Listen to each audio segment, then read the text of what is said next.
All right. Welcome in, everyone. Sorry for the muted mics, but we are here. It's Titan Esports Divinity League, and we're in the playoffs. It's the quarterfinals, Monkey Tropics versus TFF Alfstronauts. I'm Caleb Pang. I'm joined by Professor Mouse. How you doing today? Better than good, better than most, some days better than that. I'll always be saying that to the day that I die. Delighted to be here, excited about the match, not excited that it's a best of five, as it could shape up to be a very long night. But I'm Hey, hopeful that one of these teams will show a sense of dominance and we might be able to get in and out of here within 4 games. if they're playing some Silver Scrapes before Game 5, I won't complain too much. But yeah, this is going to be a best of 5. Super exciting too because it is fearless, mimicking what a lot of the pro scene is, or actually what all of the pro scenes doing as well. So what that means is any champs played in games and any prior games, regardless of game 1, 2, 3, or 4, cannot be used in subsequent games from either teams. So we'll see a lot of champion diversity, and we're really going to test champion mastery in these ranks. So we're going to see how that goes. This is the Divinity League, so it's Emerald 4 and below, and we've had some really great games from both of these teams too. I believe we've seen them in broadcast in past weeks. We haven't seen them in a couple weeks though, so very excited to see how they're doing. Obviously, both doing very well. We'll be getting to draft shortly, but TFF Astronauts, they are the third seed coming out of Group A. There's two groups in Divinity League, 8 teams per group, 16 teams in total. Had a 5-2 record, and Monkey Tropics also 5-2 record, but they were the second seed from Group B. Partially because maybe a few extra games won, even though the records are the same.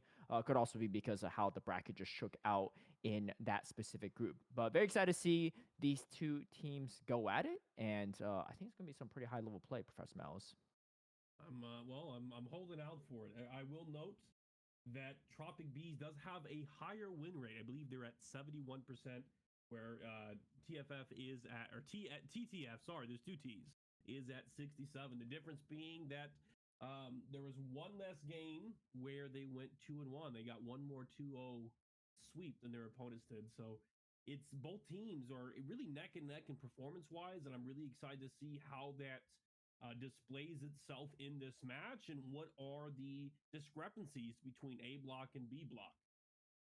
Yeah, I'm gonna be very interested to see if I don't think 3-0 is gonna happen from either side, given No. how close the teams are, pretty based on skill level and records and stuff. So I think that'd be quite interesting if that does end up happening. But I think that this will go 4 games, maybe even 5 games. We'll see, and there might be some pretty close games too. So we're gonna go into draft pretty shortly here. One quick thing to note is that I believe Monkey Tropics, they will have only 2 bans in the draft stage, mainly because some of the players haven't played ranked games yet, and I think they're well aware of this too. My guess is they've been playing kind of hard mode this entire season because of that. But hey, you know what? If it's working for them and they got a second seed off of it, let's keep it going. I do believe that the sides might be flipped, but we'll don't worry about that. We'll make sure that that is correct later on too. We get some bans right off the bat: Zyra, Tristana, Volibear. Going to kick things off too. So a lot of times too, especially in Divinity League, a lot of these are more targeted bans based on the mastery of the player and just kind of some scouting that they've done. And sometimes that could go a long way too, right? Because in the right hands, certain champs that might not be used very often can still be pretty nasty. There are at least two bands in this set so far that seem to be somewhat reasonable, but All right. we might have had some difficulties with the linking there, and those were not the proper bands. I was getting a bit hopeful. I saw the Corky and the Jace, both of which are champions that have been performing well as of late. Jace being an interesting flex pick between the top and the mid lane, and being a out to a lot of the aggressive top laners that we have seen. As well as something that can be punishing to some of the more defensive picks. And Corky, as always, has just been, a little nuisance. Whew, couldn't say that right. With his true damage, really Yeah. shaking up the meta, being a proud pick for a lot of champions. And so I'm hoping that maybe we'll see that in game 1 or 2. What's going to be incredibly curious to me is if we do make it to game 5, what the comps are going to look like. That's going to be a total of, if I'm doing my math right, so it was 10 characters per game. So 50 champions off the table. Yeah, that's right. Yeah, including the 10 bands that they'll have for that round. Maybe a little bit less if It'll Monkey be Tropics is limited to only 2 2 bans, bans. but either way, 47 47, Yes. it's still a lot. Over a It's still a fourth lot. of the roster. That's a lot. Yeah, and I think this is definitely good a test of skill for our players too, because they've been playing best of three. So even if they went to a game 3, not nearly as restricted in terms of the champs they could play. So I'm sure these teams have been doing a lot of prep leading up to these playoffs. And yeah, it's going to be interesting too. 3 weeks of this. We'll have quarterfinals this week, semifinals next week, and I believe finals 2 weeks after that. So it's going to be pretty exciting too, especially in these. I think best of fives is where you really see fearless players that excel in fearless shine, right? Because well, I mean, I guess if it's a 3-0, then that's a different story. But a lot of these games will probably not be in 3-0 results, so it could really see what players might pull out there too. I'm very excited to see, like you said, what we would even potentially see in games 5 as well. I mean, we see this a lot in other circuits and other leagues. And sometimes the picks get kind of funky. Sometimes they get funky right off of game 1, actually. But I do think that a lot of the top meta picks will get a lot of priority. Like you said, Corki, Tristana. I like those bans a lot too. I don't know if that's actually going to be the ban or not, but both can be flexing that bot lane or mid lane. So having a lot of value potentially in those bans. But anyway, let's get into this. Monkey Tropics.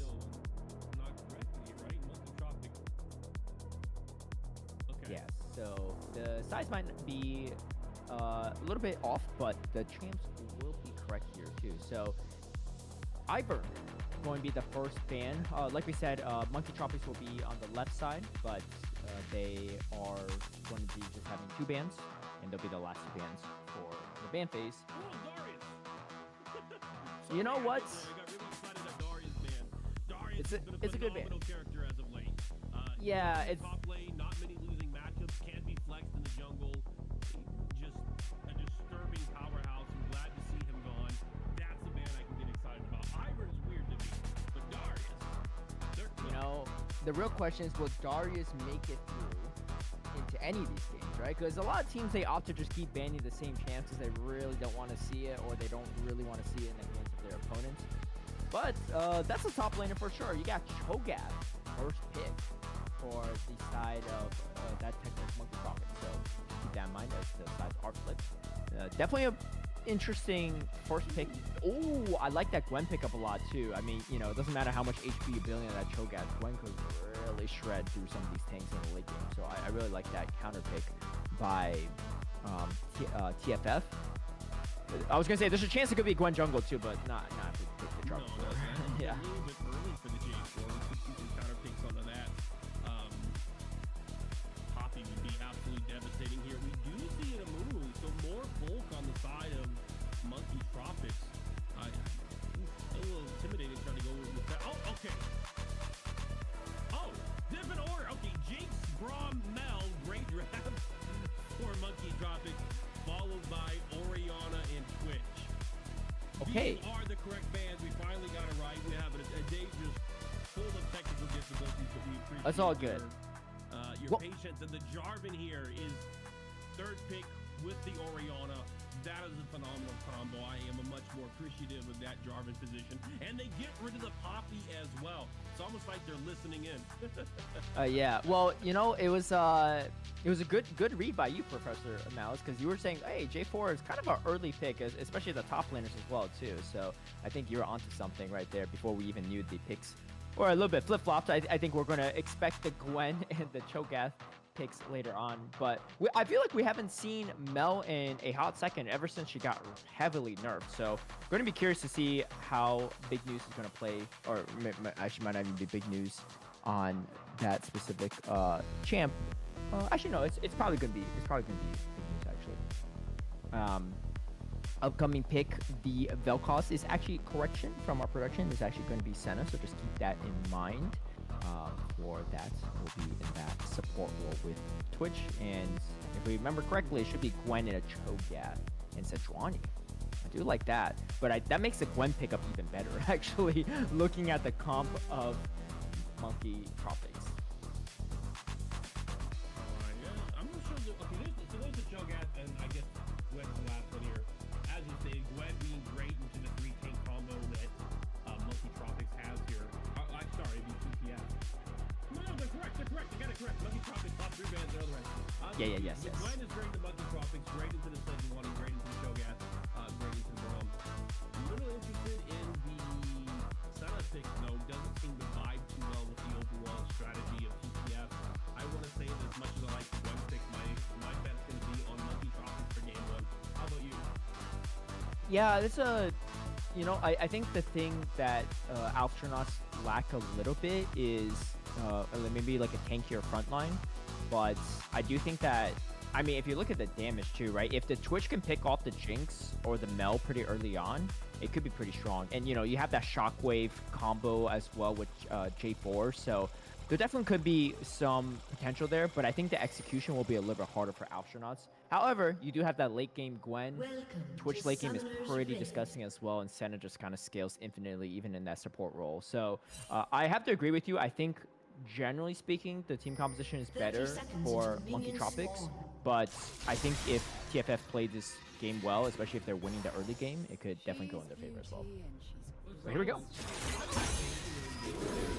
Backing off, not wanting to go for the level 1, and we do see some vision happening in the bot side there. Jarvan's trying to get that tracking vision to know where Sejuani is going to start. This might set him up for some counter ganks or set him up for some invades.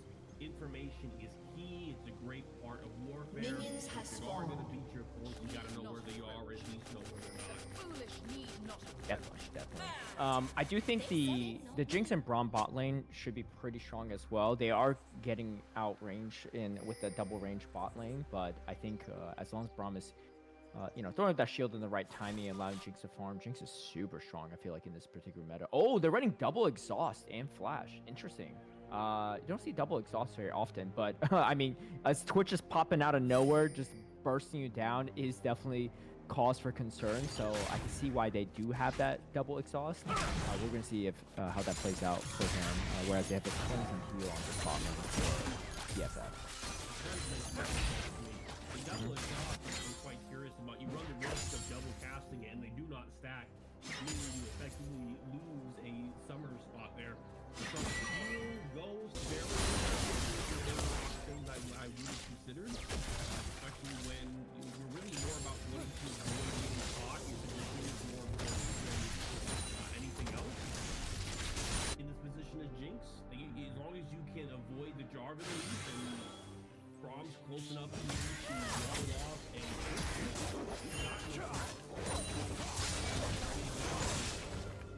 I don't know. I'm not sure what I'm a fan of it. Thinking in 3D here might have an angle that I don't see. I do like the Twitch. And now he's kind of caught in a bad position, and his invisibility is about to wear off. Yeah, go and take the scenic route back into lane here. Maybe not the ideal pathing for Chromalone, but doesn't want to give up first blood right here. Meanwhile, I think the bot lane of Monkey Tropics is going to take advantage of Twitch missing some lane. Yeah, I do wonder too that, like you said, the double exhausts don't really stack, but part of me wonders maybe Lucky wants to just avoid being just 1v1 by Twitch in late game, right? Maybe just farming in lane or something, or probably mid game is actually a better way to describe it, or if Braum is front lining a bit and just a little bit further away if Twitch pops up from behind. That's a little bit play, but we'll see how that actually plays out in the later game. But overall, though, doing pretty good, just keeping up with CS into a double range spot for Lucky and Samurai. I might see some action coming at the top lane as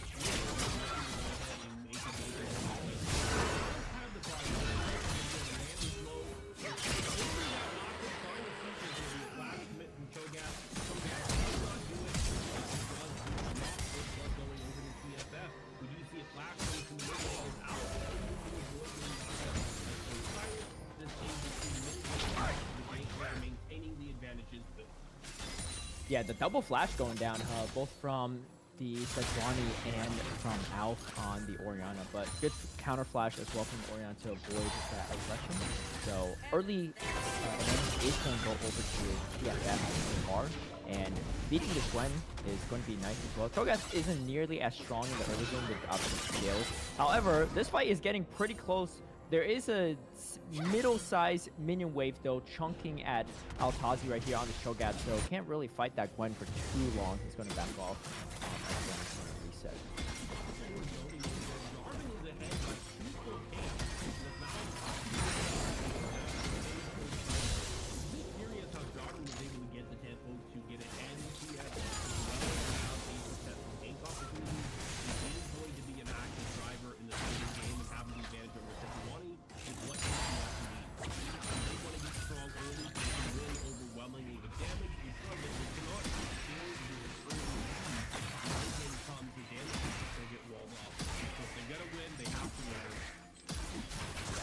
speaking of being ahead on CS as well, too, this Twitch actually building a sizable mini CS lead over this Jinx. I mean, as expected in double range bot lane, I thought that the Twitch, you know, pivoting over and walking around the river on the bot side would slow down the CS a bit, but not quite.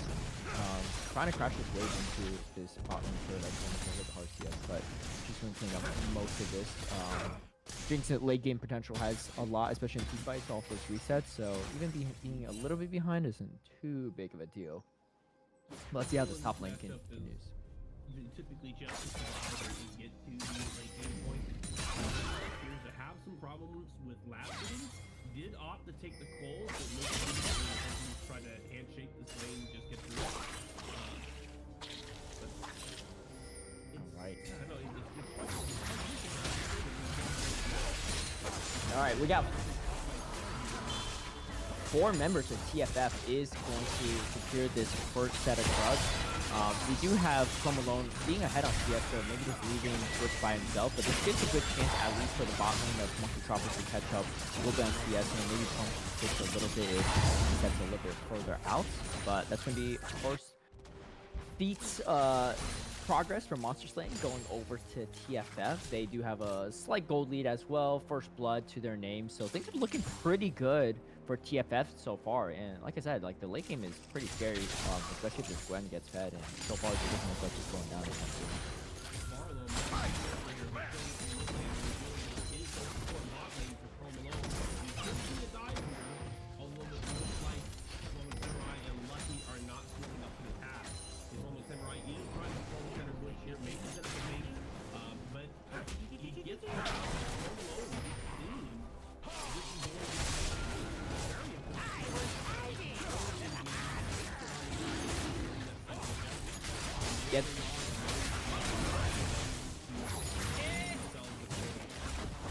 The positioning looks pretty good for TFF, but they're about to get sandwiched. Let's see if Big News can do something. Oh, a big root actually landing on a few members, but Big News is kind of by themselves right there, and is going to go down to the level. However, Coach Silent K is going to steal the Drake. I don't know if they're going to continue with the fight or not. It looks like they want to a little bit. Islamic Samurai is quite low. Swubble is on the chase. Islamic Samurai trying to re-engage. Not really sure at this point in time. Coach Silent K does get a kill, and this is going to start the reset for Lucky. However, the Warfare is going to go over to TFF, but Jinx is going to clean up with a quadra kill. Wow, that's kind of nutty. Under 8 minutes, a quadra kill. Well done on Monkey Tropics recognizing that Twitch has positioned themselves behind the wall. They're outside of their zone of influence, could not reach the fight, and so what should have looked like an even fight or a favor of TFF ended up being a huge disadvantage that Monkey Tropics capitalized on. They shored up the gold deficit, they shored up the kill deficit, and they were able to steal the dragon out from under them, going ahead and securing part of the feat and part of the objective. Yeah. I believe TFF did get the 3 kills for Feats of Warfare first, but I mean, a still solid trade from Monkey Tropics. Getting all 4 of your kills on your team given over to the Jinx is going to be really nice. She obviously has a pretty sizable bounty on her head now moving forward, but I would say it's not definitely complete disaster for TFF because Chrome alone was able to grab 2 of those kills in that fight as well, so isn't probably too far behind on gold differential because it was ahead on CS as well. But let's see what happens. Coach Silent K going for Alf right here. Orianna going to dodge a lot of these skills. Oh, and here comes the Cataclysm. The flash up from Coach Silent K, but Gwen is here to support. Swivel is going to catch that. Coach Silent K. Big News is going to root up these members right under turret too as well. Altazi is here. Maybe going to go for a feast here. Does speed up Swivel, is going to go down, but does get a double kill first. Rocket does a sizable amount of damage to Alpha as well as Q. They may continue to fight it through here. The flash route, unfortunately, is not going to be enough for Big News, but is at least able to push Alpha pretty far back.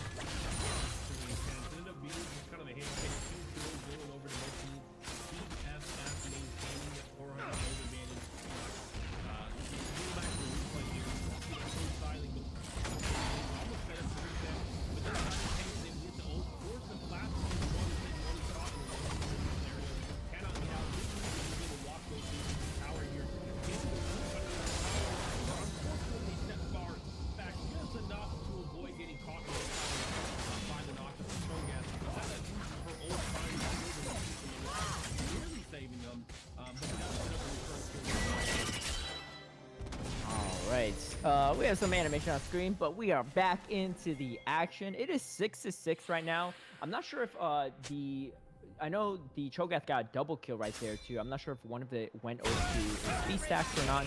So we'll see as Cho'Gath continues to grow. And meanwhile, there's a fight going on down here. Islamic Samurai is going to take the kill onto Chrome alone, punishing Barlow for roaming to the top side. But they are going to get 6 drugs unless they somehow get a miraculous heal from Showtime, which I don't think is going to be the case. Again, just continuing funneling a lot of this gold over to the Jinx. I guess the fortunate part for TFF is that the kill went over to the Braum instead of the Jinx, but they're going to get a decent amount of plate gold on this bottom turret. They might even take this early turret, but I believe TFF is only one monster slaying progress away from grabbing the 50%. So next objective is going to be hotly contested. It's going to be the bottom break. Meanwhile, the turret is quite low at this point in time.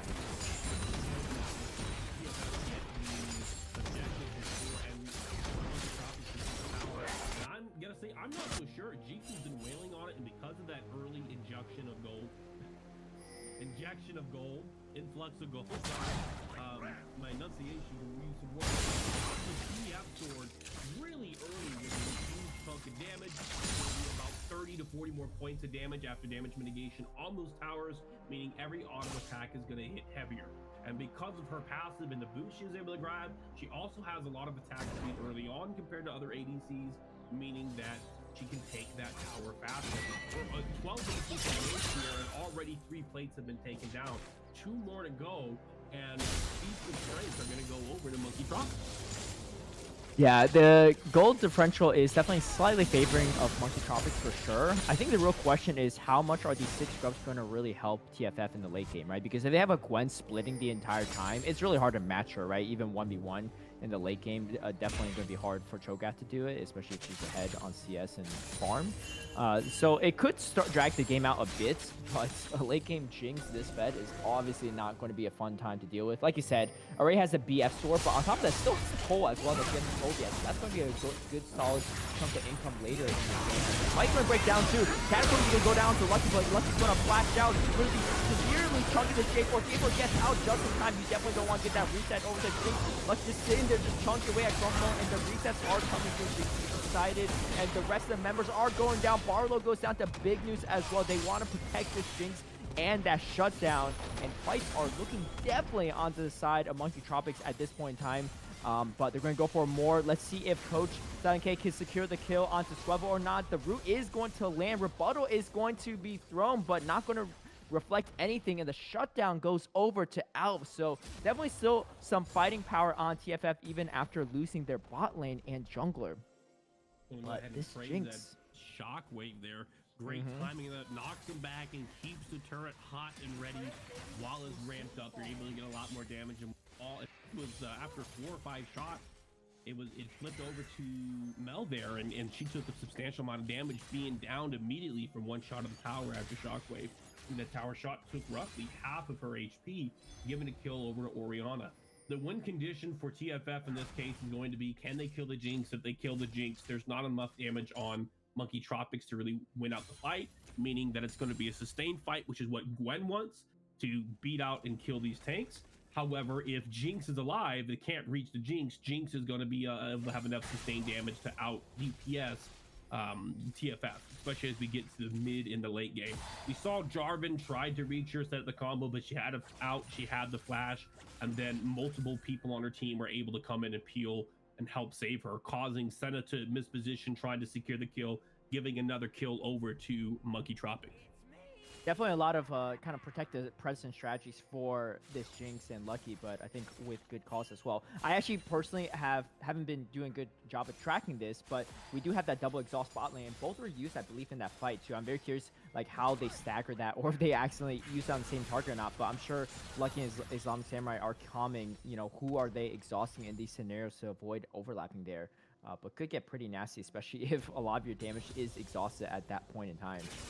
But yeah, really great for Lucky to get out there alive, getting, I believe, not another kill, but another assist. And you can see a fully completed item as well ahead of the Twitch. Now ahead on CS as well on Lucky. That's going to be pretty scary in these situations. I like what Swivel did, though, even though it didn't work out so well for taking out the Jinx.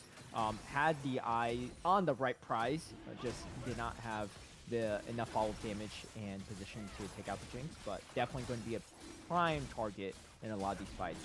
Looks like Monkey Tropics are going to secure this Drake, though. It's going to be big to avoid feats of strength going right over to TFF for now. Both teams are one away from getting that monster slaying feats, but all turrets are still up, so Monkey Tropics still needs to take out the first turret as well to have a chance to contest these feats. What's interesting to me is that we do see a lane swap from the mid laners and the, and that is typically par the course at 15, 16 minutes in the game.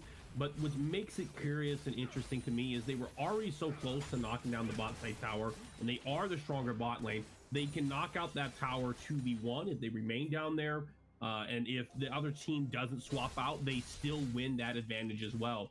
And so if their goal is to take a tower, I think they could have remained down there and just forced up into the tower.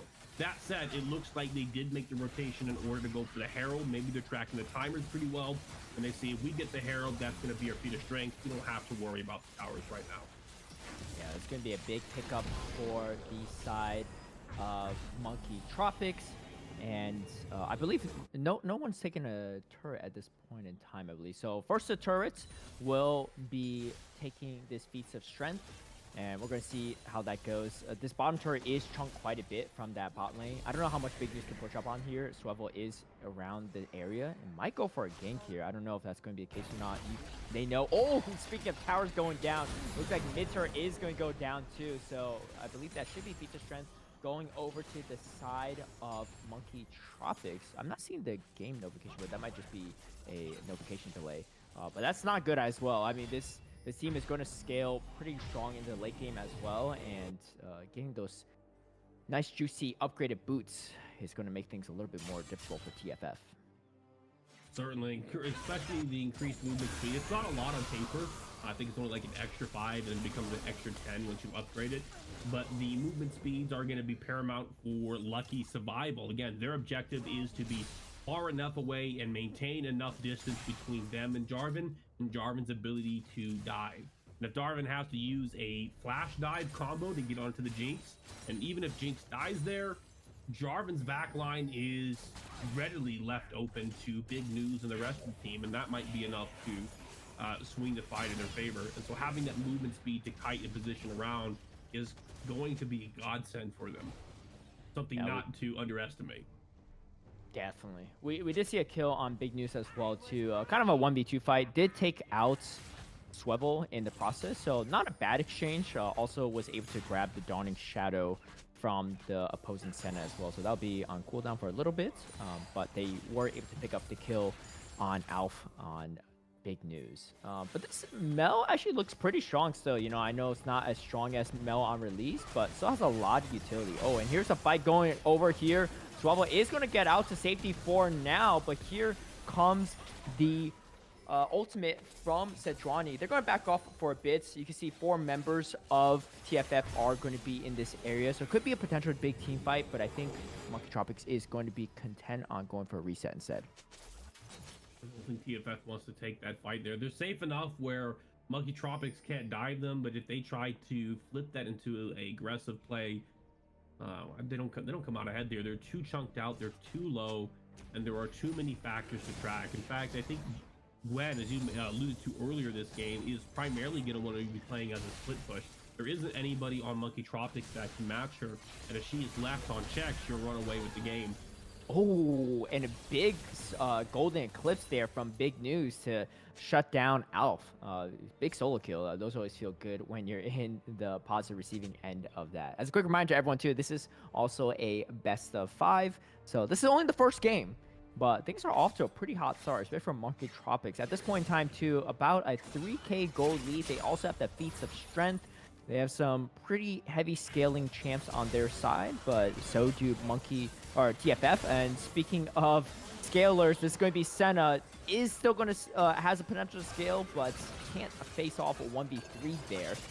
Meanwhile, Gwen is going to fight this Cho'Gath, and you can see that damage is already coming through on Gwen. Isn't going to be able to chase Altazi past the turret, but is going to get a lot of value here in this top lane. As you can see, dude, just look at the CS difference as well. That's pretty big CS difference, over about 50 CS difference for Ultimice over Cho'Gath. Cho'Gath is obviously going to get pretty big in the late game, but Gwen is definitely the champ to contend. On the Cho'Gath? Did I see that right? I'm going to have to take a look at that when we go back to items. It is possible. Yeah, that looks like a Shirley's crown to me. I didn't notice it before, but in that fight, I saw that he got. Oh, he used the ghost. He's afraid of the Jinx. He doesn't want to fight the Jinx. That makes sense. But then I realized he didn't have ghost.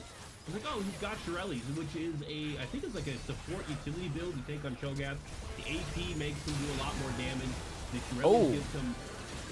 Big fight right here going down. Sorry to interrupt, but it looks like Jinx is going to get a double kill. Let's see if we get for more here. It's going to be 3 members down for TFF. They're going for more too. Solar Snare is not going to land. Chrome alone is going to get out of there, but this Jinx does not look like they're slowing down anytime soon. 7-0-4, 700 gold shutdown, and already closing in on that second item here too. Oh, it looks like they're going for the double ejected as well, going for the Drake as well as the Ruinous Otacon. This is only going to snowball the team even further, especially as they pick up these roses and getting the buff from this Ruinous Otacon. It doesn't really look like TFF can contest at this point in time too. Yes, TFF has a strong Gwen, but outside of that, how are you going to win the team fights in the mid to late game at this point? Because it doesn't look like Monkey Tropics is slowing down anytime soon. I mean, this Mel's fed, the Jinx is fed as well too. Mel's getting to the point where it's very uncomfortable, even just to, fighter in any team fight. It's kind of like I said, Monkey Tropics has the better comp here. All right, I believe we have a replay coming soon here as we take a look at how this all went down. Big news is doing a decent chunk of damage. Oh my gosh, another Golden Eclipse suit just takes Barlow down from half health to 0. I mean, I know they nerfed Mel, but Mel still looks pretty nasty. The same amount of damage. I might have to review that champion to see if I can take it from my pool. That ultimate is facetious to say the least. Do you have to hit multiple abilities before it charges up, or is it just like a big chunk of damage, almost like a Karthus? Yeah, so essentially, based on how her passive works, you build like overwhelm stacks. And at a certain point, when it's stacked up to the point where your next ability just executes your opponents, that's what happens. Oh, here comes a Cataclysm and a huge Cataclysm Shockwave combo. And Swevel is going to pick the big shutdown on Jinx right under turret, too. I mean, that's what happens. I mean, both tanks, Islamic Samurai and Kosanke, just stepped away just for a brief second from Lucky, and Lucky goes down instantly too. And I was talking about win cons and how to stop this Jinx, but that is a good start for TFF. Man, a moment is all you need, especially when you got Jarvan Orianna. Jarvan taking a damage-centric build here. We see the Eclipse, we see the Sojins, meaning that he is going to have a lot more damage and a lot less bulk to him. His combos are going to hit pretty hard, and Orianna looking to do the same with that Luden's Echo. If they can burst the Jinx out, who doesn't have barrier and will be out of the reach of exhaust by the time exhaust can be applied, they have a moment to just take her out immediately. And if they can do that, they have the advantage. As I was saying for Mel too, so once she gets enough overwhelm stacks on the opposing champs, just damage from abilities and stuff like that, she essentially can execute them when she damages them. So essentially the Golden Eclipse, the ultimate she has, is very long range. Once you have the overwhelm stacks, doesn't matter how far you're running, she pops that ultimate, you're pretty much dead.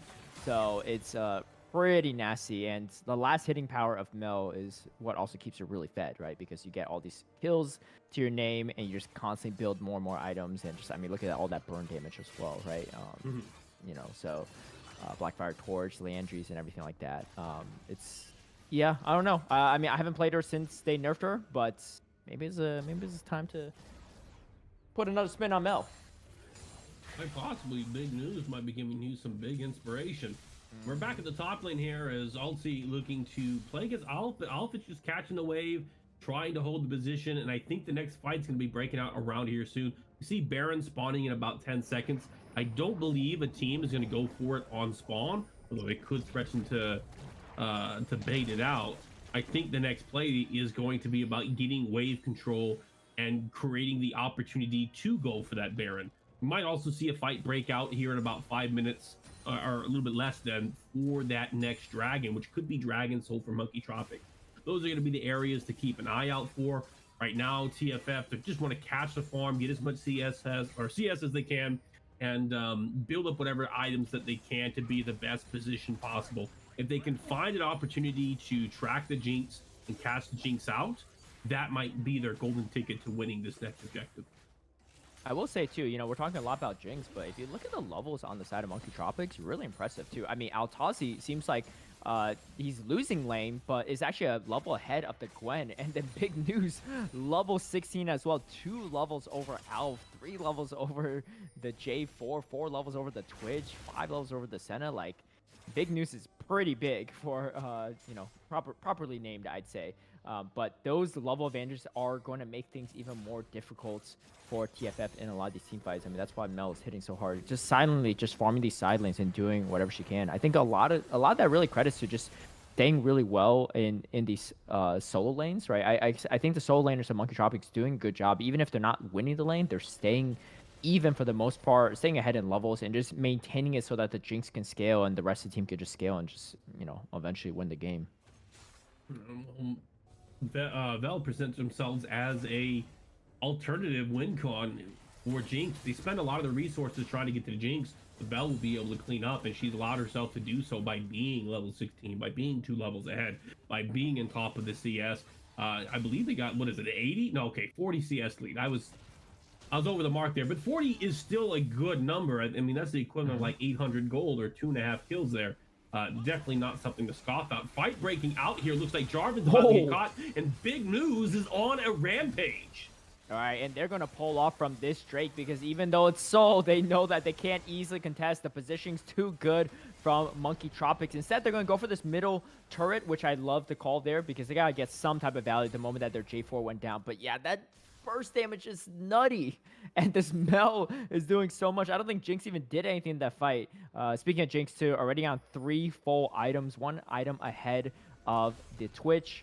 And they're going to just go straight for Baron. This could be a pretty big fight, though. It is going to be a huge fight for TFF if they contest, because this could be the game-deciding fight if they manage to steal this Baron or take any kills. But if they get wiped here, it could be bad. Chrome Alone's going for a potential flank. This is definitely risky from Twitch, but they look like they're going to go for it. Here we go. Gwen is going to start the fight a bit. Twitch is behind.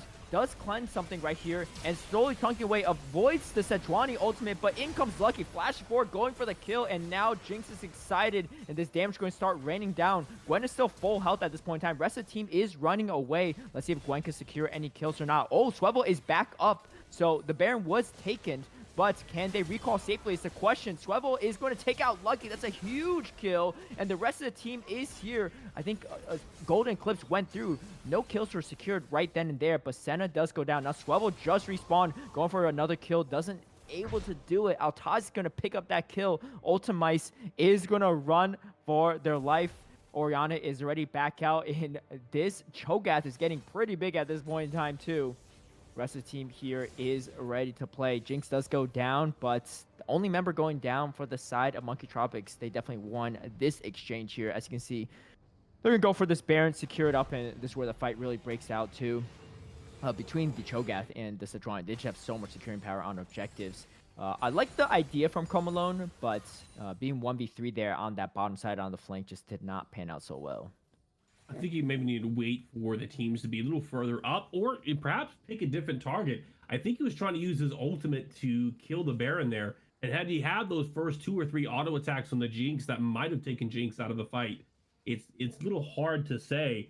I really thought that was going to be their moment. Once Jinx went out and do the Jarvan, I thought maybe flipped it. This was going to be a chance for TFF to negate the Baron and maybe get more towers on the map, but alas, it didn't come to fruition.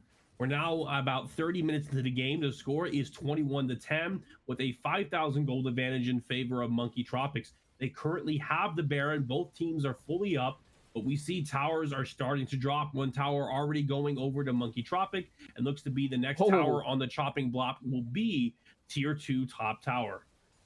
Yeah, on the other end of the chopping block, it is big news chopping up TFF as always in this game.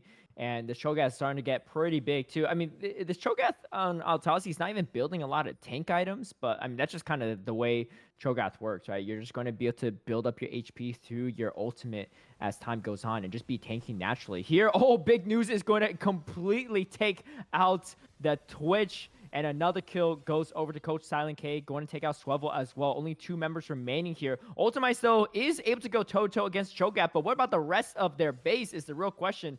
I don't know if this base race is really going to favor Ultimizer or not, because you do have Jinx resetting off these objectives and getting excited constantly, and this damage to turrets is going to go down super fast. Just look at that turret go. Alpha's back up too. Maybe a good Shockwave can do something here. No, it's not even up yet. So not even able to use a Shockwave for defensive purposes. We see the TP coming from Cho'Gath as well. The Dawning Shadow is going to chunk a little bit of health bars, but the health bars are too thick at this point in time. Twitch is still dead for another 2 seconds. Can Chrome alone save the day here is the real question. Is going to go invisible, trying to flank here too, but no. I believe the victory is going to go over to Monkey Tropics. A very strong and dominant victory for them in game number 1.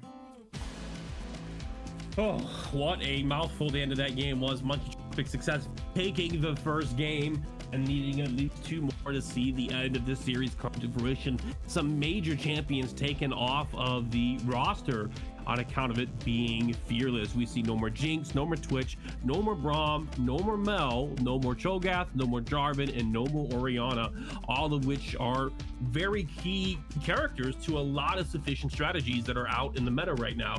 I'll be excited to see what we're going to see in game 2. I'm hoping for maybe a more front to back comp from both teams, which will be a lot more exciting for our spectators, although we could see some pretty heavy dive compositions as well.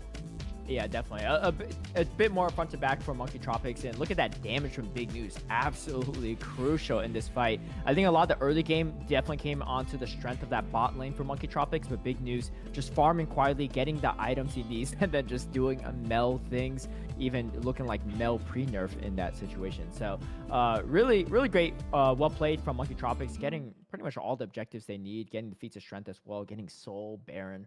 So really great execution from them. But TFF didn't make it all the way to playoffs to go down that easily. We do have games 2, 3, and maybe 4 and 5 down the road. We're going to take a quick break, though. We'll be right back for more games.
Welcome back, everyone. It's Titan Esports Divinity League. We're in the quarterfinals of the playoffs, and we have TFF Alfstronauts versus Monkey Tropics. Monkey Tropics taking game number 1 in this best of 5. But I don't think TFF is going down without a fight here. And I'm Caleb Payne, joined by Professor Malice. What do you think about game number 1 there? Game number 1, I think it really just came down to a draft difference. TFF did not give them another alternative to beating out Monkey Tropics. If they couldn't get on the Jinx, they couldn't win the front to back team fight, and they didn't have enough front line to facilitate such a strategy. If they had more dive heavy champions, then perhaps the dive combo they had with Jarvan and Orianna might have been sufficient, but it looked like their composition was kind of going in 2 different directions there, and they either need to change the support and take another facilitator dive support, or perhaps change the Jarvan into something that's a little bit more bulkier and can facilitate what the Twitch wanted, which was the same that Jinx wanted. I am excited to see this game too. I think it's going to come down to draft differences again. It's going to be harder on the teams, as now there are 10 champions that cannot be selected. And I'll be interested to see what they do. But it sounds like the sides have not swapped. And so Monkey Tropics, again, will be on the red side, meaning they'll have the opportunity to get 3 different counter picks. Yeah, I think, I get where TFF is going with that first draft, right? That last pick, Gwen, looking really strong to team composition. But I think we talked about, too, before game 1 even started, after looking at the drafts, the team composition from TFF looked a little bit less well put together, right? They can't play front to back as easily. They don't really have really a true tank, right? J4 can do a little bit of something, but J4's not built like a tank like Sejuani. And, when you have a Senna support as well, it just kind of removes a lot of your frontline options. I think the control mage and Orianna in mid lane is totally fine. I think Gwen has a lot of utility there. But I think if they really want to lean into that Gwen as a counterpick to those tanks, they probably need a little bit something tankier on Barlow. That being said, they also did pick Gwen last, right? So maybe they were thinking, oh, we'll pick a tankier top laner like an Ornn or something, and all of a sudden they're like, wait, actually, we could just play Gwen into this. This should be an easy game, right? And I think, in theory, it can be in the right situation, but if there's not enough frontline in Peel for that Twitch, then a lot of your damage just kind of goes out the window. And after that, Orianna's there, but the damage wasn't really matching that well against Mel's damage, and then of course Gwen was very strong, but Gwen can't really do it all, right? So I don't think Ultimize really died much that game, but at the same time too, Ultimize couldn't really find as many picks in the right situation, and man, that Mel was actually pretty annoying too, right? Mel has a lot of ways to snare their opponents and root them and do all this stuff to reflect their damage. And it's actually a little bit hard to get onto Mel. I think their best option was that J4, but J4 was going for Jinx every time. And because of that, Big News was pretty free to do a lot of damage. And we did see that in game number 1. So very excited to see how they are going to adjust for game number 2. But hopefully they have those things in mind as they go into this draft. All right. Speaking of the draft, here we go. It is going to be Monkey Tropics with the first bans. It should be, Monkey Tropics with the first ban and first pick. As a reminder too, Monkey Tropics is short on 3 of their bans. So they only have 2 bans, the last 2 bans. So that's why if you don't see any bans, that is why. But quick reminder of that. Well, I stand corrected. I made a mistake in my call. Monkey Tropics actually on blue side, so they won't get the 3 counter picks. They will get the first prio pick. Yes. That's on me for making a mistake. We do see the Ivern ban. Again, a very interesting ban. I don't see a lot of Ivern players. I don't even know how often it's picked. It has to be a niche. They have to know the other player. It has to be a targeted man. We do see the Darius again, which makes sense if Monkey Tropics is on blue side. They don't want to offer it up as a priority pick. I'm assuming if we ever see TFF on the blue side, we might see Darius ban going through or not happening, meaning that they can grab an unpick one, and Monkey Tropics would not be in a position to stop them from doing so. We do see an Amumu ban. I think that's a change up from last game. Oh, it's a Poppy ban, not a Darius ban. All right. Darius is able to sneak through here, but our early top lane pick might not always be the best. But we'll see. My guess is Coach Silent K has a pretty nasty Ivern if they're getting the respect ban every single game. So, and Swivel might not be able to match the skill level of the Ivern. So instead of trying to take it away from Cold Silent K, maybe it's best just to ban it out. We get the Wukong pickup, most likely going to be in that jungle, but once in a while Caitlyn. could be in top spot. I think I've seen a Wukong support too in some pro games, which is not common, but you never know. There's a PDF going around with an extensive guide on how to play monkey support, and it's a meme, but it's also legitimate. And if you can play around your W properly, it can be very impressive. I've run it a few times myself. My boss also has done so a couple times. He's been a big fan of it. I'm liking a lot of these picks. Like the Seraphine's a strong flex pick. Maokai's a strong flex pick. Ezreal is arguably one of the better ADCs this patch. Caitlyn was a bit of an interesting pick. She could be a good counter, but isn't necessarily super strong in her own right. But her range advantage might be more prevalent in lower elos than in higher elos where people know how to deal with it more. Wukong is a phenomenal pick in the current meta, very popular pick by the pros and the collegiate scene. And Sylas, I think, is a phenomenal R3 here because you do see Maokai ult, you do see Seraphine ult, and Ezreal ult is another option as well. It's not the greatest ult available, but it's by no means a bad one. Yeah, Silas is really, really strong too. I like Silas a lot too. A lot of flexibility, and like you said, a lot of great ultimates to steal. Maokai ultimate just really strong right now, especially with, you know, Otacon, the river, and a lot of these river fights. And to be able to counter Maokai's ultimate with your own Maokai ultimate could be pretty nice. Curious to see how these lanes are going to go. It's hard to say, right? Because Seraphine could easily still be a mid laner here with Big News playing a lot of these control mages. But it's going to be Amelia, which means that it's probably going to kill our hopes and dreams of a Wukong support, but that's probably for the best. Looks like probably going to be saving top laner for last. Unlikely you're going to just first pick. Oh, we get the Nefiri. Okay, so it's probably going to be a Seraphine support. I think Sylas mid. Yeah. I'm so used to, shout out to player Coyote. Sylas jungle. I'm so used to seeing him play. It doesn't register Sylas mid right away, but the Fury into Sylas is actually a pretty good matchup. Yep. Blind Urgot though, that is interesting. Not the most blindable champ in my estimation.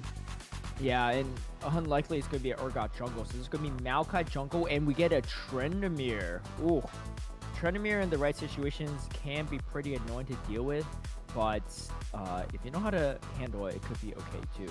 Obviously, that ultimate just makes it really hard to kill. And I don't know that matchup myself personally, but Trendemir seems to typically win a lot of 1v1 matchups in these top laners. But Maokai jungle looking pretty strong, and yeah, not a lot of AP damage, I gotta say, from the side of Monkey Tropics. Seraphine's not going to build a lot of damage, but there's not really a lot of true tanks on the side of TFF once again, so building a lot of armor is probably not ideal for most C champs. I know it says best of 3, but this is a best of 5, so no matter what happens here, we'll have at least a game 3. And I'm sure for TFF fans, they want at least a game 4 and 5. It's more difficult to decide who's going to win. I still think I want to put my vote on Monkey Tropics just because, you know, they have a more consistent team composition. I'm not a fan of the Urgot pick. Trendemir, I don't think is the best counter they could have taken them either. TFF is an interesting position. I think their composition is all over the place, but I also think the majority of their lanes counters the individual aspects of Monkey Tropics. So just as a group, as a 5-man unit, I don't think they synergize very well. Either team can walk away with this. It's very much possible we see TFF build these early advantages, snowball the game, and close out through stat checking. It's possible that Trendemir becomes an uncontrollable element in the top lane, although I think Urgot can win that matchup pre-6. So it's, you know, it's a bit difficult, but I want to say Monkey Tropics has the edge in this game. What are your thoughts? Yeah, I agree with you too. I think the team fighting potential is there, but I mean, as you said, Sylas has a couple good ultimates to steal. Unfortunately for the Sylas, the last 2 ultimates are not nearly as potent, I feel like. The Nefiri ultimate for sure, but Urgot ultimate can come in handy in some situations. We're going to see how this bot lane goes. So double range bot lane is going to be, you know, kind of highly contested. The range on Caitlyn is quite nice. Amelia is just mostly there for heal, but does have a decent amount of range as well too. But I think overall this bot lane probably will favor TFF a little bit more because of that Caitlyn range in general. And a beautiful split here we're able to track. Looks like Urgot has a push in the top lane, meaning that Trendemir will be waiting for the level 3 rebound before any fights break out. And as for the bot lane, it's a double range matchup. Like TFF has been able, or TTF, sorry, has been able to get the the push on their end, meaning that the blue team here, Monkey Tropics, will be waiting on the rebound. I was correct the first time. It's TFF. Why do I get them mixed up? Why is that second syllable so difficult? Hopefully, the second game will be just as difficult as that second syllable, and we can see something that's profoundly interesting rather than, some more fumbling back and forth. If these games continue to be pretty close, we might get a game 5, and I think by game 5 you'll be saying the correct amount of F's and T's in TFF. But I feel you there too. I mean, I get it confused with just TFT alone too. Just the acronym is there. But we do have put that on my mind. yeah, I might be confusing things a little bit more too. How's this Nefiri versus Silas matchup too? It's kind of a interesting one. I feel like not one that I see very often. I think Nefiri wins this. Silas wants to engage, fights close, but that's where Nefiri has an advantage. When it comes blow for blow, like Nefiri does more. Nefiri can match him in burst damage and also can outpace him in sustained damage, meaning that Nefiri wins these trades. Silas, as you can see, has to play very cautious here. He's down 11 CS, needs to take the TP, has to burn his pot already. And this is, good news for big news as he takes control of the lane. Yeah, and burning that ignite to force the back from Alf, but Alf did have to burn the flash. And here we go. A fight is going to break loose here. Let's see if Ultimice can get out of here and is going to, twirl his way out to safety. Actually going to drop a ward as well, too. Kosan K is going to clear that right away. Snare a minion? It looked like the snare missed. Yeah, that was interesting. It almost looked like a Braum, like a Braum jump into an ally for a second. I was actually kind of confused, especially on the character model. I was like, what is going on? This can't be a Braum jungle, and I realized it's the Maokai. But if we have a chance to look at replay, I'm curious on how that happened too. But as we see here, the flash ward. Okay. And so it was used there. Yeah, but I think at that point in time. Oh wait, I think this is just live. I think so. Ultimize is gonna run away. So this is not even a replay, but. Is going to finally force it back from the Trendemir. That's a decent amount of CS to his name, though. So did have to burn both summoners at that point in time, though. So it's going to have to take the long way back to lane. But like you said, too, this Nefiri matchup against Silas, not looking too bad. Maybe something that Big News had up his sleeve as well, knowing this matchup pretty well. He looks pretty comfortable on that. I wonder how often he plays the champion Nefiri. Silas, though, his goal is he's not necessarily in this to win the lane. If he survives the behind, he will have the ability to roam. And if he tracks what the tempo is of Nefiri, he can probably get a counter tempo going, allowing him to make a play on different parts of the map. We do see Ultimize playing it very aggressively, might be able to get a pickup kill, does get first blood on the Urgot. 300, 400 gold going over to the team of TFF and putting them on the map to get that feat of strength, the first feat for getting 3 kills on the opposing team.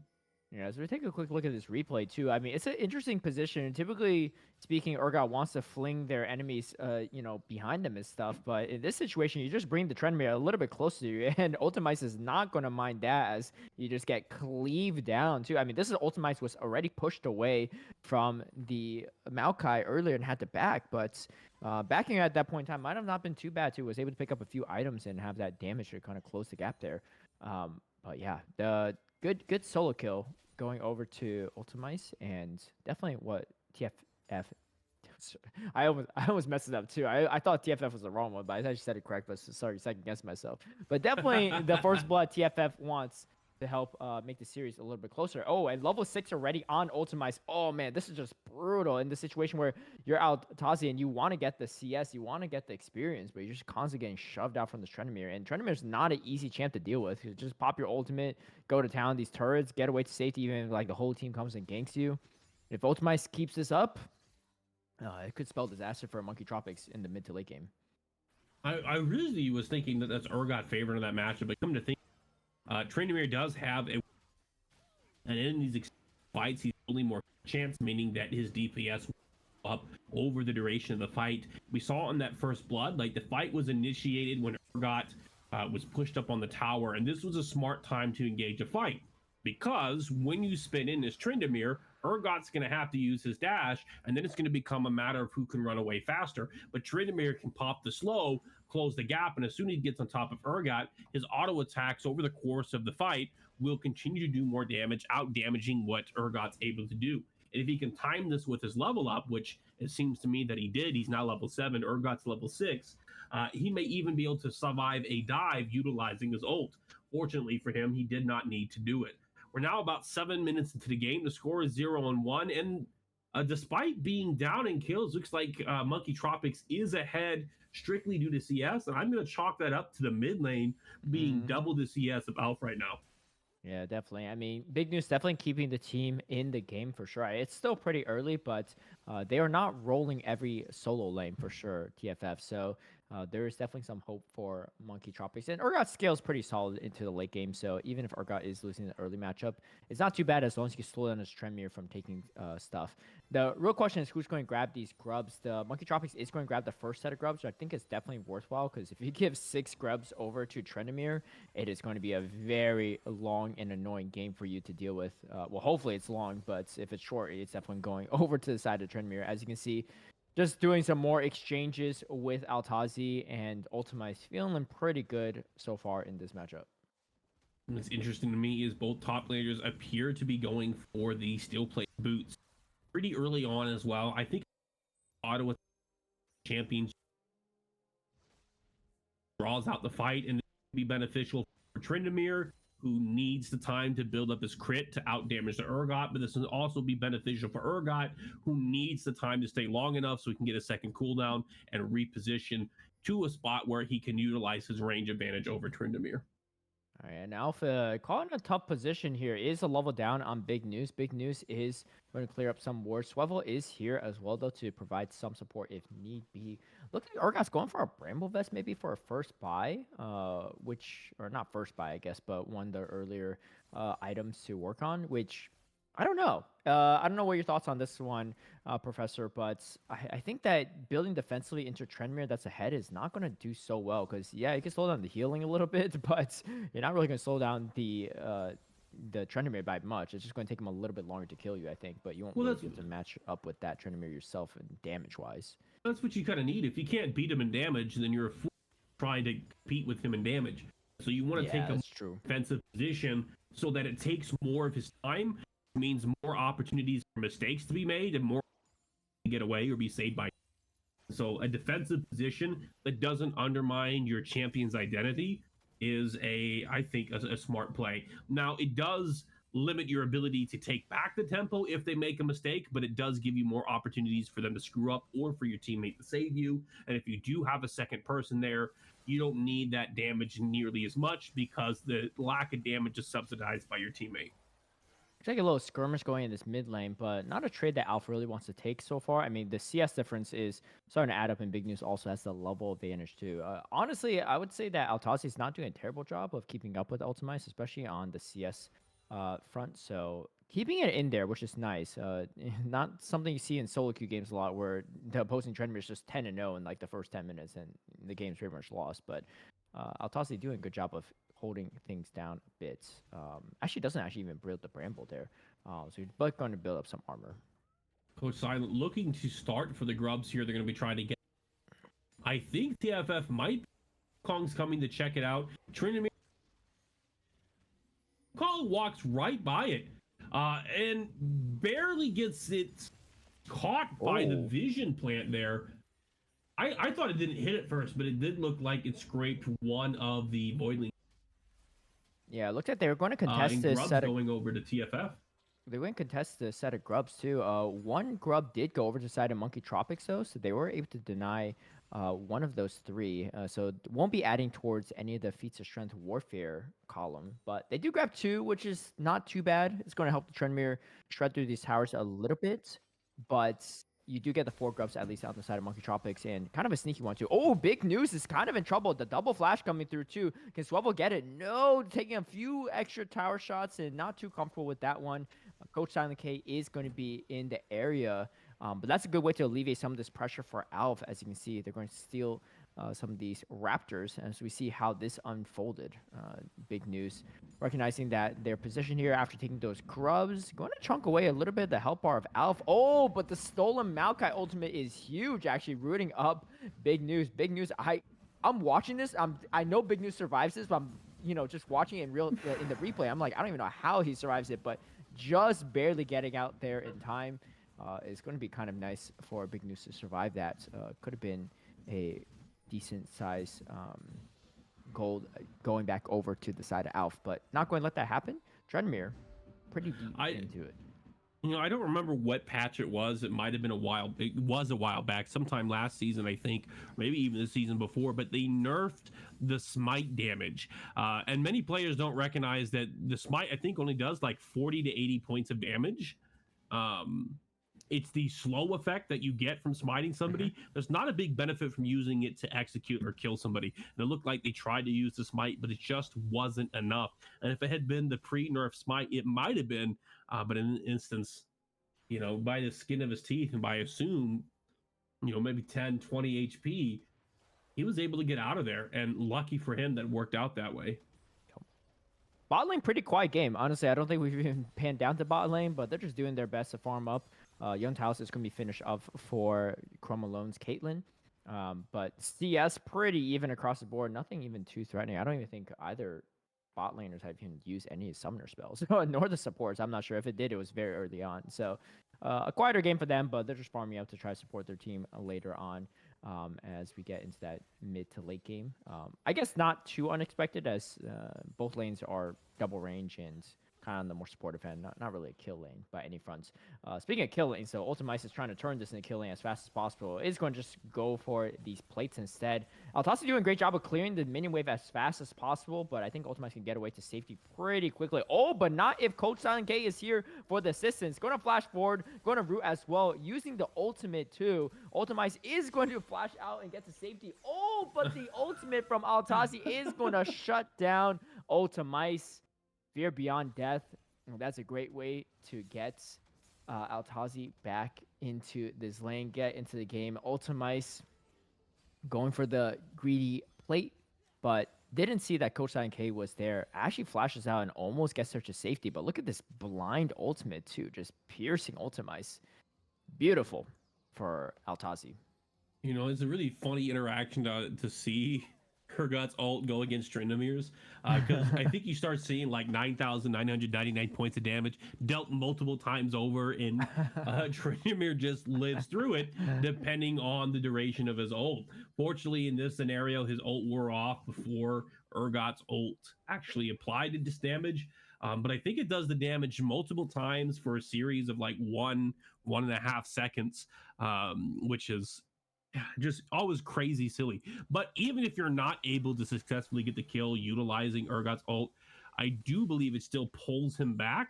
It still does pull him back, which brings him back into your zone of influence, and he has to escape once again. And with a Maokai and Urgot there's not much hope of that happening. Yeah, a lot of CC. I mean, that's one way to slow down Tryndamere, is just CC him to death and do whatever you can. Burning that flash is pretty nice too. And doesn't have the ghost available either on Tryndamere. So going to make the laning phase a little bit easier for Urgot, especially as Urgot is, leveling up Purge as well. So that, that he just becomes kind of a living turret roaming around. But both are level 11 at this point in time. So quite nice. For Monkey Tropics to be able to contend with the Tryndamere as well. Going to go for a cheeky cutting off this wave strategy from Ultimice. But you have to be careful because Coach Silent K is here again, and you don't have any summoners at this point in time too. The root is going to come through, going to be knocked back as well. Ultimice has the ultimate, is going to pop it, but how much damage can you really do? Do we see another blind ultimate? And it does come through. Altasi 2 for 2 on Fear Beyond Death landing, and that's got to feel good after the rough early laning phase against Ultimice. But all the kills so far, deaths and kills, only top lane. No other deaths or kills throughout the board. Looks like both teams are playing very cautiously. Something that's caught my attention, Urgot has actually opted not to buy the steel plating boots right away, and I'm assuming maybe it's because he's got, I think it's called the cosmic boots, the ones that come 12 or 14 minutes into the game, subtracted 30 seconds from a kill or assist you get.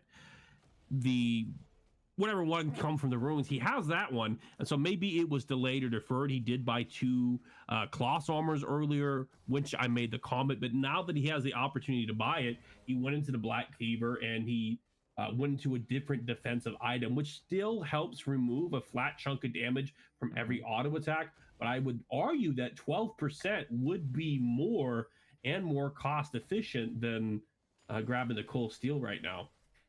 But I may stand corrected on that. Clearly, what he's doing is working. He's living long enough for Coach Silent to get up there, and they've been able to catch him twice now. 17 minutes in the game, the score is 2-1 with a near 3,000 gold advantage in the favor of Monkey Tropics. Don't be deceived, though. TFF does have the Dragon advantage and may be getting to Dragon Point here soon. All right. Stolen Maokai ultimate is going to land on Coach Silent K, but the Seraphine ultimate does slow things down a bit. The kills are going pretty erratic here. Big News surviving on 1 HP, but doesn't survive long enough. Chrome Alone is going to take it down. And actually, TFF is actually going to get the feats of Warfare there, even though Monkey Tropics won away. But Urgot is here for extra assistance. Alf going to pick up another kill. Altasi is pretty strong, but I don't know how strong you can be because there's a lot of healing that can come out of the Silas, and both teams going to concede on continuing to fight there. But a quick early kills for TFF is going to swing the feats of strength towards their favor. All right, we've got the replay coming out here. Looks like Big News is walking in blindly, does get drumped by Swivel, forced to reposition. Coach Silent comes in. We do see the Maokai ult coming from Silas, countered by the Maokai ult coming from Maokai, and then a dive from Alt. Altsy comes in, TPs from the back, is going to be able to pop his ult off here in a minute, grabbing the Caitlyn, hopefully trying to set up a kill for another part of his teammate, using it to peel the Swivel here. At the same time, Alpha is in the back line, causing havoc. Seraphine is forced to flash, but does come around the flank, is able to pick up the kill on Swivel, leading it to a 2v2 between Lucky and Alf. And we do see, again, Urgot going in, but doesn't have the opportunity to kill Alf here due to the peel from Melio, resulting in a 3-for-2 trade in favor of TFF, tying up the score 4-4. The teams are now back in position, and they're preparing to set up for this third drink. And the Encore is stolen from the Seraphine. So a big ultimate coming for Alf yet again in this team fight. If they take this Drake, they are going to get the feats of strength. And it looks like they are. That's the third Monster Sling objective. And that is going to secure it. But can they get out of here is the question. Swivel does go down to Lucky. And they are going to try to continue running. But the Maokai ultimate is going to root up couple them. Chrome Alone goes down to Big News. So they're paying a big price for this. Ultimice is still on that top side trying to get as much advantage as he can. So they are outnumbered for TFF, but I think overall it still was a pretty solid fight for them, right? I mean, they're down a member there, but they got the Drake, they got the feats of strength, and they got the second and turret as well on the top side. So Ultimite's just doing a great job of splitting and putting on a lot of pressure. Hopefully that pays off in the late game there, but obviously these fights are going a little bit more towards Monkey Tropics end because they have the numbers, but the fights don't honestly look that bad for TFF. No, they've been pretty close. And while the gold advantage is with Monkey Tropics, there is an unspoken stat value from these dragons. It's hard to quantify them into gold, but you can argue a couple hundreds per Drake, enough to shore that up. And if they're able to get that fourth Drake, the Dragon Soul, this is going to be Ocean Drake, which makes extended fights very favorable. You can get a lot of value out of it. With Monkey Tropics not having a whole lot of burst champions and the Fury kind of being the only one, they are looking forward to having that soul for these extended fights. Ezreal has some bursts, but isn't going to be enough to kill anybody right away. Same with the Seraphine, same with the Urgot. And so they're going to be able to get a couple different procs off several seconds of that healing back, which will be phenomenal for them. One of the things that have been kind of back and forth in this game has been the towers. Ultimice has been doing a amazing job being a split pusher, going for these towers. However, MKT has not let up the opportunities that their team has provided them. When they win the team fights, they got the Drake and they pressured two other towers. They're actually up in towers by 2 right now, which is a large reason why they're currently up by 3,000 gold. Yeah, that's right. We can see here bot laners just pretty even across the board. And I think Alpha has done a great job of getting himself back into this game too. Still down quite a chunk of CS, but has a lot of value in these team fights, especially like we mentioned before. A lot of good ultimates to steal in this game too. Utilizing it to pretty good potential here. We see Ultimice is going to rotate down to this bottom side as well too, as you already got pretty much all the turrets on top side. Might as well go bottom and just pressure as much as possible in these maps. They are on soul point TFF, so this next objective is going to be pretty big for Monkey Tropics, as we do see a pause. We'll get more information on that as we hear from the players on why the pause is going on, but we'll keep you all updated. As we're going through this pause, though, looking at this game state right now, obviously there's a goal lead for Monkey Tropics, but on objective side, it is definitely more favorable of TFF as we get unpaused here too. What do you how are things looking for you, Professor Mouse, in terms of the odds of winning for both teams? I think it could go either way. A big part of it is going to really depend on these next about, I guess, 5 to 6 minutes. Monkey Tropics is, in my mind, in my estimation, a favored position right now, but they are going to have to defend against TFF. And if they can prevent them from getting that Dragon Soul, they'll be able to, I think, win the majority of the game. Now, if TFF is able to sneak out that soul and even make like a gambit sacrifice play, they give up a negative or a losing trade in order to get that Drake, that might have enough value for them. They might be able to concede 300 or 600 gold in order to get that Dragon Soul. And so, I think it really depends. Can TFF get that Dragon Soul? And is that Dragon Soul going to be enough for them to win out the games? If it's so, they might be able to use that to get Elder and make a significant push to turn this game around. But I'm still thinking that while it can go either way, MKT, I think, has just been more consistent in this game, in these fights across the board. Hence, we see them currently up 2 right now, suggesting a trend when they have been winning. And I do think that the team fighting potential does favor Monkey Tropics a bit more too, right? I mean, you just have so much more front to back options, a lot of tanky options as well. Maokai's going to be very hard to deal with. Speaking of fights here, there might be a fight breaking out here too. Alpha is going to steal the Maokai ultimate yet again. Such a good ultimate for that. Meanwhile, it looks like Ultimize is going to try to run down Big News. Can Big News pull this off? No, I don't think so. It is hard to 1v1 Ultimize. Coach Silent K is going to go for the reinforcement, but I don't think Coach Silent K has enough damage to even take out the Don't do it, Coach. as he's going to heal back up at this point in time. You don't want that smoke. Don't do it, Coach. Provide the pressure. Yeah. Recognizing his own limitations in the champ he has. But the pressure from Tridemir is no joke. Swivel is going to flash forward. They're going to Cyclone as well. Islamic Samurai is going to go down instantly. But the rest of the forces are here. Altazi actually taking out Chrome alone. Caitlyn goes down, but there's still plenty of damage on the side of the team. Ultimice is here. Ultimice has the ultimate still up too, but this Urgot is getting pretty chunky at this point too. You can't really even cleave down this Urgot very easily anymore. 2.5 items already completed. And Barlow goes down as well to Lucky. Teamfight is definitely going to be more favorable for Monkey Tropics. Ultimice has to be careful here. Doesn't want to get caught out. Still has the ultimate, but there's just a lot of CC between Coach Silent K and Altazi that it's not really easy to just contest there and try to ultimate your way out. And this might be... oh, no, it's not going to be solo, as it's actually going to go over to Monkey Tropics. I think it was a very interesting play. So Ultimice goes and gets the pick on Big News, now has a number advantage, pivots from the bot lane to the mid lane, and they go for a dive where they have a 4v2 advantage. They're able to successfully do it, but then Altazi comes in with the TP, able to kill very quickly one of the back rows, mitigating some of that advantage, having a substantial threat with his ult, which he didn't appear to use in that fight. And his team was able to regroup around his damage and close out the team fight in an even trade 2-for-2. But because of the order of operations, the remaining abilities that Tryndamere had to be a threat on the map were not sufficient. He no longer had his ult, and if he went back in, he would likely die, giving a shutdown over to Monkey Tropics. Because of this, they used the window, they got the dragon, they were able to deny the Dragon Soul for another 6 minutes. I think it's 5 minutes. Could be 6. Somebody will have to fact check me on that. Hopefully chat has my back on that.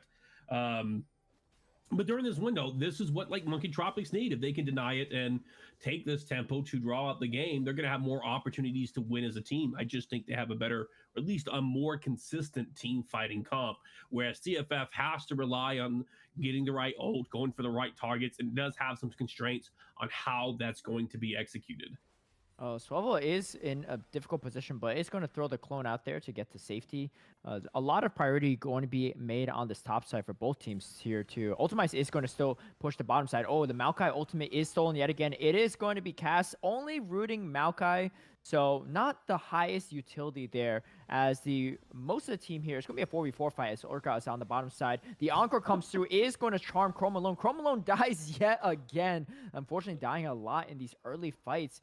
Big news is not really scared of much outside of Trendemir, and Trendemir is in that bot lane. Now, if Monkey Tropics gets this Baron / Voracious Otacon, it could be pretty tough for TFF because they already don't have the greatest of teamfight potential. Looks like Altazi is going to spend the TP to TP up for this Voracious Otacon. And you know what? Ultimites are going to go to town on these turrets, so might not mind it so much. I don't know if you can really steal this. I think Swivel may make an attempt for it, but it is not going to be easy to do, especially with very little vision. And if they grab this, it could be pretty tough because, again, this is already a hard team fight. Team to face, and Maokai is going to throw the ultimate. Alf is going to be rooted up, is forced to flash out of there, but they have the Voracious Otacon, so they could take a risky fight if they want to.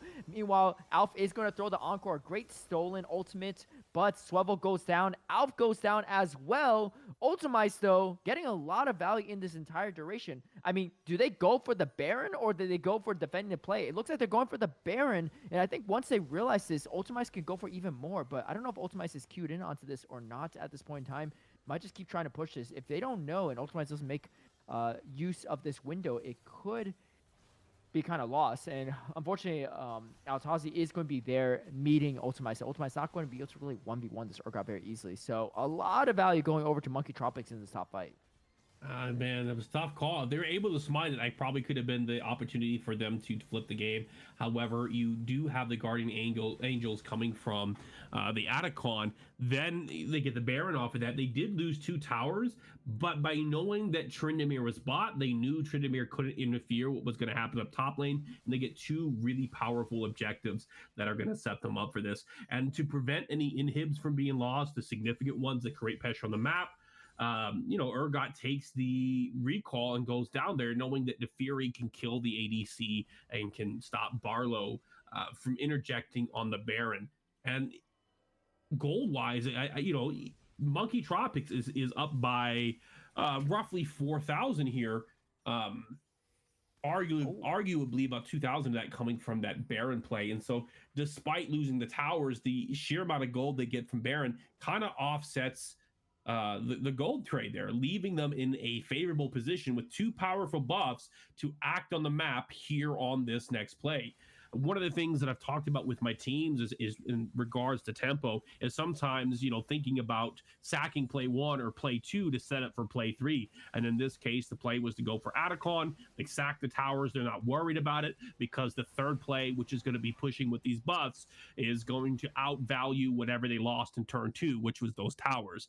As we can see here, Monkey Tropics is pushing very aggressively while they have these buffs.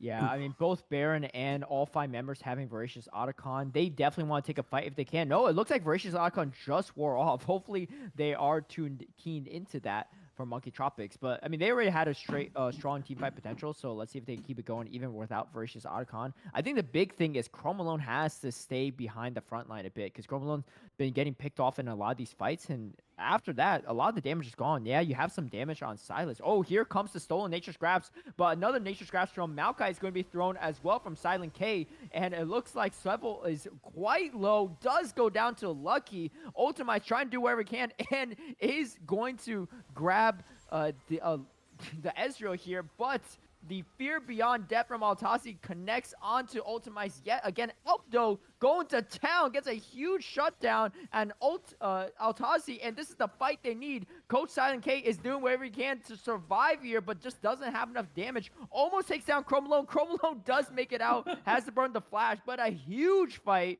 for TFF and Alf in particular, carrying a lot of that team in that fight, and they are now going to get the soul. I'm going to hear the replay, so we can watch how this breaks out. One other thing to look out in this fight is going to be the flashes. Seraphine has a great flash, and looks like Caitlyn has one too. Swivel comes in from the front. Alf comes in from the side. We do see get matched by the Maokai. As stated earlier, you can see Islamic Samurai gets a huge ult off flashes over, but Ultimice is going to go ahead and dive that back lane as well. So we have two separate fights going on, 4v1 in the bot lane, and it looks to be 3v1 on the top there. Caitlyn's going to get some damage off. Ultimice will go down. Once the ult is down, the fear goes off on Barlow, which does get caught and drops the fight right over here to a 2v2. But Alf has a substantial health advantage, and what Silas kind of wants is these extended fights where he can get his healing off multiple times, which is what he can do against Urgot. With this, he's able to kill the Urgot with Chrome Alone, also dealing some good chunks of damage, and then good kiting from Chrome Alone, taking the flash here so that Maokai is committed to the fight enough to believe that perhaps he can get a kill, perhaps he can't, but he's going to go ahead and try it because he doesn't think he can get out. And, that ends up being a +2 for TFF. The gold differential is still not in their favor, but they do have Dragon Soul now. We can see that the gold differential is about 3,000, but with that soul, they might be able to win more fights like that last one. And as we get closer and closer to the end of the game, it's really just going to come down to 1 or 2 fights and by how big of a margin you're able to win. I mean, yeah, 4 items on this Trendemir too with the upgraded boots. Ultimice flash for Lucky there, right, to get the kill, but that was absolutely worth it in my opinion, because once you get Lucky out, that's a lot of your damage gone. And speaking of fights, Alf is going to go for the chase on Big News. Alf said, you know what, I'm done being gapped in this mid lane, I'm coming for blood, and is now on a killing spree. Does take down Big News as well. That huge large injection of gold from that shutdown on Altazi was huge in that last fight, and now this Silas is completely online. No ultimate stolen at this point in time, but has a good few options this game and has been doing really well. I mean, looking at that last team fight too, I just could not believe what I was seeing. I was like, there's no way Monkey Tropics is about to lose this fight. They're so far ahead, but they did.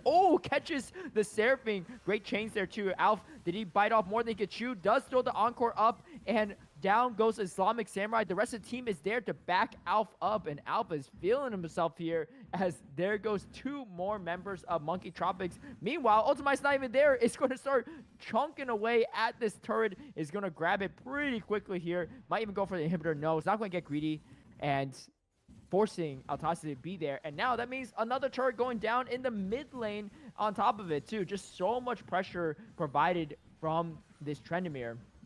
Coach Silent K is tired of this, is going to use the Nature's Grasp, but not really too much you can really capture here, as the rest of the team is still helping out Barlow get out to safety. So TFF finding the win conditions they are looking for here. Now look at the gold differential. 300, less than 300 at this point too. This game looked like completely in Monkey Tropics' hands, but that one fight at River completely switched things around. Go ahead and look at the differences between the top laners right now. Trendemir is up by over 3,600 gold, and compared to Urgot, largely because of his CS. We are 34 minutes into the game, but Trendemir has nearly 400 CS, meaning that he has over 10 CS per minute, which is something that's relatively hard to achieve. It used to be the golden standard of what the expectation for pro levels were about 9 to 10 CS per minute. On the grounds that you're still doing everything else in the game, that you weren't, just power farming.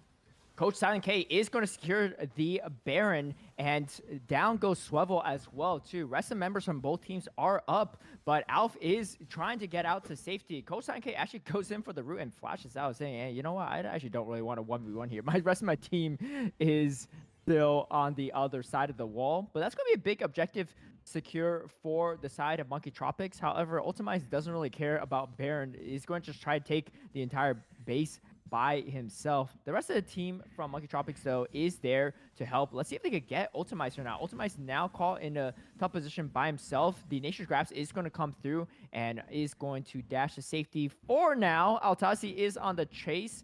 I don't think you're able to chase. Oh, wait. Trendemir going back in here a little bit. Maybe getting a little too greedy here. Coach Silent K is going to slow down Ultimize, but Ultimize able to get to safety. I mean, I think even though Monkey Tropics did get this Baron, how do they push the waves in is the question, because it seems like they haven't really even crossed the river in a hot second, just because the Ultimize constantly providing so much pressure on this Trendemir. And this Trendemir full build, 6 items at this point too.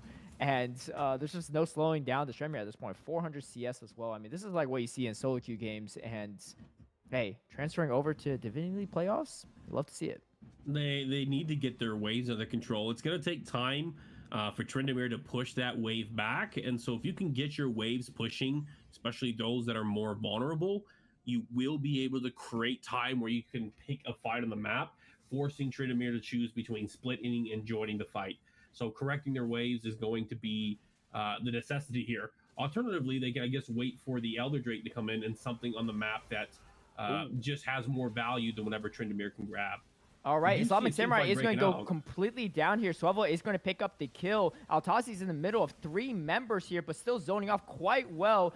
Meanwhile, Swavel is trying to run to safety. A lot of Caitlyn traps there. Here comes the Nature's Grasp, though. It is going to root down Alf. Alf is going to go into stasis to buy some time.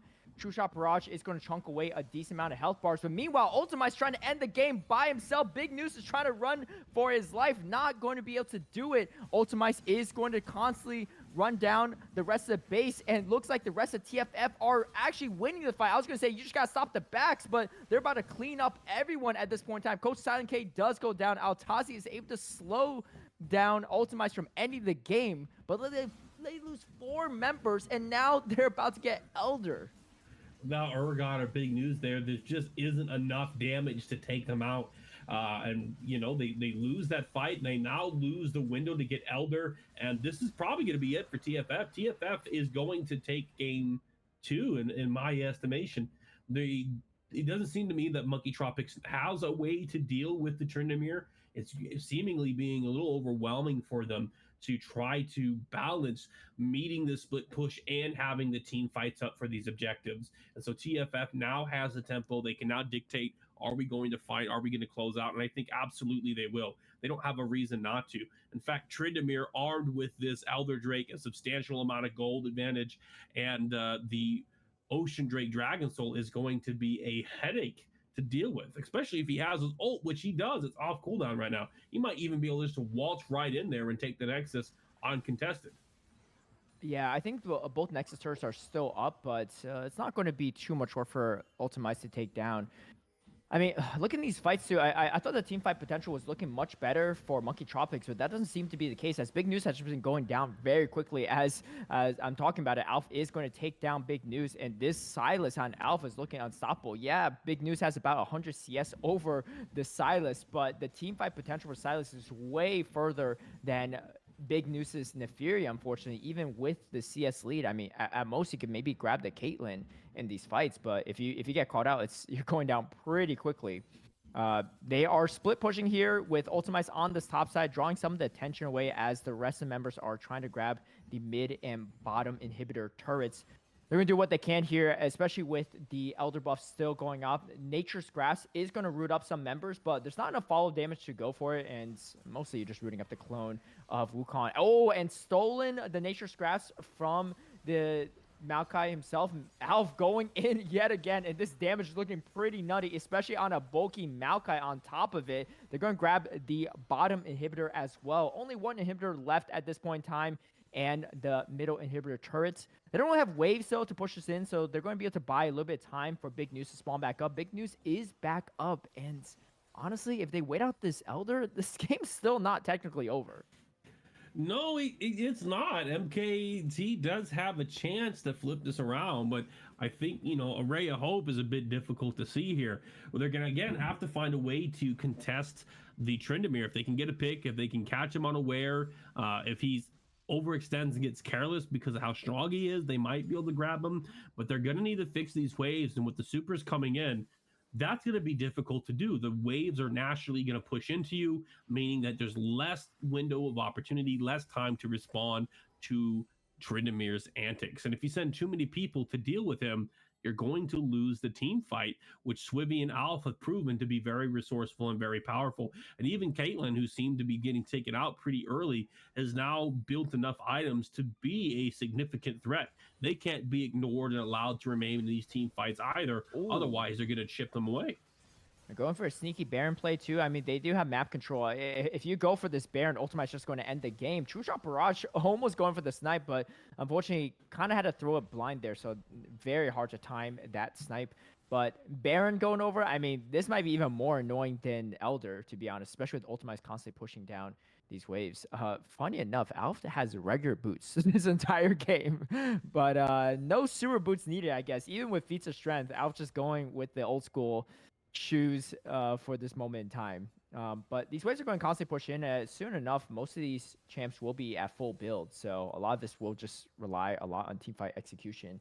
I think the real question is, where does Big News position himself, right? Because he's got to find some utility somehow, and he can't really face check a lot of these champs. You don't really want to burn your entire kit on Emilio. And if you could get to Caitlyn, great. But it just seems like Big News has not really found the position to do so in these past few fights. No, Big News has had a difficulty getting on them recently. Earlier, it seemed like Big News was on the targets, getting rid of Caitlyn pretty quickly, or even Barlow.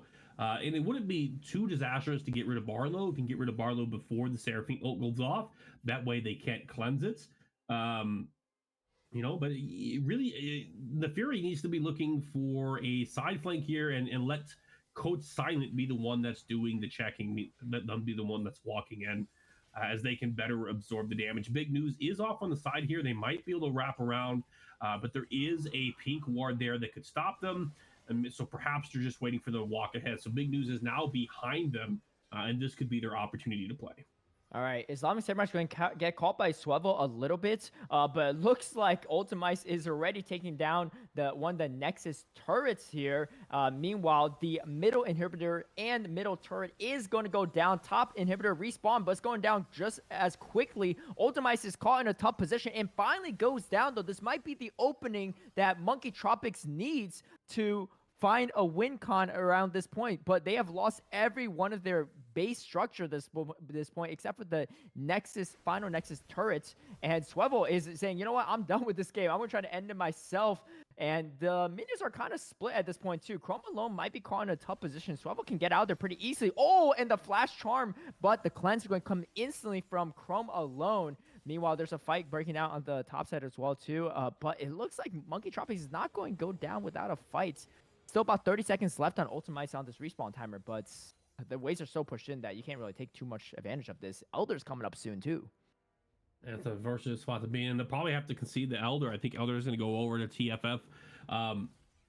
We do see Monkey Tropic trying to push out these waves to create some type of a buffer, but with all three inhibs down, it's going to be 2 super minions in every single wave, which is a substantial amount of pressure, meaning that they risk losing the base if they try to contest the Elder. But if they go contest the Elder, it's not likely they're going to survive the next team fight. Oh man, look at just one Piltover over Peacemaker doing a decent chunk just to the Urgot's health too. I can't imagine how much that would do to the Seraphine or Ezreal's health. The positioning looks really good for TFF so far. I mean, they're going to try to grab another Elder too. I don't know if you go for Miraculous Steal or what, because Ultimice is already trying to run down this middle part of the base and just end the game by himself. You can see 3 members contesting at this point in time. It looks like Coach Silent K, maybe Big News, going to help try to go for a steal on Elder. It's not going to be easy, and if you die at this point too, it's also going to be hard because you're now losing Elder and you down a member. Coach Silent K is going to go through here. Nature's Grass is coming through on both ends. As you can see, they're being stolen, but Coach Silent K dies instantly. And good patience on TFF to not bring the Elder into smite range as they're going to take it afterward. This is looking pretty tough for Monkey Tropics. I have to agree with you there. TFF was smart to wait the way that they did. They waited for the super minions to get into base, forcing a reaction from Monkey Tropics, who is now forced to defend, meaning that the number of players that are there to help with the steal are now lower. And Maokai, getting pressured by the team, had to jump in and try to make something happen if it's going to happen at all. Unfortunately fell short. But we do see TFF coming in and Ultimize just wailing on that Nexus, unafraid of anything, as he has his ult. He could not be stopped. All right, Phenomenal TFF play. Alfstronauts bring it back in game number 2. The score is now tied 1-1 in an over 45-minute banger of a series. Look at that damage actually from Coach Silent K. I actually did not see that coming too, but a ton of damage. I mean, Leandre's just burning away too. But you know what? Total damage to objectives is probably the most key factor here. As you can see, the pressure from Ultimize throughout the game was kind of insane. They just, just Trendemir things, as you can see too. And unfortunately, I feel like the Nafir just didn't really come to play as much in that middle to late game. Actually, yeah, a ton of damage from Trendemir as well too, as expected. But that's gonna be game number 2. We have at least 2 more games to go, but this one might go the distance for game number 5. So stay tuned. We'll be right back for game number 3.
Welcome back, everyone, to Titan Esports. This is the Divinity League quarterfinals for the playoffs, and we have TFF Alfstronauts versus Monkey Tropics. It's tied 1-1.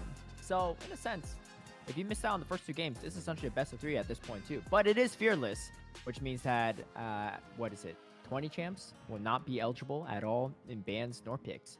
I'm Caleb Payne, joined by Professor Mouse, and I heard we had a interesting Kiss, Marry, Kill this week.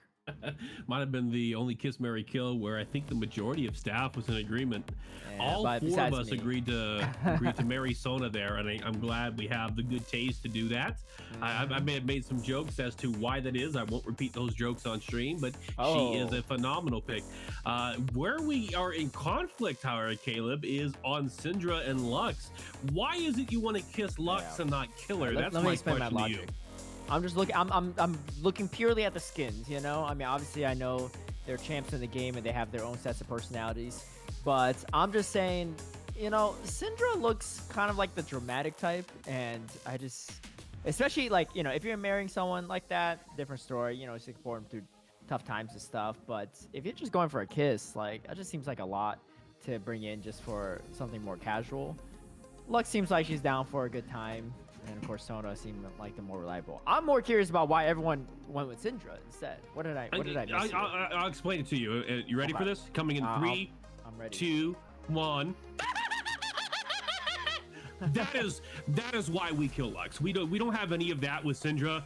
If you found that attractive, Caleb, I guess that means you can go ahead and kiss me. But you know, that Lux laugh is so obnoxious it needs to go away. That's why Syndra wins every day.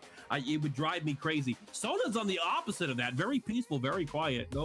No headaches on account of obnoxious noises coming from her. But Lux, I cannot stand that laugh. It is more annoying than Teemos, and that is saying something. Wow. Okay, that must be why I missed it. I mean, here's the thing: if you're kissing Lux, then she's not laughing at the same time, presumably, right? So that's one way to settle that. But I do see where you all are at, and maybe in a future week we might all be on the same page. But it seems like this is as close as it's gotten so far. So it is certainly the closest we've gotten. Be the odd one out on this one, but anyway, a fun little thing for you all. If you have your own preferences, drop it in chats. But we have our draft underway, so let's head into it. And like I said, this is Fearless.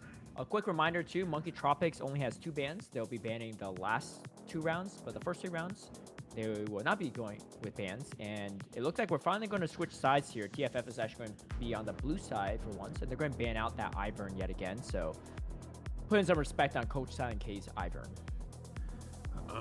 So I, was confident Monkey Tropics was going to get last game. I thought they were in control the majority of the game, but TFF was able to flip it around. Seeing that TFF now has to come up with a priority pick, I'll be interested to see what their strategy is. How are they going to take game 3? Game 2 seemed almost like a fluke, like an anomaly. They leveraged the strength of Tryndamere very well, and now that Tryndamere can't be picked again, they need something new. Otherwise, we could see a repeat of game 1. They do have an advantage, though, and that advantage is going to be those first 3 bans. And especially being on blue side, Monkey Tropics can't stop them from selecting anything on that first pick. Whatever TFF wants, they can grab it now. That's right, and Amumu going to get banned out, and the Zaya this time too. I actually don't remember what the 3rd ban was last time. I think it might be Darius! Oh, we get the Darius. Okay, you know what? I was hinting at it. I was waiting for it. Here we go, Darius. Flex pick, jungle and top. Very powerful pick. I'm excited to see the Darius. They did not ban it. That was the indication I was looking for. Darius is through. TFF is going to win this game, no doubt. I mean, that's the tough part, right? If you don't have any of the first 3 bans from Monkey Tropics end, you can't really limit the selection of any champs, really, especially on the first pick side. Especially on blue side, TFF is really going to take advantage of that. So they're going to pick the Darius. Small chance, I guess, that it could be in the jungle, but I think, especially based on how Ultimize plays, definitely looking for a strong 1v1 in the top lane, top gap kind of situation. And that's going to be picked up for TFF. But on the other side of things, Monkey Tropics picking up the Bars and the Volibear. Volibear into Darius, especially on the top lane, is not too bad, especially in that late game. I'm not too sure how it plays out. I think Darius wins that. Volibear is not without options as he gets his items. Allows him to deal a little bit better with Darius, but early on Darius wins. That said, that Volibear is likely also a flex pick between the top and the jungle. A great way to okay, probably, something's not working. We see a Darius ban, but Darius is already picked. Something is broken. Well, we'll see as this progresses too. We'll assume it's a Darius pick for now, and maybe just a misban on the side of Monkey Tropics. But we do have the Leona pickup as support. So, okay, it's going to be a Zir ban, actually, which makes a lot of sense. We haven't seen any mid laner, and Cassiopeia also makes a lot of sense, too, because you're probably not going to try to ban out top laners if Darius was the first pick. Darius jungle is a little less common, I guess, but it's not completely out of the question. Oh, it's actually been pretty prevalent this patch. That's true. Yeah. Which is why, like, they haven't selected until probably this pick here. They're gonna have to pick one of these 2. We'll see which lane it goes to. I'm a big fan of the Alistar pick. Great way to create space and negate the aggressive plays from Leona. Varus is one of the stronger ADCs right now as well, a very prioritized pick. And if you can create space for him to do his work, he's going to be fantastic. Ooh, it is a Darius jungle. Is beautiful. And then, yeah, we see the Renekton as a strong blind fleet, very aggressive. I think Monkey Tropics, again, though, kind of wins the draft here. I was big in favor of the Darius. I am a big fan of the Talia. Honestly, I think TFS has a solid draft. I just think Alistar is a big counter to what 3 of those champions want to do. Now, Monkey Tropics doesn't have enough range ability, in my opinion. If they had perhaps somebody other than Yomu, sorry, Yone, Yomu's is the item. Yone in the mid lane, I think I would like their draft even more. But I don't like Yone into what TFF is cooking. And TFF, I think, does have stronger individual champions. Very tough call. I'm going to double down. Darius is the man. I'm doubling down on Darius. Darius is going to win the game. TFF takes game 3. That's my prediction. Lock me in on that right now. All right. We'll pencil that in. I think I think the draft is definitely. We actually have. Things changed a little. I don't think that's Renata top. It's probably the Renekton top actually. But looking at what we previously saw too, I actually think Monkey Tropics has a pretty solid lineup here. The Volibear definitely was picked for the Darius, but Volibear into Renekton, especially in late game, is not too bad, right? You get Rada Aegis, Flicker Blade, and that combination is pretty disgusting for, lifesteal, but you can also go different options. So on the Volibear, go more of a tank option.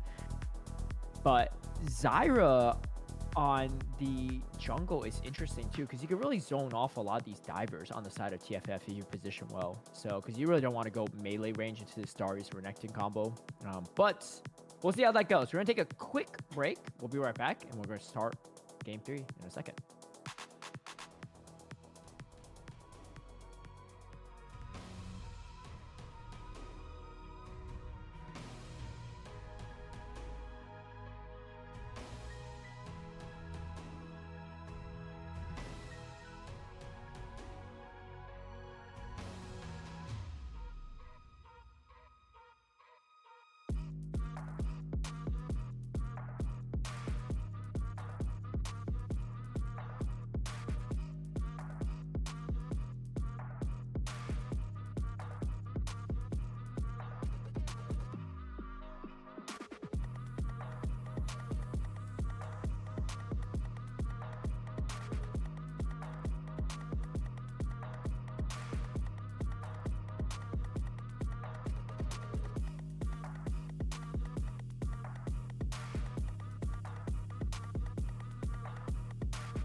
All right, we are back, and this is game number 3 of the best of 5. TFF Alfstronauts versus Monkey Tropics, and we got some heavy bruises on this top side of the map. You said that you favor TFF's composition more, Professor Malice. Is that correct? That is correct. I'm a big fan of the Dunk Master Darius, although it's unfortunate that skin did not make an appearance today. They went with the Woad Master, which is is a woad of BS if you ask me. I just think Darius is much better on the Dunk Master. But here we are, and I'm just thankful that they picked the champion. I'm happy to see it in the jungle, as it is a very strong pick. Something that caught me by surprise, though, is, I mean, I guess it shouldn't have been surprising after I saw the All-Star. I don't know who I expected to go jungle, but that's Zyra. That's Zyra jungle, and I thought Zyra was support for some reason. But they have Alistar, who goes nowhere else but support. He has a gimmicky top, but we know it's not top either. So I got confused. I was gonna Old say man I've seen moment, a as we few call it. few Alistar tops, but they haven't really panned out so well for anyone that's on his team. Interesting enough, something I noticed is Lucky is running the Arcane Comment rune, so this actually might be a lethality virus actually instead of the standard AD virus. But maybe not too bad, I guess. I mean, you don't really want to be too close in range of Renekton and Darius. Is my only guess of why that's the rune of choice. I mean, it could still, lethality virus still does a lot of damage, right? And you don't have a lot of true tanks on the side of TFF outside of the Leona. You know, I wish I can give more context on that. Lethality Virus used to be a laughable meme. I had one of my junior varsity players asking about it because that's their preferred play style, and some of our varsity players were like, "No, it's not efficient. It's not that efficient. It's not as useful. You typically take the on hit build every single time." However, in the last patch or two, Varus lethality has become more popular than not, at least to the point where it's a considerable option for Varus players.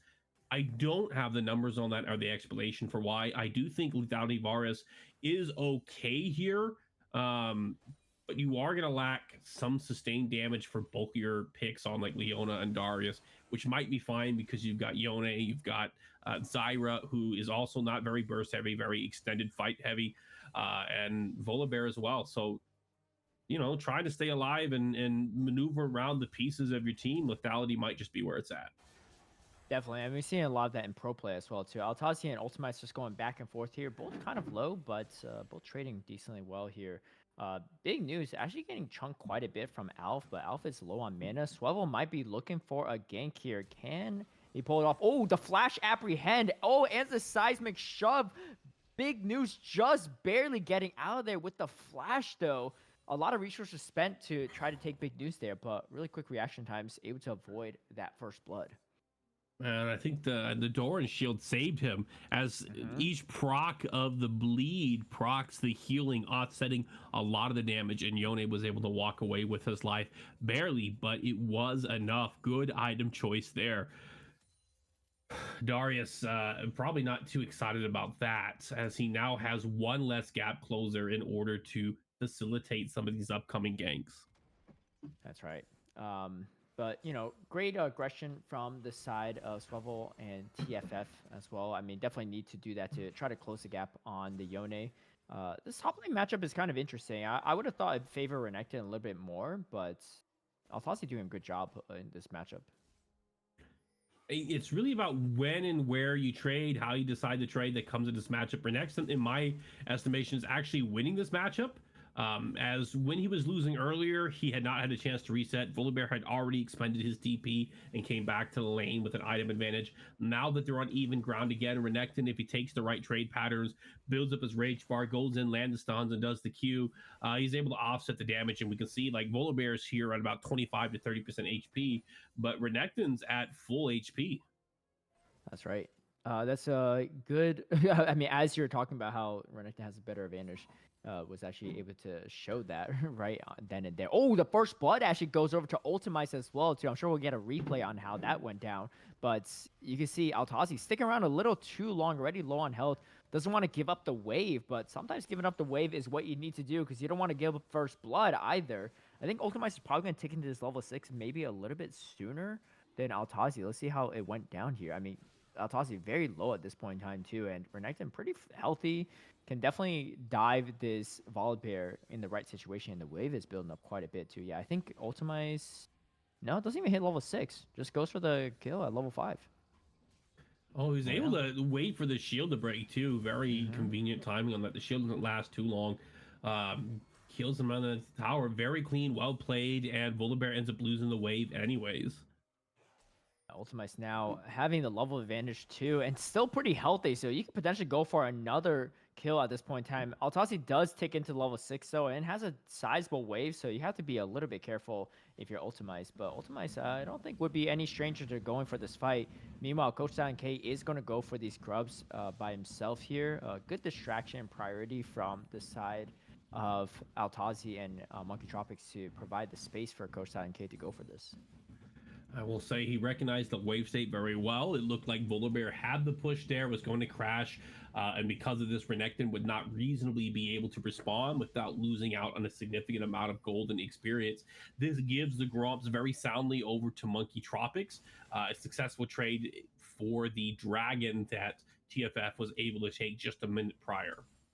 Both top laners also holding on to their ultimates, maybe just saving for whoever really pulls the trigger on this objective. Alf trying to contest the Scuttle Crab. Off screen too, we actually had Infernal Drake going over the side of TFF. So just trading objectives here. Gold differential is pretty underwhelming at this point in time, so fairly similar. So Unbound there, just helping out his jungler over there. Big news. But yeah, I mean, overall, pretty quiet game so far. I think this Misfortune looks a little bit better in these team fights over Varus, in my opinion, but in the late game. But if you position your arrows right on Varus, it could also do a decent chunk of damage. Ultimize has the level advantage. Altazi actually going in for this. Stuns up Ultimize, but I don't know how much you really want to take this. Altazi is going to take into the level 7 as well, but it's chunked quite a bit compared to this Renekton. I don't think it's a fight that Volibear wants to take. Short trades, they might be able to get a favorable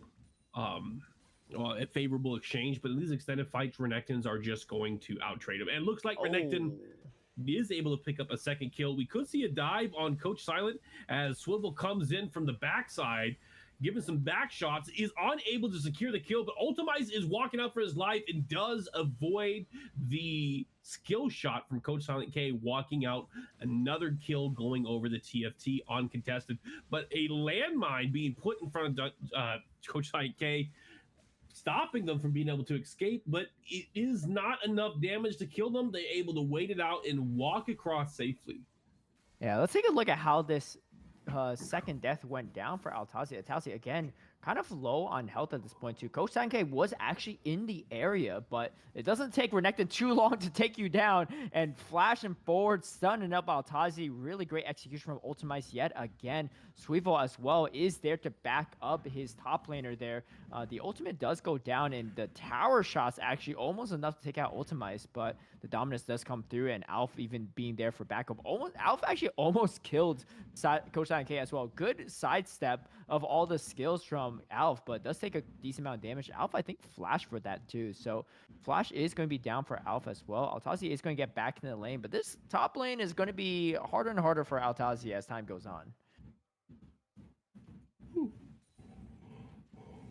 All right, and then Altazi going back to farm a bit here. 2 kills to Ultimice's name already. 1 kill away from Feats of Warfare to secure for the side of TFF. TFF, after a strong win in game number 2, are definitely feeling the momentum more on their side here, and for good reason. Well, I'm hoping that they should. I've explained before in previous streams this thing called the cognitive triangle, and what we feel affects what we think affects what we do, and what we do affects how we feel. That works in the reverse as well, that the things that we feel or the things that we think can influence our behavior. And in this case, if they're coming in with more morale from game 2, having an upset, having successfully taken that game, they're going to feel confident going into game 3. If they can ride this momentum, we might be able to see them take game 3 and eventually game 4. Alf looking like maybe he looked away for a second, and actually the kill goes over to Big News. Big News landing the Fate Sealed and doing a sizable amount of damage before the Soul Unbound goes back, snaps back, and snap some damage over to Alf's side. So definitely a nice kill um for big news there. Meanwhile, we're gonna take a look at bot lane to see what even happened in this point in time too. It looks like, oh, there's a dive going over to Lucky. Not going so well as they expected. Barlow actually quite low too. So Coach Silent K actually able to pick up a kill as well. So it's at 2 kills apiece. Yeah, 2 kills apiece for both teams. So both teams now on the precipice of the warfare feats of strength. And I think Ultimize wants to take that for himself with a third kill over Altazi. I don't know if Altazi is going to give it up that easily though this time around. No, I would hope that after 2 losing exchanges, they might adjust their strategy. Renekton can be very oppressive. Fight breaking on the bot side, possibly Swivel missing the hook, but it looks like Alistar does get caught by the Leona, gets hit by the Q from Darius, does charge back in to knock Darius away, pops his ultimate, gets slowed by the Darius, gets caught by the Q, and a dunk comes in. Dunk a damn! Darius is going to secure the feats of strength for TFF, but you get a little vengeance here for Altazi, and they are going to shut down Renekton on this top side. Coach Silent K is going to pick up the kill himself. 2 kills to his name as well, too. This Zyra is getting pretty fed, and Zyra jungle does do a respectable amount of damage, especially in late game with all these items. I have to agree with that. And one of the comments that I made for Monkey Tropics is I wished that they had more range damage in their composition. So Zyra being that control mage, being that ranged player for them is something that I believe they need. They will be able to grab the grubs here. I think 6 grubs are going to go over to Monkey Tropics. However, TFF has managed to get the second dragon, and so they're only 1 dragon away from soul point and 2 dragons away from getting the soul itself. We saw in game 2 how valuable those early dragons ended up being, as it allowed them to get the soul early on. Oh, Coach Silent K gets apprehended as well, and there goes another kill going over to the side of TFF. A big shutdown going to Alf. Definitely something that Alf would love to have to even up some this goal differential against big news in this mid lane. But that is 6 scrubs going over the side of Monkey Tropics, and kind of like last game, but maybe reversed. The split lane pressure from the top laner, especially on the Volibear, can be pretty nasty in the late game. I mean, Renekton might be, stuck babysitting Altazi for most of the game if Altazi decides to split for most of it. Looking at how last game went, though, Altazi might be joining more team fights than Ultimize did on the trend mirror from game number 2. But so far, game is fairly even, 4-3. Goal differential actually favoring Monkey Tropics, even though they're down a kill. But like you said, 2 Drakes over to the side of TFF means that they're just that much closer to soul points. All right, and looks like bot lane action is pretty quiet, just like the previous game. They do have 2 engaged supports on both ends, but neither are really going for too much until the junglers are there. But speaking of junglers, Coach Silent K is there to back up things. Swivel, on the other hand, is trying to help out Alf in this mid lane matchup, as it looks like, Coach Silent K is going to rotate over, does root down Swivel a bit. The ultimate goes down as well, and Swivel is quite low at this point, does steal up some of the health. Can you get a kill? No. The shutdown does go over to Coach Silent K. Coach Silent K getting pretty rich on this Zyra, actually. Getting a lot of shutdowns, getting a lot of gold in CS in general. Did die once, but has the Leandry's completely finished off at this point too, and that burn damage is going to really add up in these team fights. Oh, it certainly will. Being the most fed player in the game right now is going to put them in a position of power. It looks like big news, barely avoiding the combination coming out from Alf. Well, I guess well done.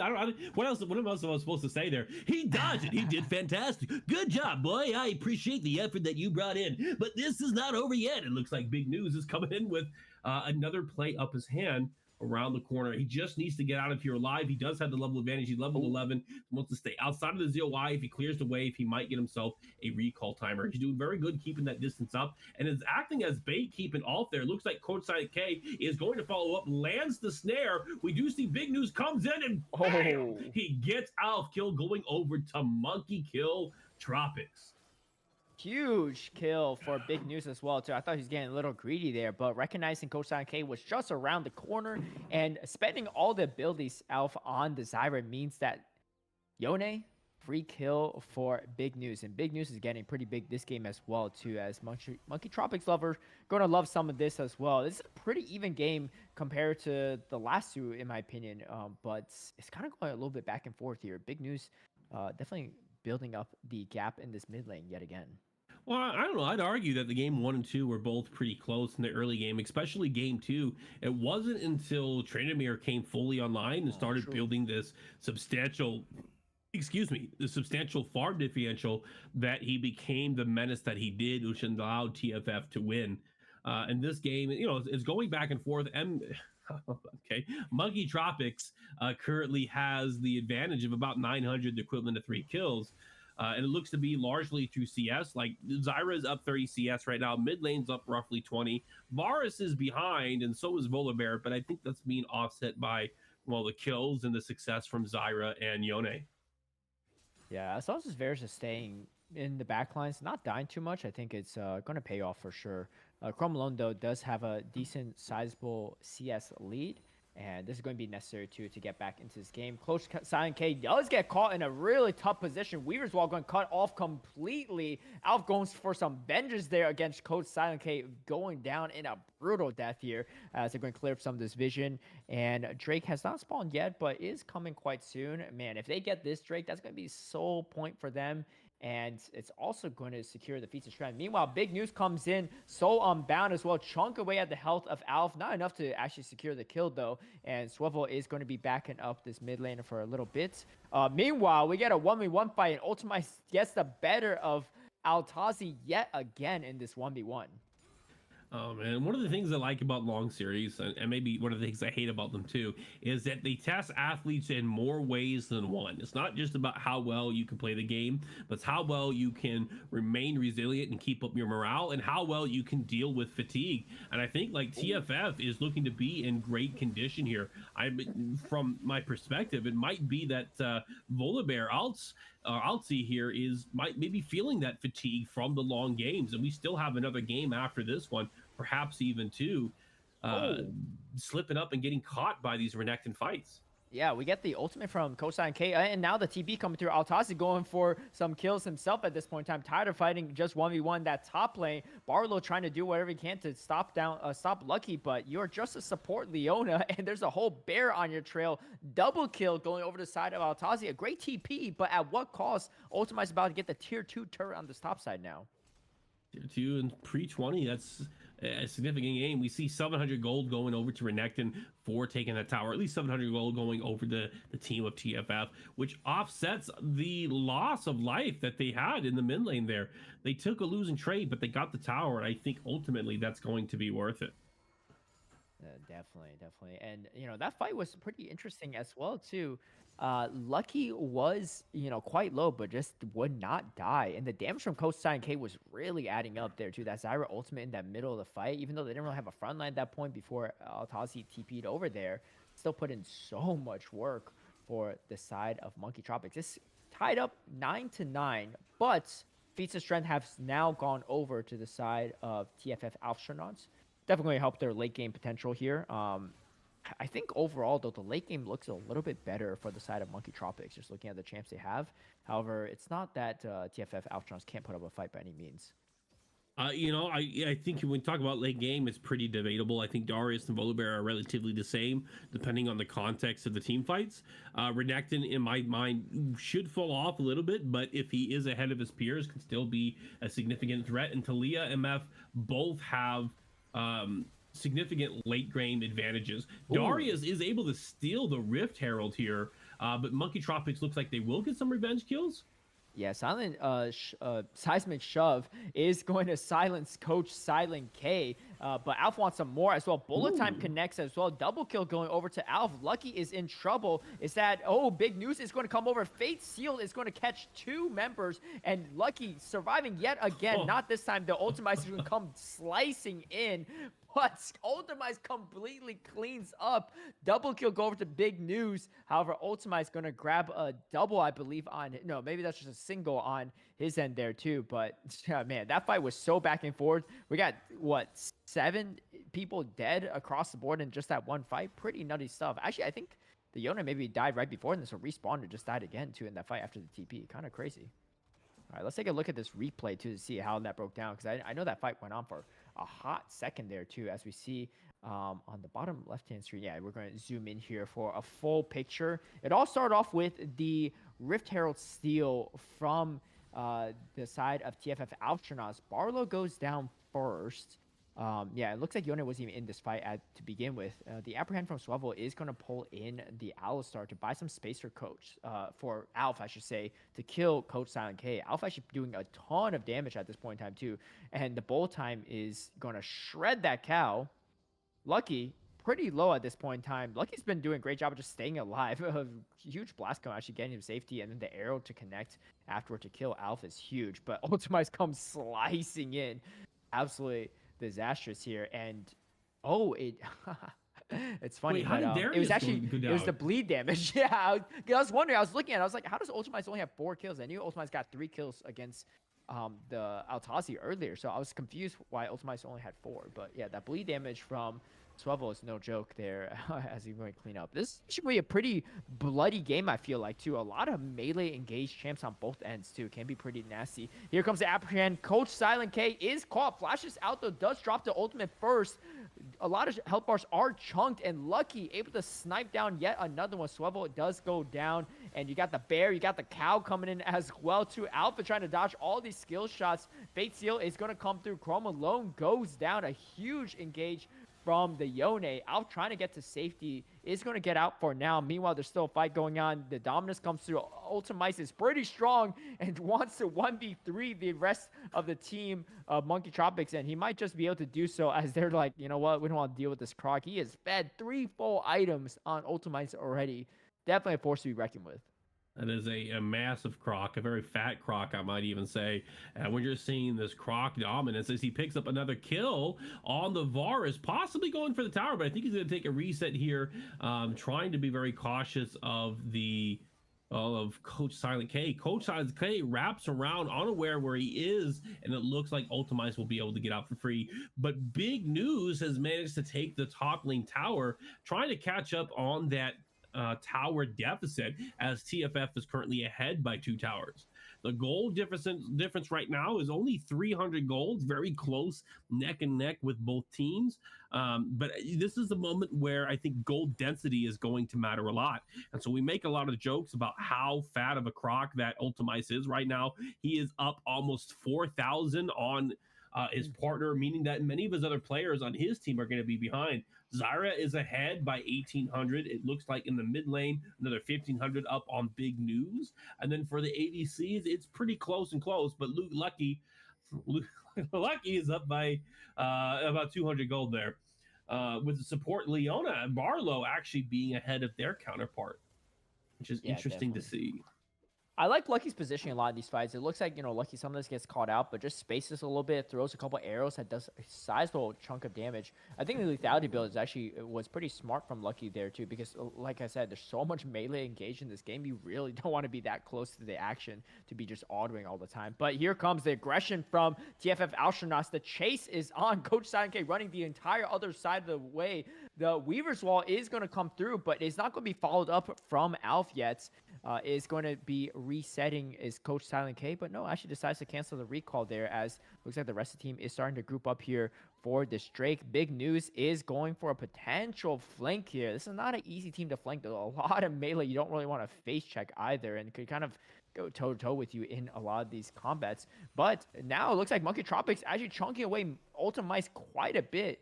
Most Fed member doesn't want to be that low into this fight, because once they take out Ultimize, that's going to be a lot of their early game damage gone. And looks like Monkey Tropics is going to get pretty good positioning for this Drake. They really don't want to be on Soul Point, but Alf has something to say about that. Is going to start throwing some of these spells and chunking away here too. So does the rest of the team. Oh, here comes Altazi ulting in here as well, stunning up, but Ultimize can tank some of this damage, and a big massive bullet time.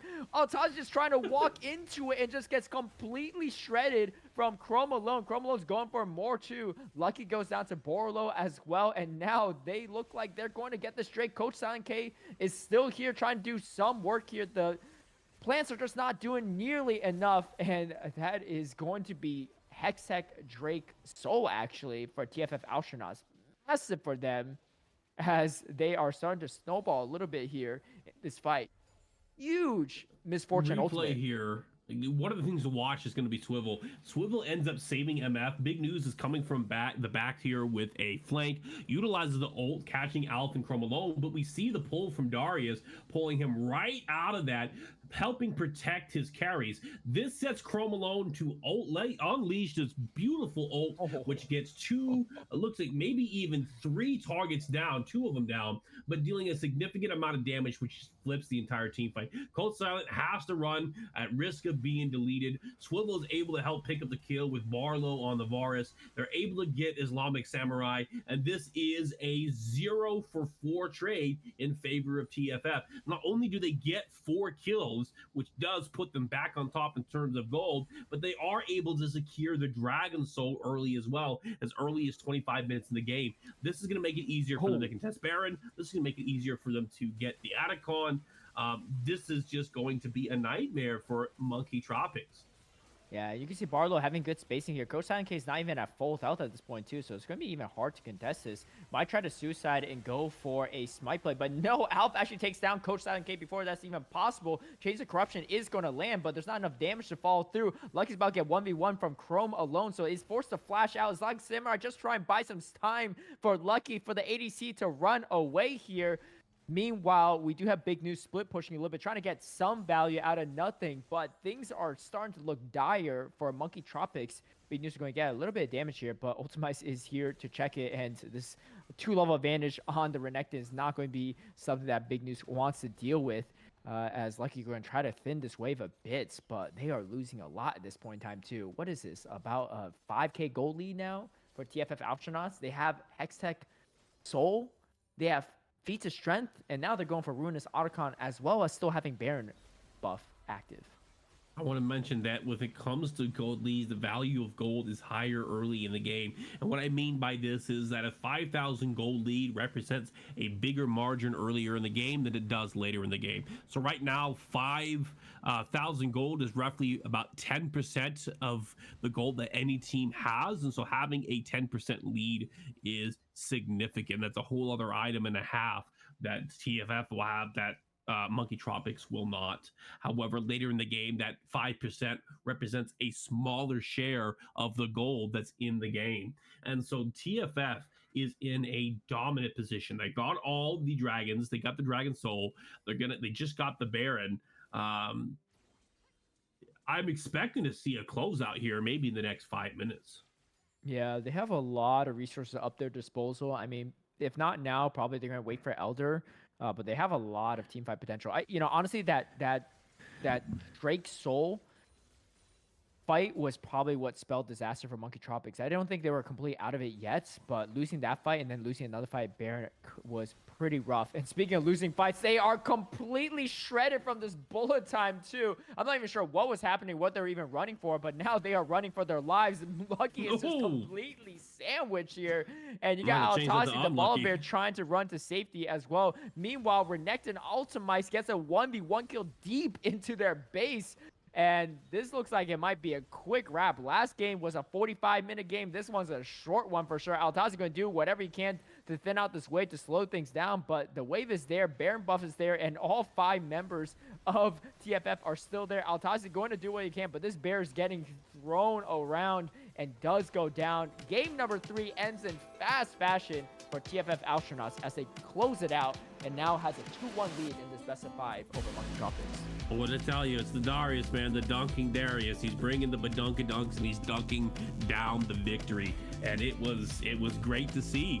I made my claim, I made my call, and I called it right, and I stand by it. It was tight. Big fan of the Darius pick, especially Darius jungle, no less. Yeah, Darius jungle for sure. I think a lot of it was definitely on the backs of Ultimize there in that top lane. Really great ultimates from Misfortune on Chrome alone throughout, but even better, I think, spacing from the rest of the team. You made a really great call out. The apprehend from Swivel in that one fight was able to pull the Yone away from misfortune to get her into safety. And just overall, really well played from the entire side of TFF Alfstronauts. Really, not really any flaws that I noticed, towards the end, Monkey Tropics seemed like they fell a little bit apart on the macro side of things, but let's see if they can bounce back in game number 4. They did win game 1 pretty quickly, but maybe without a quad kill and a Jinx in 7 minutes, it might be a little bit tougher game. So we're going to take a quick break. We'll be back for game number 4.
Like, ride with me if you ride with me, you can slide with me if you feel like 550 on the 5 sticky, come get high with me, that's a deal, right?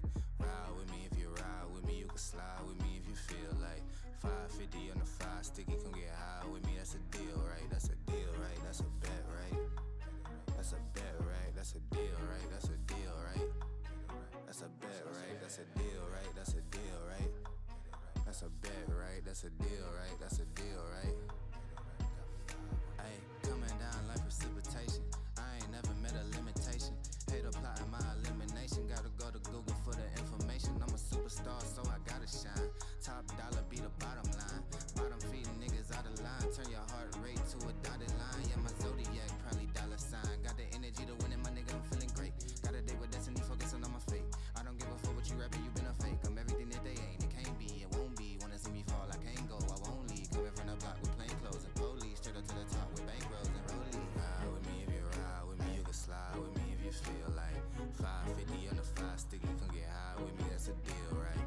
Ride with me if you ride with me, you can slide with me if you feel like 550 on the 5 sticky, come get high with me, that's a deal, right? That's a deal, right? That's a bet, right? That's a bet, right? That's a deal, right? That's a deal, right? That's a bet, right? That's a deal, right? That's a deal, right? That's a bet, right? That's a deal, right? That's a deal, right? Ay, 12 can't really stop shit, so I'm still pushing like a mosh pit.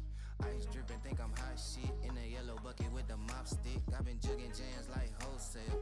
Everything must go sell. Hitting bitches with the old well. Need 100 million on the low scale. On my worst night, I'm the best nigga. Wouldn't mess with you, couldn't cap to him. Homie spotted me like 700, brought 1100 right back to him. If I can't do it, then it ain't real. I just make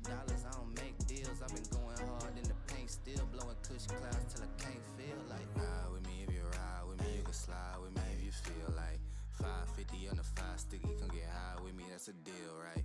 Ride with me if you ride with me, you can slide with me if you feel like 550 on the 5 sticky, come get high with me, that's a deal, right? That's a deal, right? That's a bet, right? That's a bet, right? That's a deal, right? That's a deal, right? That's a bet, right? That's a deal, right? That's a deal, right? That's a bet, right? That's a deal, right? That's a deal, right?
Welcome back, everyone, to Titan Esports Divinity League. We are here in the quarterfinals of the playoffs. TFF Alfstronauts against Monkey Tropics. TFF Alfstronauts dropping game 1, but coming back roaring hard into games 2 and 3, and they are on match points.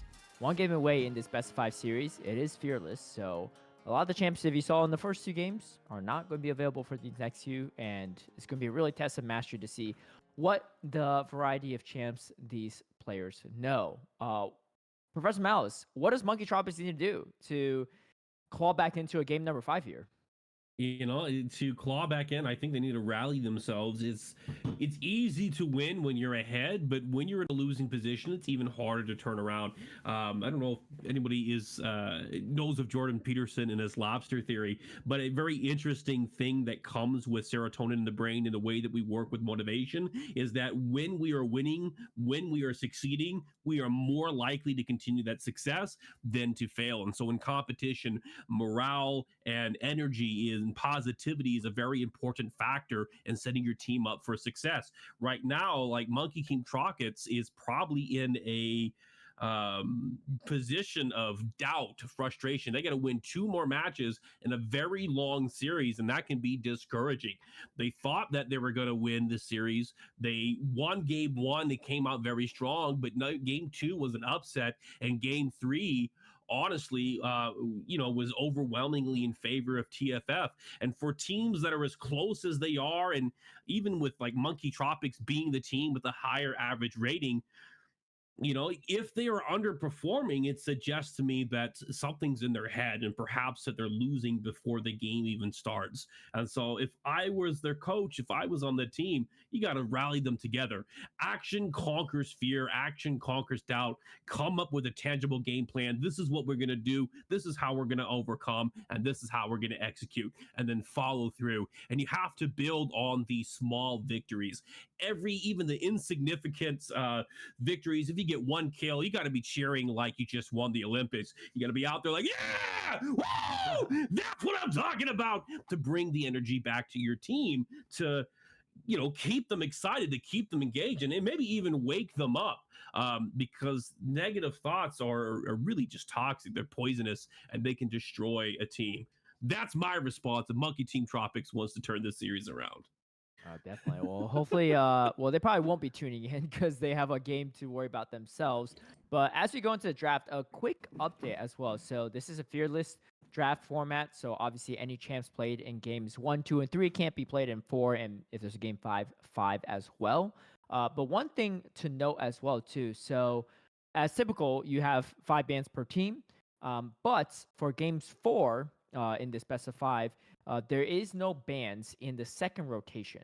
So first 3 bans will take place, and then no bans in the second rotation. So the last 2 bans from each side will not happen. In game 5, there's no bans, period. So these are official information that we are getting from the league ops run Divinity League and all the various other leagues for Titan Esports. Now, the only question I have is Monkey Tropics throughout this entire series only has 2 bans to begin with, and they typically ban in the second stage because they don't ban in the first 3. My guess is that they are probably moving their 2 bans up to the first stage, and they, pass on the first one, then get to ban 2 on the second and third bans of that first stage. That's just my guess. We'll see though, but they I'm do. Not sure that's gonna work that way. Unfortunately, have only 2 bans they can work with per game. That's due to not all their players having played ranked this season, but that's fine though, because hey, they're doing pretty well and they made it all the way to the quarterfinals so far, maybe more. So clearly they don't need 5 bans to do well. But this will actually even the playing field a little bit for them if these rules are the case, because that means they only have 1 less ban in game 4, and then they have the same amount of no bans in game 5 if it makes it that far. Definitely even up in game 5. I'm curious about game 4. It really comes down to the way the rules are written. Are they written in such a way that says they have 2 bans, or is it written in such a way that says they lose 3 bans? If they lose 3 bans, it might be that they get no bans at all in game 4, which could be setting them up for a loss to TFF. But if they do bring it back and take it to game 5, it is an even playing field. You can't lose bans if there's no bans to begin with, meaning that it's as even as it's going to get. And they've shown a lot of resilience this season. I think they've had this ban penalty for the majority of the season on account of their participation in ranked, and it has not stopped them from doing well in their sector. They are the number 2 team in their block. Yep, definitely. Looking at the first 3 games as well too. We'll head into the draft pretty shortly. But I think the solo lanes, there's an interesting discrepancy on both ends, I think, right? Ultimice typically having the upper hand over Altazi in the laning phase, for both the first 3 for all 3 games, I think. And then on the flip side of things, particularly games 2 and 3, and particularly in games 2 and 3 for Big News versus Alf tends to have the advantage, especially in the laning phase. Could be just due to the champs that Big News was playing versus Alf and stuff like that, having an advantage there, interfering into Silas. Yone is just pretty strong in general. I think Alf played that well as Talia, but the Yone was pretty big.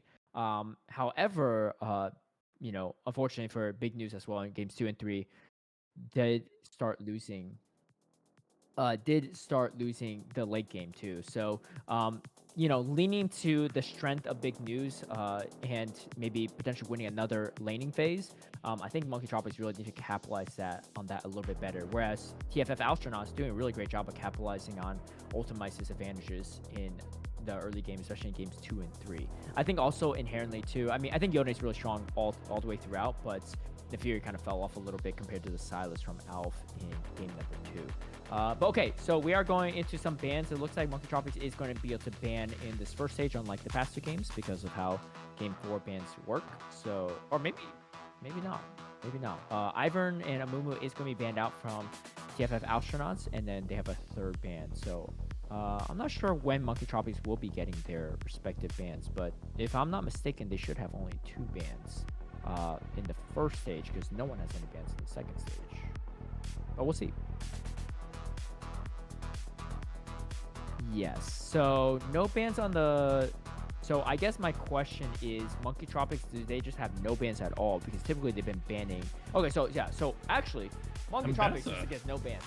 So they are playing a little bit on the handicap side of things, but they've been doing it all season and they're well used to it. So yeah. So typically they get their 2 bans in the second stage, but because second stage there are no bans in general, just no bans at all.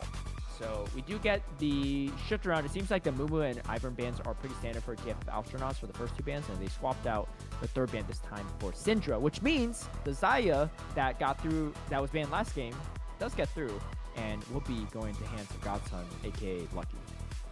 All right, TFF, this is your moment. They're clearly trying to counter any dive. So get away from the dive picks, go to a more front-to-back control pick. And Best is really interesting as a first pick, but it does get locked out by Xayah and Poppy. One dive or follow-up option still has value. I really like the Sivir pick, a front-to-back champion, and does better in these later drafts where some of the bigger powerhouses are no longer available, meaning that a relative strength is going to be higher. And then Victor, you've seen me go on tangents before at how much I love this pick, how much I love Victor as a champion in the current meta, the current season. I'm glad to see that Victor's being picked up by TFF. But Monkey Tropics does grab the synergy with Rakan, and Rakan and Xayah are a very strong front-to-back combo. Rakan himself is a very strong support in the current meta. I don't know if Rakan is necessarily great against Sivir, who's got the Spell Shield, since you're not going to need the Spell Shield much from Xayah. But it can offer a lot of utility to the rest of the team and might be a way for you to get on that Victor, who I imagine is going to offer a substantial amount of value for the team with TFF. Yeah, and just the Reconscious could cause a lot of disruption. Team fights would be pretty interesting. I'm curious to see how the rest of these picks round out, because right now, outside the Victor too, right, the rest of the team on TFF side is pretty engage heavy, whereas Monkey Tropics is very disengage heavy, right? You got the Poppy disengage, Xayah has a lot of self disengage, Rakan can just jump to teammates, and you got Veigar as well with the cage. So playing a lot from range here too. They're kind of missing some of the bulk and tankiness though on the side of Monkey Tropics. I'm sure they're going to try to close us out. Poppy could be a top laner, could be a jungler as well, so could flex Orin. that. But my guess is probably going to be. It's hard to say, really. Oh, They it might be would be just Orin. picking this as a potential flex here. They already to got see Mbessa. what the rest is going to be. So it looks like it's going to be an Udyr jungle and Mbessa top. With that information, Monkey Tropics can pick out. Ooh, and they go for the Malphite. Ooh. Interesting stuff too. Malphite is going to be the engage they need for this team, and definitely a lot of tankiness needed as well. I think Malphite's just probably a lot worse into Udyr if it was an Udyr top, because the Leandra just really shreds the Malphite. But into a Mbessa, that's not too bad. So we'll see kind of how it goes. But looking at these two teams, which team are you favoring? Because both teams look kind of on the squishier end outside the top side. I think Monkey Tropics is kind of preferred here. I think it's more standard. They have, some range, some mid-range, and some engage options. It's a very tight unit. I don't like Udyr. Udyr's going to have a hard time getting in onto the Xayah. Is going to have a hard time getting into Veigar, and I think they need a different champ there. I made a comment about Orin, but I forgot that they already have Mbessa. So there are limited picks that they could take in the jungle, and if they did take a long-range jungle, they would be pretty squishy. That said, outside of the Malphite ult, it is a bit difficult for MKT to set up their fights, and so it's going to come down to how effective can Alf and the Big News be, and how well can Ultimize leverage the Mbessa pick. Because if they can get the right timers or get the people split apart, there are opportunities where Mbessa would be a very strong pick here. But I want to say Monkey Tropics has a more consistent team, whereas TFF has some decent tools, but has to solve a puzzle to win this game. Yeah, definitely. Excuse me, sorry, but here we go. We are going to game number 4 in this best of 5, and this is match point for TFF Alfstronauts. So they definitely want to win this if they can. On the side of Monkey Tropics, they need to win this to force a game number 5. The longer this game goes on, though, the better it is for Big News. However, Victor also scales pretty well, and honestly, the team fight potential for TFF Alfstronauts looks pretty strong here too. So I think it honestly could go either way, depending on how things go. Obviously, the later this game goes on for, the stronger this Veigar gets, but Veigar also could just get, taken out pretty quickly from some of the dive comp of TFF Alfstronauts, especially the Mbessa ultimates. Victor could really zone really well, and just Sivir just chunks away in the late game. Something that I didn't mention, and I'm seeing it now, is actually TFF has a lot of split potential here. Monkey Tropics has to play together as a unit, otherwise they lose a lot of their efficiency. And so you can see a 1-3-1 comp coming from TFF with Udyr and Mbessa splitting the side waves. You can also see a 1-4 comp with Mbessa pushing the side and Udyr kind of playing that spacing for the front. Having Soraka and Sivir as your bot lane gives you a lot of disengage, and it gives you a lot of peel. You can silence those that are trying to engage on you. You can recover from a bad engage with the healing, and you have Sivir ult as a way to kind of help the team reposition. And while I wouldn't necessarily recommend like Shirelli's as a great item on Soraka, it could double up on the benefit of playing this split composition, a very niche interaction that might have some good value for them.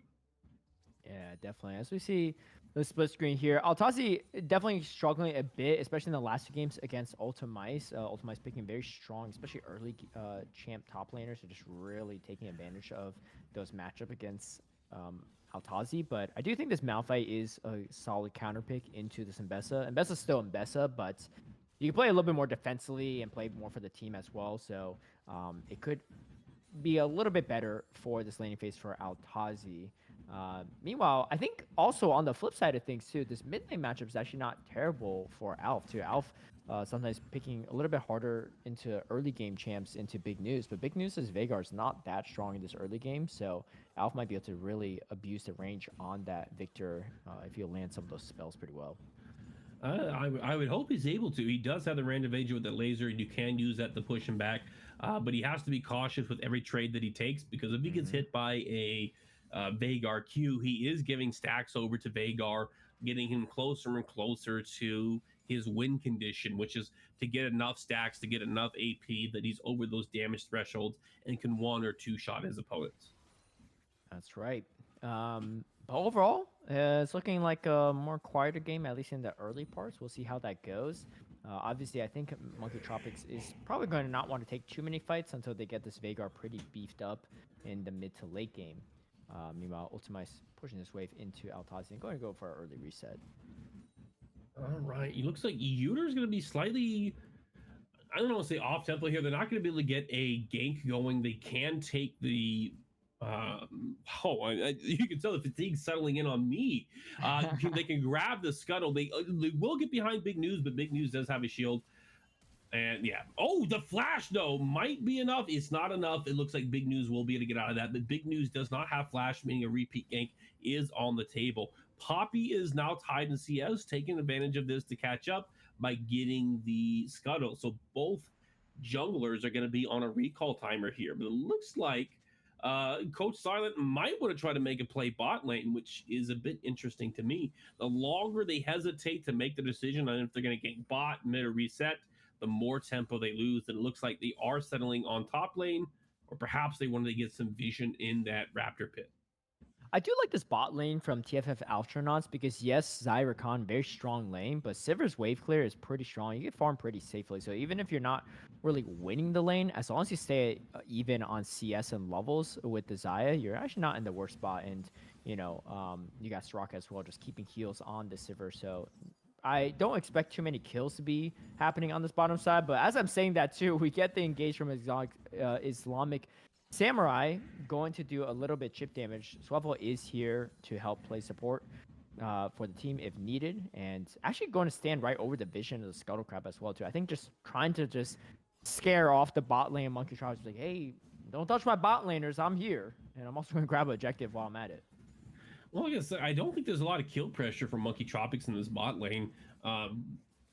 Rakan can engage, but it's very difficult for Xayah to ever get her rake off, or her recall, whatever the recall, when she brings back the feather blades to get the stuns, which means Sivir should be able to out damage her in these team fights. The spell shield is a way to avoid the knockup. It's one of the only engages that Monkey Tropics has, which can make these fights quite difficult. Speaking about difficult fights, Lucky and Islamic Samurai are caught in a tough position, but they are having their teammates coming in and sandwich them. First blood actually goes over to Lucky on the Xayah. Another kill goes over as well. The Udyr goes down. Chrome Alone does go down to Coach Silent K as well. So really solid pickups there, but Coach Silent K does go down to Alf. Pretty back and forth here. 2 kills apiece on both ends, and now both teams are 1 kill away from securing the Warfare feats of strength. However, the 2 kills went over to the side of Alf in that Victor, and that's definitely going to be something you'd love to see if you're a TFF Alfstronauts fan. Victor being ahead of Veigar is going to definitely slow down the snowballing of this Veigar. Oh, certainly. The stronger the stronger that Victor gets against this Veigar, the faster he's going to be able to zone him off and prevent him from stacking. And so this is where you want to condense your gold. TFF did take the lead from that exchange. They are currently up by at least 100 gold. And we do see them having tempo and being able to grab the grubs here. Coach Silent is hovering, wanting to do something, but is very cautious in how they approach. And unfortunately, Swivel saved the smite there and is able to grab the 3rd grub. And so TFF is 1 kill away from getting the feat of strength for that, and they're 1 objective away from getting the feat of strength for that as well. TFF looking to take control of this early game. And you can see, too, the Rakan going for a little harass here or there, but like you said, it's not going to be easy killing the Sivir, especially under turret, so just doing what they can. Looking at this top lane matchup, too, Altazi actually doing a great job in this 1v1, a little bit ahead on CS as well. Ultimize does go in for a bit, but is surrounded by minions, so probably doesn't want to exchange too long in this specific fight. Both top laners still have their ultimates off cooldown, so they could prolong the fight even more, but I think they're going to go back and forth on some of these exchanges. But looks like these top laners are just going to go skirmish back and forth. Nothing too crazy on that end, but like you said, pretty close on the feats of strength on the side of TFF Alfstronauts. Something worth looking at is going to be top lane and the use of their ultimates. as without the ultimates, there's not a lot of kill pressure. Malphite's got too much armor for Mbessa to do a whole lot, so there's a lot of these short trades. But Malphite's going to be looking to chip away with her at her Q and get her low enough that an ult all-in combo is going to be enough.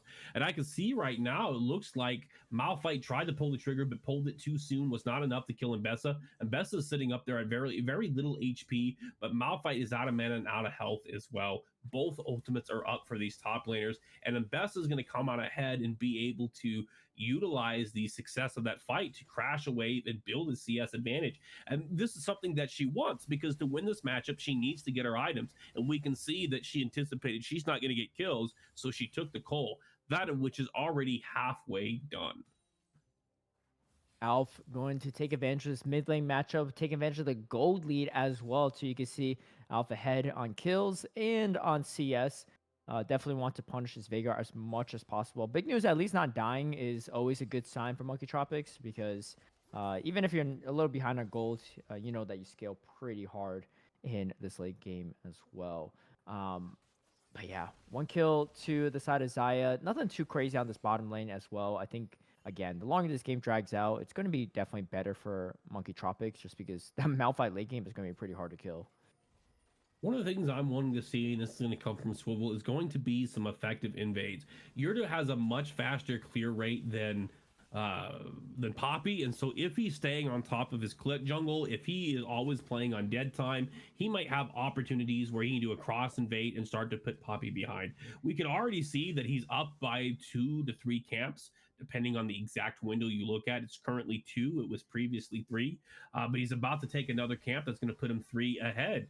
And this is going to put him on the bot side, and from there he has the opportunity to gank or to invade Poppy as their bot side jungle is respawning. Swivel will be able to get there first, and taking camps from your opponent's jungle is worth double the value. You deny them that gold and you get the gold for yourself. So essentially every 100 you get is worth 200 when relative to your opponent. That's right. I think both junglers throughout the series been playing pretty well too, right? No sizable gap, in my opinion, between them, just doing what they can for the team. But like you said, Udyr is going to clear this a little bit faster. TFF Alfstronauts positioning pretty hard for this Drake here. I mean, they are 1 away from securing the feats of strength monster slaying feat, and that is going to be pretty good. But we do see a slight engage from Islamic Samurai. However, Coach K and Islamic Samurai is outnumbered here. Let's see what they can do. The ultimate is dropped from Victor, and is going to start chasing the members of Monkey Tropics and push him out of this river for now. Alf is kind of caught in the cage, but there's no follow-up damage, so Alf is good to go. And the healing from Soraka is just going to keep these members pretty healthy. I don't know. I think Monkey Tropics is going to have to just give this one up unless they want to go for something. Okay, the Keeper's Verdict is going to knock 1 member away, but it's unfortunately just a Soraka here. And we get the re-engage out on Islamic Samurai. Islamic Samurai is going to dash out to safety. Lucky just trying to chunk away at Swivel for as much as possible. They look like they want to go for this fight. The big news ultimate comes through, but doesn't actually take out the Soraka. Going to try to chunk as much as possible. Swivel is actually quite low now, but Coach K is also quite low too, as Swivel's going to look for a re-engage. Islamic Samurai trying to dash to safety. Lucky taking down Chrome alone as low as possible. Coach K going for the flank and does actually secure the feats of warfare for Monkey Tropics. And somehow Monkey Tropics is turning this fight around quite a bit, but the fight's not over yet. Big news actually does a great cage and stuns up, and the shutdown goes over to Lucky, which is a huge swing of gold going to that Xayah. And not only do you get the feats of strength warfare, they are also going to secure this Drake and deny the feats of strength monster slaying going over to the side of TFF Alstronauts. So a really good turn of events for Monkey Tropics when it looked like it was pretty disastrous to start. It was a fun one to watch, the way that they separated in position. ZOI are the zone of influence, and parallel trading is a great way to try to break down that fight. And you can see, Soraka got separated, leading to a number advantage. It was 3v2 in the river for Monkey Tropics. Alf comes in trying to shore up the back flank of that, but it ends up getting caught in a bad position in their own. And a lot of people are kind of doing this dance, trying to avoid getting caught, but it just worked out in the favor of Monkey Tropics. Yeah, the heal from Soraka keeping her alive for a little bit, but I really like this pursuit on Chrome Alone, right? Chrome Alone is running at this point in time too. They know that they have Alf and Swivel behind them to say, you know what, let's just work on the Sivir kill first and see where we go. And getting that first kill is huge because you secure the feats of strength warfare at least for the side in general. And even if you lose members here, it's not the end of the world. But on top of that, they don't lose members. A huge cage from Big News to stun up the Victor. And Alf goes down, and the rest of the team just has to kind of limp back away with their wounds. Kosan K is getting his jungle invaded by a bit, but Big News is feeling himself after that kill, or actually the assist here. Here comes Altazi, though, and the fight is breaking through. This is going to be a 3v4, though. And the public execution is going to get Big News. Big News is caught in a really tough spot. Does go down. The shutdown goes to Ultimize. Ultimize still has to get out of this, though, and is in enemy territory. Swivel is going to go and help fight this. And actually, the Poppy gets stunned up completely from Victor. Victor is going to pick up the kill. Alpha is going to continue to pursue pretty healthy at this point. And there's just not enough damage from the rest of Monkey Tropics. A double kill. Make that maybe a triple kill for Alf. Alf definitely back in this game in a huge swing events for TFF Alfstronauts, going the other way yet again. Now helping their gold lead. That's 4 members going down from the side of Monkey Tropics. Getting a little, maybe too chase happy there in that fight in their jungle. You know, these are the fights that I'd like to see. Where was this energy in game 1, 2, and 3? Those fights weren't nearly as complex as these last two. I think both teams have really locked in since this could be the last game of the series. And Monkey Tropics has to find a way to upset this. And they brought a phenomenal play in the fight prior, but in this one, TFF says, we're not about to get outdone. We are ready to go home. And so, well done as they traded and repositioned and put themselves in ways that they could survive and get away from the immediate aggro of the opposing players. Victor, being able to use his range advantage, picks up a lot of those kills, going from 2-1 to 5-1. Now clearly the strongest player in the map. Really good target selection from TFF Alfstronauts too, right? Just taking out all their damage, and then all you're left with is a Malphite and a Rakan who just can't really threaten anything at that point in time. And then also funneling all those kills over to Alf feels even better. I mean, one of those kills went to Ultimize too, which she would love to have gold on. So things are definitely not doom and gloom for TFF Alfstronauts after that lost Drake fight, as they turn things around quite a bit. And like you said, really great energy from both teams too, recognizing that, hey, TFF Alfstronauts need to close out the game, and Monkey Tropics need to do whatever they can to force at least a game number 5 at this point in time. Bot lane, the gold differential is going to be a little bit more on the side of Lucky, as you see those 2 kills and 2 assists, and also ahead on item half. Speaking of fights, there's another one breaking out, but Victor Ultimate is just going to push them away a little bit. Big News is getting chunked quite a bit, though, from Alf. Alf is looking a little too trigger happy with that ult for my taste. I think the second ult I've seen him use that didn't produce a whole lot of damage. He just uses it first thing in a fight. My recommendation is try to think, what are their escape tools? What do you got to wait for them to use to commit? And once they no longer have a way out, that's when you want to use the ult. Otherwise, they can save those escapes, bait out your ult, and then re-engage as soon as your ult's over. That's right. And we see the Sivir wave clear. This Sivir on Chrome Alone does have Cole, so even though she is behind on items. Oh, actually, no, there's a Cole on the side of Xayah, too. Okay, so they're both going for a little more econ build there, which definitely puts Xayah quite far ahead. But late game Sivir with enough frontline can just shred without even just going for any meaningful targets at that point in time. There's a level advantage on Ultimize, but Altazi is not really easy to kill in this game, in this 1v1 at least. Oh, but I think Ultimize is actually in a position where they want to be. They do have the Eclipse. They're taking these advantage trades. They are able to proc the shield a lot, which offsets the little bit of damage that Malphite can do. And even if Poppy goes in there, there's not a lot of confidence that they can stop Ultimize from getting the kill on Malphite. And so it's just enough to say, hey, back up. We don't want to find out what happens here. We don't want to do a 1-for-1 trade. We're just going to go ahead and reset. We do see the TP coming in from Malphite, looking to take a flank from behind. This could be another opportunity for Monkey Tropics to steal the dragon. Looks like, okay, Altazi just kind of walks in there, doesn't do anything, gets silenced. So at least scares off TFF Astronauts, but didn't go for any kills and stuff. I think they just want the manpower here to go for the objective. But meanwhile, Ultimize is knocking down onto tier 2 turret on this top side. This looks like a very familiar scene, but maybe just on a different champion this time around. Is it worth this? A real question. You can see the recalls coming through as fast as possible. They're like, man, we don't want to lose this turret yet again in another game. But I think that is going to be the case here as they're going to secure this Drake. And you can see the rest of TFF Alfstronauts just positioning more towards the top side. I think they're going to go for the Rift Herald at this point in time too. I think, yeah, they secured the feats of strength actually at this point because they got the first turret and 3 of the monster slaying objectives. So things are looking pretty good for TFF Astronauts at this point in time. A decent goal lead, but we can't count out the Veigar and Monkey Tropics because they do have that late game. I gotta say, I gotta praise TFF here for the recognition of the play. They realized they couldn't get the dragon. It's not worth it. Let's pivot to something else. We have pressure in the top lane. We'll get a tower for it. And at the same time, we can move towards the Herald. Our top laner can regroup with us, meaning there's a natural rotation there. But furthermore, they have to walk into us having had a chance to reset Sivir. And they're not going to want to take that fight against the Herald. And so with that decision, they secure themselves a tower and Herald would translate into a later tower as well. And because that was the third monster for them to take, they do get the feats of warfare for their team as well, meaning that everybody gets an increased 5 movement speed and further stats on their boots. Yeah, really good signs from Barlow under turret too, to, allowing 2 or 3 turret shots to actually land onto Islamic Samurai, forcing it back there. But Lucky's still pretty healthy at this point in time. Just going to continue to CS as we see the bot lane shift over to the mid lane at this point in time too. Alf loves the regular boots. You know what?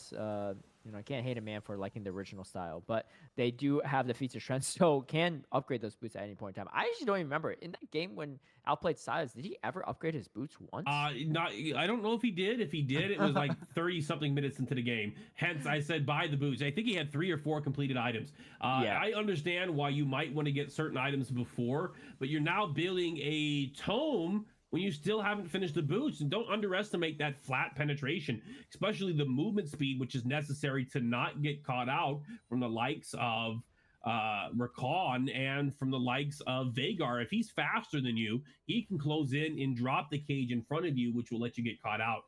It's not too expensive to build it. You have a bigger incentive because you have the feet. Get boots for your feet. It's called feats for a reason. It's not because you've done something amazing. It's because it improves the boots on your feet. You need that footwear. Getting some drip. You want to flex on them. You gotta get that that skibbity riz. Come on. That's right. You heard it from the professor here. Altazi is going to be called out. Has to ult away, but the public execution catches Altazi. I don't know if he can really 1v1 this, as now the Mbessa is caught by herself there. Let's see what happens. There's another fight breaking down by this blue buff. It's going to continue to go down, and it is going to be taken from Swivel. So going to steal this buff away. Mbessa is going to be fighting, but Big News gets the big shutdown. And that's going to be a nice stack going over to Big News as he's going to scale further. The rest of the team on Monkey Tropics is kind of chunked. Oh, a really nice cage, though. And you can see this damage of Veigar is adding up. Lucky is going to finish off the kill. Now, TFF Alstronauts are on the run. Chrome Alone is caught away, but is kiting really well with the Sivir. And you can see these blades just bouncing back and forth, doing a ton of damage, actually. Chrome Alone could pick up possibly even a triple kill in position, right? And you know that Monkey Tropics recognizes this danger. They're going to retreat to safety. There's you know what, we don't want to risk this and give away 3 kills over to Sivir, who's a little behind, but wouldn't be behind too long. But a big shutdown going over to Big News, and the fight just swings back and forth. The goal differential is still in favor of TFF Alstronauts, and they definitely want to end this game as soon as possible, but Monkey Tropics are not going to make that easy. That was driving me crazy. There were so many low health targets, and it's just that Chrome Alone didn't have the damage there to capitalize. If they had another item, if they're a little bit stronger, I think that fight goes very differently. But because it happened so early in the game, where Sivir's not fully online, they really just able to ignore her and split the team apart. Well done from Coach Silent K with that ult, by the way. That's the second time they've been able to successfully use that ult to split apart TFF and win the preceding team fight. I will also say I was quite excited to see Rakan. That was a good interruption of the blast cone as Swivel and his teammate were trying to escape, but you stopped them from doing so. Yeah, and I think Ultimate got maybe a little too bloodthirsty there for Altazi because just split himself from the rest of the team, and then Ultimate's just kind of running away from the collapsing side of Monkey Tropics, and unfortunately gave a shutdown to Big News. But Ultimate's still, pretty fed at this point too. It took a while for them to take out Ultimate, and I think in a more well-positioned fight that could be difference there. They don't want to give Soul Point over to Monkey Tropics, so they are going to try to contest this. But Keeper's Verdict is here and is going to push out the Udyr, which is huge, actually, because if they could put this in smite range, that might be pretty big. You can see the Xayah ultimate is going to come through. Ultimate actually goes down to Altazi, a smite fight, and it is actually going to be taken down from Swevel as well. The shutdown, though, does go over to the Mount by Alf goes down. Soraka goes down as well. They did secure the Drake, but they lose 5 members on the side of TFF Alfstronauts. The gold gap is starting to close a bit, and you can see they want to close even more. Coach Silent K getting a really good pin onto the Udyr. Udyr running for his life. Big News trying to get a kill. Not in range though for the ultimate, as Swevel is going to get away to safety. A good secure there on that Drake, and if Swevel didn't get that Drake, it would have been a really bad fight for them, but they are going to grab this Ruinous Otacon instead. All 5 members here are going to shred this down. This is going to help prolong the game for Monkey Tropics. Tropics looking very aggressive here. I gotta say, Chrome alone needs to position more aggressively. It's almost looking like a repeat of game 1 with the Twitch, where you get stuck behind a wall and it's not able to really influence the fight. I mean, they were waiting for Swivel to approach and be able to do the flash deal, which did ultimately work out. They gave up some of their gold advantage to do so. TFF is still in a pretty good position. Maybe it was worth it. Not sure. I think it was, but it did keep them off the Soul Point, and perhaps they have the confidence that they can still flip this around. And Bessa, getting a very useful item, finally has the Black Cleaver here. Will be able to trade more aggressively against the Malphite. I'm not sure that there's anybody on the opposing team that can really deal with her in a one-on-one scenario at this point in the game. And maybe that's why Bessa was feeling as confident as they were earlier where they got picked off. 25 minutes into the game, the score is 6-10. Goal differential is in the favor of TFF, and both teams are, I guess, positioning, looking for an opportunity to exploit and create a window for the Baron that has just spawned on the map. Yeah, I don't know if the replay will go back far enough, but I should even see how Ultimites died there. But Altazi was able to pick up a kill there, and as well as Alf going down. So those 2 of the heavy damage dealers from the side of TFF Alfstronauts going down right away. Chrome alone obviously can dish out some damage, but isn't fed quite enough yet, so can't really sway a lot of the fights by himself. And also, having 2 members going down means that just a little bit small of a front line. But like you said, Investa pretty strong at this point too. 2 items on the Sivir, 2.5 though on the Xayah. This Xayah is pretty big, but does have a slight CS disadvantage, so trying to close the gap a little bit here. Swevel is really hard to kill. I mean, it has died twice, but like the fact that Swevel was able to steal that Drake, get out, and survive that down like 2 members already was kind of nuts. That's just the power we do sometimes. Al finally bought his boots, I noticed, but they're not the right boots. They took the tenacity boots, which I get the thought process. You don't want to get caught, but the thing is, if you are already caught, it doesn't matter if you're there for the full duration or not. You're going to go down. You're already made a mistake. You want to avoid getting caught in the first place. And your goal as Victor is to deal as much damage as you can. You want to get that penetration, especially when you could upgrade those boots to get even more penetration and flat. It's not only more flat penetration, but I think it gives the percentage as well.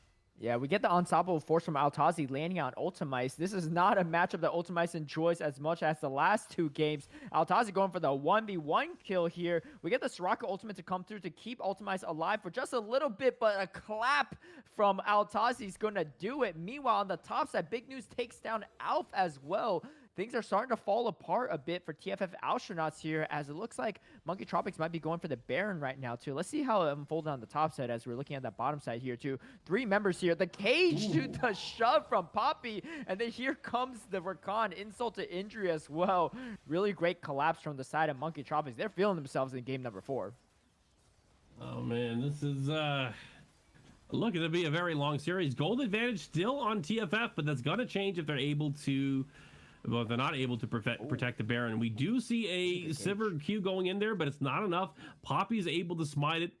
And Muggy Tropics finally ahead for perhaps the first time in the game as far as gold goes. They now have a 1,200 gold advantage. And for the next 3 minutes, they do have Baron where they can push on the map, take some towers, build some goals, and perhaps close out the game.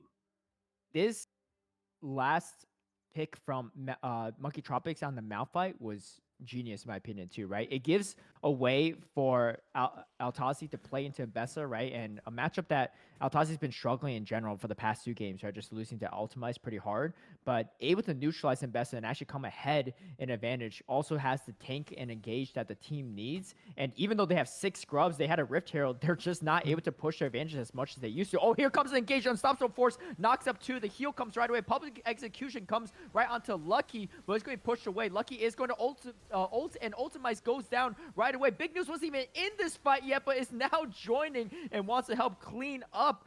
Another goes down, Udyr goes down, all health bars are pretty low. Big News is going to ult the Soraka, is going to go down. Only 2 members left from the side of TFF Alfstronauts, but a lot of their damage is still there, and all members of Monkey Tropics are pretty low. But again, a huge fight for Monkey Tropics. They start off that fight 4v5 and still didn't lose a single member. Let's see how that unfolded.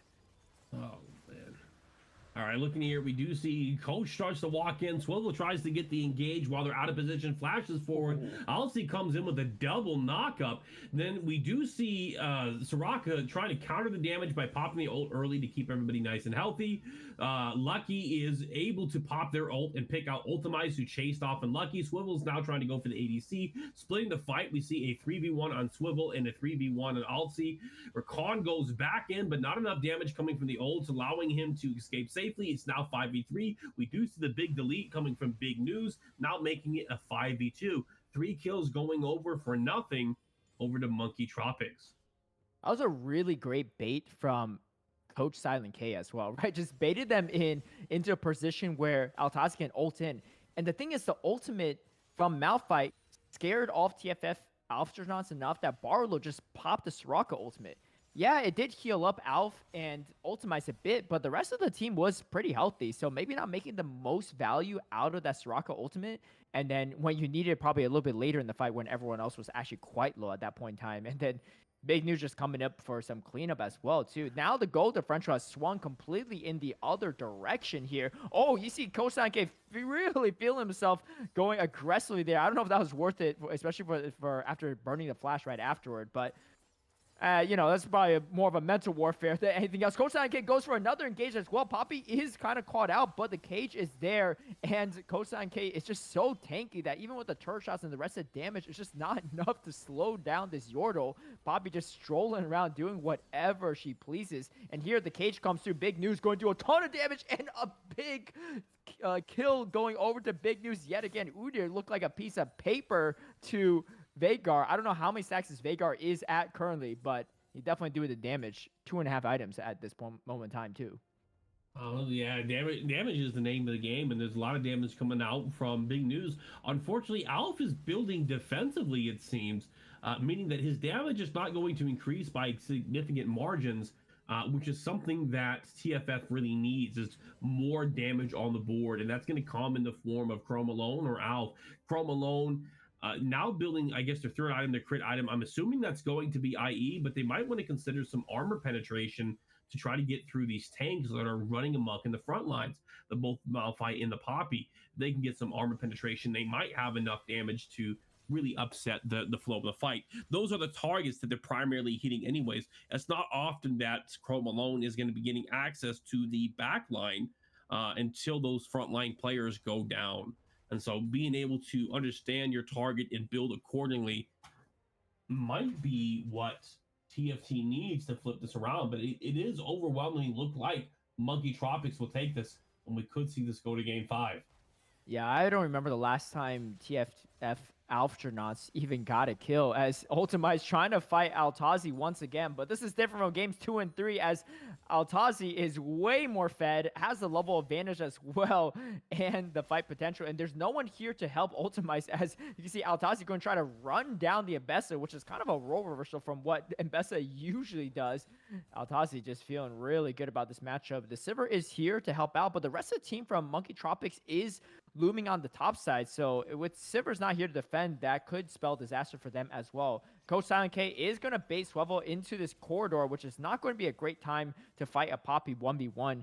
And that's the thing. This is such a hard game for Ultimize, I feel like, because you can't really engage on anyone. Everyone has so much disengage. Like, at best, you can engage on a Malphite, but you don't really want to even fight the Malphite, right? You can't engage on the Poppy. You can't engage on Rakan. Zai has the ultimate. You got the cage from Veigar. Like, at best, you catch the Veigar in a spot where you don't get caged. Veigar splashes down, but, like, that's it, you know? And that's what making, even though Mbessa is pretty fed, you just can't really find the right targets. And Sivir definitely could put in some work in the later game, but it's a bit behind compared to the Xayah. And because of that, isn't able to dish out the damage needed. So in a way, they kind of need to drag out this game to even be able to have a chance to kill the rest of the team. As we see engaged here on this bottom lane too, it's going to be a 2v1 Udyr versus the Mbessa. Mbessa fighting for her life. Now 3 members here trying to stop Altazi. But Altazi doesn't fear anything and saying, you know what, I'm still here to stay. Coach Silent K is going to back up his top laner, and you see the Rakan as well, too, going for the flank. Whole team is pretty much here outside the Veigar as they look determined to get this tier 2 turret. Man, I'm not sure they'll be able to get it or not. And it looks like they are backing off, and they're really just trying to control space for that Dragon Soul, which is about to spawn. And if Monkey Tropics gets that Dragon Soul, I think that's going to be it. If TFF is able to get it, I think it'll be favorable too. A lot of these fights are just long and drawn out because there's not a lot of damage on the board, and the damage that is there is like single target damage from big news. Right. Yeah, let's see if there's a fight by this river. Oh, it does. Yeah, and Mbessa goes down right away. Lucky is able to take that kill. And unfortunately, it looks like TFF Alfstronauts are going to run to safety here. Looks like Malphite is TPing in here. Can we get it? Oh, no, it's actually Veigar is going to be TPing in here. Oh, here comes the cage and catch Swivel in a really tough position. Forced to flash. Flash is going to be down now for Swivel, so you can't really flash engage on anyone either, but not sure if you even want to go for a flash engage, as it looks like Monkey Tropics are going to go for the safe play, get this Drake, and that's Ocean Soul. Man, this Malphite's not dying this game. No, he is not. The only one who could really do the damage there is going to come from Udyr and from Owls, who deal percent-based damage over time. It's not burst heavy as perhaps you would like it to be. Victor does have some burst damage in the form of his explosive lasers, but as again, he's taking these defensive items and not playing to the role that his team needs, which is to be 100% damage output, to be the way to kill the Malphite, to be the way to kill some of these targets that keep getting up in their face. Right now, the biggest issue is they just can't deal enough damage, and Mbessa can't get into the fight until certain abilities have already burnt out. And if she tries to go in beforehand, she just gets annihilated, leaving them in a 4v5 position. It's a very tough place to be, and damage is what they need. I feel like I'm unfairly harping on Alf here, who I've praised in previous games. But they're not dying first in these fights. They're dying at the very end of these fights, meaning that the survivability, which is intended to have more uptime, isn't even coming into play. Because the threat's not there. He's not the target. The target is the ambassador who's in front. The target is the Udyr who's in front. And then from there, it's whoever's available. We did see the unstoppable force being used from the Malphite, just to at least push off Swivel. But at this point in time, too, they have Dragon Soul. They look like they're trying to secure Baron. Oh, a huge cage actually catches Swivel as well. Alf gets completely bursted. 2 shots. Big News is going to take him down right away. You can see actually the shutdown does go over to the side of Mbessa, and Lucky, though, takes down the Swivel as well. And now Mbessa running for her life. This is not the odds you want to see for Mbessa. We do see a flank from Chrome Alone and Soraka. Soraka can only heal at this point in time, though, and we do get ultimized to safety, but Swivel and Victor goes down, which means that this theoretically could be a pretty easy Baron. Ultimize did have to burn the public execution, so can't easily engage into this fight as well, and you have so much spacing goodbye for the rest of the team here, and the health bars are pretty healthy on the side of Monkey Tropics. They don't really have enough damage, right? He's got Sivir and Mbessa, and that's his. Soraka's not going to provide too much here. As we take a replay here, there's a really great cage to start things off from Big News, right? Catching Swivel right off guard, and then Alf just gets 2-shot, right? Trying to dodge the skills, and it just doesn't matter. the point and click is going to take it out. Great public execution, though, from Ultimize. This is really the one target you can easily lock down, especially if Veigar Flash is not there, and it was just spent in this fight, too. And Ultimize actually getting out of safety here is actually kind of nuts, but that's just invested with the dashes for you. However, the problem is you can't kill the rest of the team. You take down Big News, but there's still a lot of targets you still have to worry about that are coming at you here. Well, Silver's almost online. They managed to get the IE. They got 3 crit items. Now they're going for the Executioner's Calling to help deal with some of the healing that they get from the Ocean Soul. If they can drag this game out another 5 to 10 minutes for Silver to finish that item and get some armor penetration, we could see a reversal here. And TFF has the tools to do it. Between Victor and Silver, they do have a lot of wave clear. They just need to survive the Baron. And this Udyr just doesn't have enough damage under his belt, unfortunately. I mean, building fairly tanky items as well. I was just watching the Udyr skirmish with the Rakan. I was like, the Rakan didn't even mind just going face-to-face combat with that Udyr. But meanwhile, they are going to take this bottom tier 2 turret. They still have the Baron buff for a little bit as well, too. And it looks like they're going to try and make this one final push fight here. I mean, let's see if they get a good engage or not. AP damage on this Veigar is very high right now, about probably 1,500 if I were to guess at this point. It was 1,200 only a little bit ago. Alf is definitely dead at this point in time too. Zanya's not going to save you there. It's just going to buy you a couple more seconds. It looks like Monkey Tropics is going to try to have a little fun with this, do as much as they can, but the public execution is going to connect. Unfortunately, it connects onto the Rakan. Looks like we are going to game 5 shortly as they're going to work on this final turret. The fight is going to go down, but there's just not enough damage at this point in time, and Soraka gets completely shredded. And here we go. Game 4 goes over to Monkey Tropics after dropping 2 games, and we're going all the way to game number 5 here. Oh, jeez. Oh, man. I'm conflicted. I one thought, I'm like, damn it, 5 games, some of them going 30-40 minutes long. This is insane, but at the same time, very proud of Monkey. They got it together and they were able to flip this game around. It's going to go to game 5. It's anybody's guess as to who's going to take the victory here and move on to the semifinals. And these are the type of matches that you like to see. This back and forth, this strategic tango of how can we get the upper hand and how do we come back, and this resilience that comes from the players, that failure isn't fatal and failure isn't final, and they're here, they're playing, they're fighting, and at this point they're probably exhausted, but they still show up with the intent to play, the intent to win, and I can give nothing but praise for that. And look at that Altazi damage as well. What a really great comeback for him. And of course, Big New just building on top of that advantage for Veigar, scaling late as expected. Man, what a game so far. We got one more to go. Q Silver Scrapes. We're gonna take a quick break and we'll be back for game number 5. Show your support for your respective teams. Well, this is gonna be a banger.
All right, welcome back to Titan Esports Divinity League. You heard it. You heard the Silver Scrapes. We're on game number 5 of the quarterfinals. First playoff game we're featuring on the broadcast, and it's been a banger. A 45-plus minute game, an almost 40-minute game from game 4. You know Monkey Tropics wanted to force this game 5, and they got it. I'm Caleb Payne. I'm joined by Professor Malice. How you feeling? We're on hour 4 and then some. I'm feeling great. I'm feeling grand. I hope you understand that. While this may not have gone to plan, but we're on game 5 here, and I am excited to see what comes. I'm excited to see what comes of it. Is how I should be saying that. You know, we're at the bottom of the barrel. There are now 40 champions that can no longer be played, and I think we're going to see some wackiness, or at least some low tier picks that haven't been seen in a hot minute. I really am curious to see what comes out, but we might see it go the way of some type of gimmick like Tryndamere or Veigar. Now they're already off the table, so the next one might be like Smolder and Asus, but you never know. Well, so here's the thing. I got some good news if you're a Monkey Tropics fan. Now, Monkey Tropics have been playing with only 2 bans the entire series. Probably the entire season, but especially the entire series, as opposed to standard 5.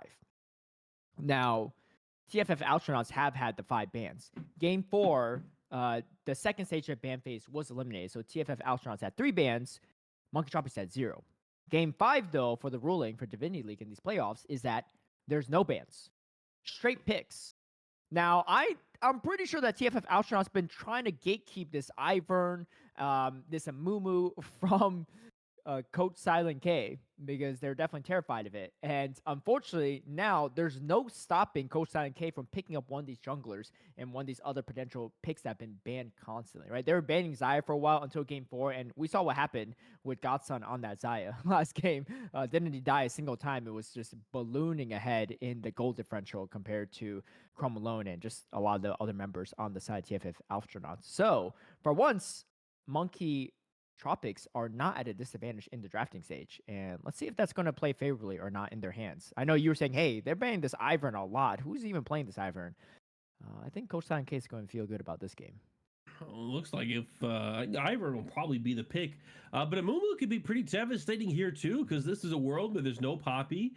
It's a world there's no Xayah, there's no Veigar. I think we saw Braum earlier too, so there's no Braum. A lot of the things that you would use to counter these dive engage picks from Amumu are no longer available, meaning it's a pretty good habitat for Amumu. Yeah, definitely. I mean, I think there's still, you know, something I love about Fearless is that there's actually still a lot of solid picks on the board. Morgana? I think the real question is how comfortable are these players on the specific champs, right? I think one really good jungler that hasn't even been picked up yet is Skarner, right? Skarner has been picked up. We haven't seen like a Kalista Renata lane or anything, but again, this might depend a lot on the certain players' comfort levels, but a lot of these standard really meta picks are still available outside the more, you know, fringe ones like Nasus, maybe even Smolder to a degree. So very curious to see if that happens or not. I personally would love to see Asol, but I don't think that's really going to happen this game 5, if I were to guess. Asol is pretty strong. You could see it is pretty strong, yeah. But Malphite's gone. We could see Orin. Yeah. Orin's still very much available in that top lane. Other top lane picks. I mean, Dr. Mundo's like has his time here or there, so could be a solid pickup as well too. Once in a while, you might see Vayne. Yeah, you can see a set. A set has a lot of play, in my opinion. Set's strong. That's very strong. So, we can see. I mean, I think even though it is Fearless, we do have a lot of options. But for a reminder for anyone that's joining in just now, this is a Fearless format. So any champs picked in the previous, I was gonna say previous games, but now we can say officially previous 4 games are off the table, which means 40 champs instantly banned. And we're going to see a few more being picked up for this final game. Let us know who you're rooting for here, because this is going to be the final draft for this quarterfinals. Game number 5, TFF Alfstronauts versus Monkey Tropics. And for once, TFF Alfstronauts also can't ban anything. I'm not sure what that is, but I assume that they're not actually allowed to ban that. Maybe that's just a cheeky UV ban. Yeah, no one's allowed to ban, so maybe they're just I don't know what's going on. Oh, maybe they're just all picking Yumi. They could all be picking. Could be a graphical thing too. Yeah. So I think it's a graphical thing. They're probably taking champions that have already been picked because you know that another team can take it. That way we can get through this without having to wait 10 very minutes. smart. Yeah. So it is. Yeah. It is going to be Yumi just being filled in as a placeholder, which I guess a slight spoiler. There is no Yumi on either side of the team, which honestly, probably for the best too. I know a lot of people. I'm a cat guy, and even I don't like playing against Yumi or seeing a Yumi on my team. So that says a lot. But I guess if it's a placeholder, Aatrox are still available. True, Aatrox is available. Yeah, definitely very good pick. Kali, Ari, a lot of great mid laners available as well too. Oh, Ari is still available. Yeah. Syndra is too. She was bad. There's the Amumu. Okay. Ultimate grabbing it for TFF. Yeah, interesting enough too. I mean, I think this is a really great pickup from TFF because they've been banning Constant, which means that they really don't want to see Coach Silent K on this Amumu. And, Amumu a little bit easier to pilot than like an Ivern per se, and they were banning both. So if they don't want Coach Silent K to have won them, at least play the Amumu, which, has a ton of play in Fearless and just in general. I thought that the Ivern was going to come out, but maybe... Oh, no, it was a Nocturne. Okay, so Nocturne is actually the pickup for Monkey... Tropics, which is interesting because we haven't seen a Nocturne ban or anything either, but just pulling this out. Ooh, Rek'Sai. You don't see Rek'Sai very often. I haven't seen Rek'Sai in a long time, actually. But Rek'Sai got picked up. They take that into the trash. It could be a Moon support. There's a lot of flex there, too. And we pick up a Zeri. A really strong pick, too. Zeri would have been good with Yumi. Yeah, for sure. I mean, I guess it's not... We don't know for sure. It's possible that Yumi was just used as a placeholder, and Yumi can still be picked up, so I don't want to read too much into that. We do have the Vayne pickup as well. Could be a Vayne top, too, actually, into the Rek'Sai side. That would be super annoying for the Rek'Sai side. But in all likelihood, it's probably a Vayne bot. Well, we'll see. Thresh picked up as well, too. Good support there. This Zeri in the right position can definitely do some damage. I think it's really going to be a question of what the support is with Zeri, right? Zeri Lulu, very strong pairing. Obviously, Zeri Yumi is good too. Unlikely that you pick up. This is actually really good for. Oh, so it's actually going to be a Rel instead of the right side. So that does change things a bit. Okay. But that does make a lot more sense. You got junglers and supports and ADCs picked up on both sides. It's all good. That made things interesting for a hot second, but this still makes things pretty interesting as well. And unlikely it's going to be a Vayne top at this point because we haven't even seen the top later. I do like the Cassiopeia pickup here. Very strong pick into Rel, into Mumu. Locks him down, creates space for... I hear giggling. Is that not a Cassiopeia? It is a Cassiopeia. Okay, it is a Cassiopeia. Okay, so we get the Malzahar. Production might have a little heads up on what's going to be picked up in the final stages. Interesting too. Malzahar you don't see a ton of, but we get the KO. Okay, definitely got some late game here too. I mean, for this one, TFF Alfstronauts want to draw this game out as long as they can too. Maybe try to do a little Zeus cosplay in this game. And we get the Victor picked up. Or sorry, Vladimir picked. Yeah, sorry, I got my piece confused. Vladimir picked up as well. It's interesting too. I mean, could definitely negate a lot of damage with this thing. Okay, production's asking us if we want to guess where people are going, so this is really throwing me off there too. I mean, Nocturne's got to be in the jungle, but if I were to guess things switching around, dude, this actually could be a Cassiopeia top lane. It is a Cassiopeia top, I believe. Yeah. Maybe it's Vayne top and the Cassiopeia ADC. Vayne top's kind of weird though into a range top as well, that right? Is with true. The KO, so you can't really abuse the KO as much. I wouldn't be surprised if Cassio... I feel like the TFF Alfstronauts are pretty set in stone. I mean, Rel Jungle has not been a thing since they nerfed that. But I don't know where the rest of Monkey Tropics is going. Thresh gotta be supports. I'm putting my cards... I'm putting my chips on Cassiopeia top Vladimir. I think you're right. I think that makes the most sense to me. Okay. Okay. So the sides were actually flipped too, which also makes a lot of sense because Monkey Tropics were the ones that wanted, probably had the Mumu player, which makes sense because that's what Ghost and K went for. So that does change things a bit. Interesting. So that means that Ultimice is the one on. Oh, wait, hold on. Wait, no. TFF Alfstronauts. Oh yeah, so Ultimize is on the Kale, which would also make a lot of sense because Ultimize does play a lot of the carries and like, the carries on the team too. Whereas Altazi is going to play Cassiopeia. It's interesting. Oh, the names are swapped. Yeah, so the players are up. Yeah. So it'll be okay. Okay. So things are correct. All right. I'm not even sure what's going on anymore. But okay, so I'm guessing it's Altazi on the Kale, and Ultimize is Vladimir playing the top. Vlad. Okay. Okay. All right. Yeah, I mean, I think honestly, I think this is a little bit better for the Kale. I think Kale into Cassiopeia would be kind of annoying for the Kale if I were to guess. But yeah, we'll see how this goes. I mean, we haven't seen Altazi on a Kale or any really hard carries so far, so we'll see how that goes. But we could head over to the game shortly. What are you thinking about this final draft here? Monkey Tropics. Monkey Tropics takes this one. I was on the side of TFF up into the Kale pick. Vayne is a very strong late game character, really good into 4 of the picks that Monkey Tropics has. But with that Kale, they have an equally strong late game range, which can have a huge impact. I think that just undermines what the Vayne's going to do. And also, like, Rel counters the Thresh, in my opinion. And so Ziri has a range advantage over the Vayne. And I think that bot lane is going to be won by Monkey Tropics here. Yeah, But Monkey Tropics. TFF got his first blood. Super fast Leveraging the first Thresh blood as hook. Well done. And that first blood is going to go over to Alpha on Cassiopeia. This is definitely nice too to help shore up that mid lane matchup.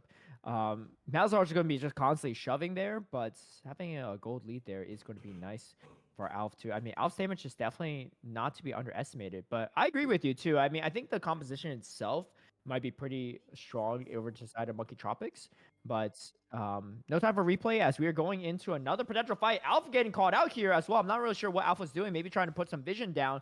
Gets chunked quite a bit, and now Islamic Samurai is actually getting sandwiched here too. Might be Feats of Warfare going to be found right away. Chrome Alone is going to flash for the kill after the flash from the Rel, so definitely worthwhile as well.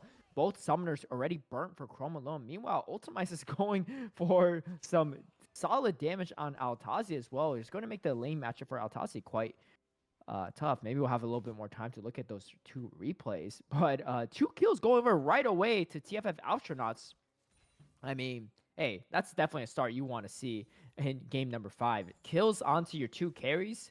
Very, very nice. Looks like, all right, they're going for the bush here too, and they just completely catch Coach Silent K. Ooh, a really great hook from Barlow right there, and then the flash forward and Alv taking the kill is massive. A lot of flashes being burnt here right off the bat in the first 2 minutes, but it's being used on both sides, so I guess it's not too bad. As we fast forward this a little bit, looks like Alv trying to go for another cheeky play. Does get caught a bit, but the sandwich here is really nice. Actually, I like this play. I get why Alf went for that, right? Because they had the rest of the team providing vision, that other bush, and the flash forward from Chrome Alone.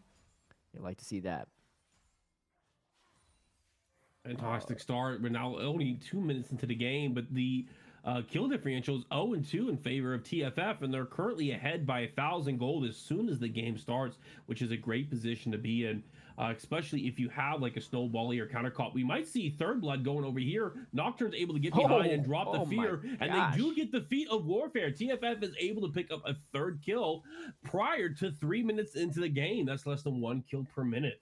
Phenomenal play from TFF. And I did say MKT has, in my opinion, the better draft, a better team composition, but TFF is sticking true to a lot of what we've seen in the draft this series, which has just been very strong individual players, very strong niche interactions, very strong like skirmishes, a lot of individual countering. And you can see like Vladimir's winning up here. Cassiopeia is a direct counter to a lot of what Monkey Tropics wants to do and now has a lead. And Vayne is also a counter to a lot of what Monkey Tropic wants to do, with the exception of that Kale pick. But taking Vladimir wins pre-6 into Kale. I think it becomes a little bit more even. His late game potential can possibly rival Kale's, or at least be comparable to. And if he gets a lot of value early in the game due to being the stronger champion, it can offset some of what he's expected to lose as the game goes on. Yeah, at least Vlad could at least survive some of that kill damage, right, with his skills. So won't be probably giving away any kills. But honestly, it looks like Alfstronauts just want to end this game as fast as they can. They're like, you know what? We know you're win con, and we're trying to end it before you even get there. Monkey Tropics, if you're a fan of them, though, you at least have some hope because you know you win that late game. You just got to drag out this game as much as possible. This is a really hot start for TFF Alfstronauts.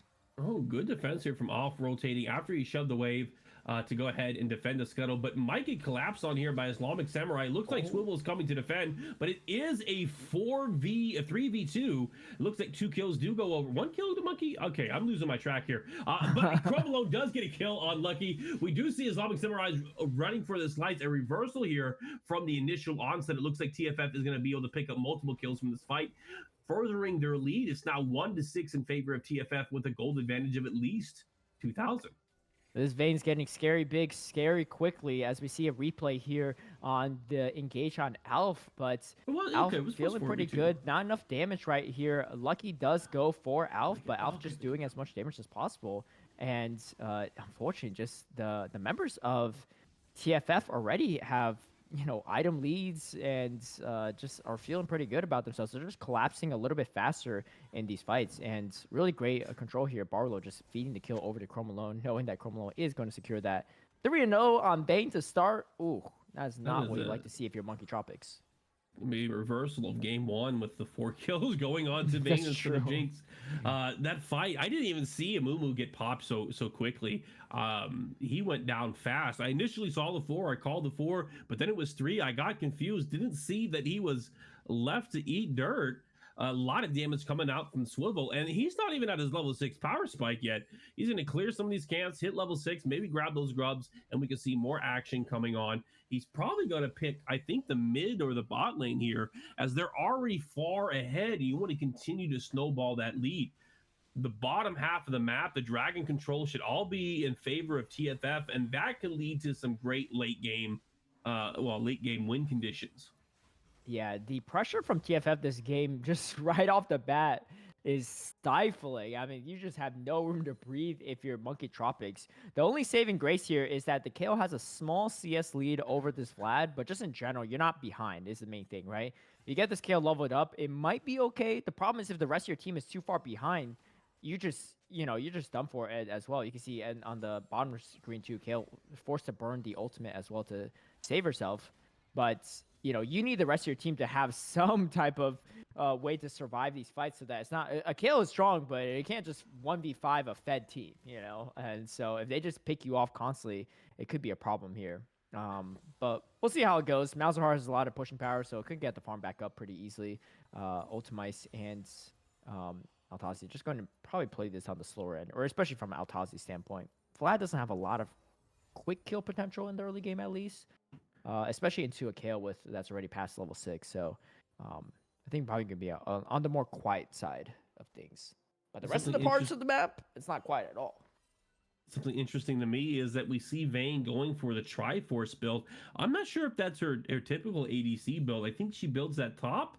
There was a time, like there was a big ADC, or there was a big Triforce meta where a lot of ADCs, Ashe was building it too at one point. I think Vayne got the build from there. But since the item nerfs have happened, I thought that Vayne was more on an attack speed on hit build with like Gwinsu's and maybe Blade of the Ruined King, although Blade of the Ruined King has also recently faced nerfs sometime this season, making them less popular as an item. The Triforce works very well with her rolls because she gets a lot of increased damage when she hits that Q. Ooh.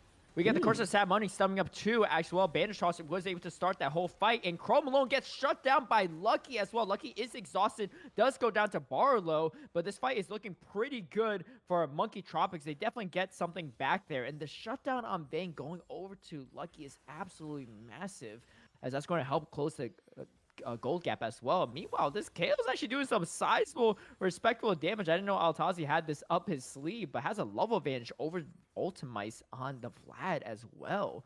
So things are shifting a little bit more towards Monkey Tropics. They are not going down without a fight. They didn't fight all the way to game 5, stay up all this time just to lose.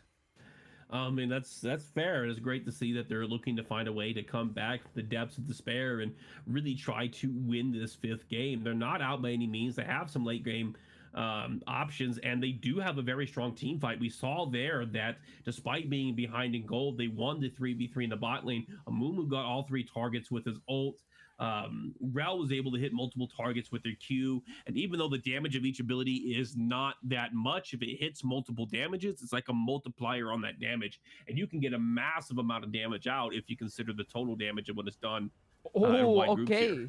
Oh, the Kale ultimate does land. It's not enough to take Ultimice out, but Coach Silent K is there to back the top laner. I don't know if you want to go back in just for the kill, Altazi, and looks like Ultimice is going to try to get the safety. Can you get a banish toss? No, not going to risk it and feed over kill, but at least gets Altazi out of danger there. And you can see too, Vlad, I mean, it's tough to time that as well, right? But if you time it and avoid the kill damage, it could be pretty nice. Ultimice has a little bit more time to perfect that timing as you can constantly skirmish with this KO. Ooh, the flash forward as well. And here comes the Paranoia diving deep for this Malzahar. Ooh, really great. Did he spell shield the ult? Turret tank aggro, huh? Can we get a replay on that? Did Nocturne just spell shield the Malzahar ult and was able to get out? If so, that is phenomenal timing. Yeah, we're going to have to take a look and see if that's really the case or not. I missed it because I was just so hyped about this Paranoia. But actually really great engage from Alf too to knock off the Malzahar spell shield. Flash forward as well, doing a sizable amount of damage. Here comes the Paranoia. Let's see. Here it goes. Oh, spell shield. Oh, yes, it does come up. And negates it. Absolutely huge. Flash forward as well to avoid any further tower aggro. Alf going to take the last one for their jungler. And wow. Great TFF firing on all cylinders for sure, but it looks like Monkey Tropics is going to secure up this Drake. They don't want to give up too many objectives. They're already down 2 at this point too, so they're going to try to even up a little bit. One step forward there. Looks like TFF is going to go for the Grubs instead. I wouldn't be surprised if Monkey Tropics goes and tries to contest a fight at Grubs or something, because they know they're going for Grubs at this point in time, right? They could tell from Cassiopeia's positioning, but they don't have priority on this top lane, so it's going to be actually a pretty hard fight. Unfortunate, but I think they're just going to have to give up 6 Grubs here. Maybe they go for a contest, but it's just way too late at this point in time. So 6 Grubs goes over to the side of TFF. Alfstronauts going to definitely be favorable for them as they're trying to end this game as soon as possible. The question is, can they do it? All right. And there was a kill actually at the Dragon Pit as well. I think this might have been happening when Malzahar was being dove. But let's see. It might have been right beforehand. Okay. So, yeah, it was right when we're looking at that replay. Chrome Alone and Barlow are here, but there's 4 members. Ooh, a really great engage from Exotic Samurai, too. Oh, and the kill was on Chrome Alone as well. Wait, did they get the double kill, too? That's absolutely massive as well for this bot lane here. I don't know where all the kills went to. One of them went to Malzahar. I think the other one did another kill happens during a replay. Another kill does go over. So it looks like Coach Silent K does go down. Yeah, Amumu and Vladimir exchange, and it looks like Ultimice does have the level advantage, and the goal differential is probably pretty similar, but my guess is Swevel probably helped out with that kill if we get the replay there. But this game is pretty action-packed too. You want to know something that's exciting about this game? I got to point this out right now. It might be my favorite thing. I can't tease Alf about getting boots this game. He's playing Cassiopeia. Yeah, he heard you. He's like, you know what? Screw the boots. Screw the Feats of Warfare as well. I mean, there is some benefits as well for Feats of Warfare. So goes into the Nocturne.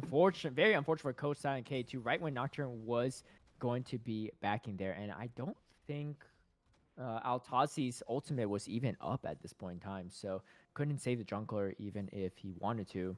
But the action does not stop. You can see Alf just going for a rotation there, but going to go,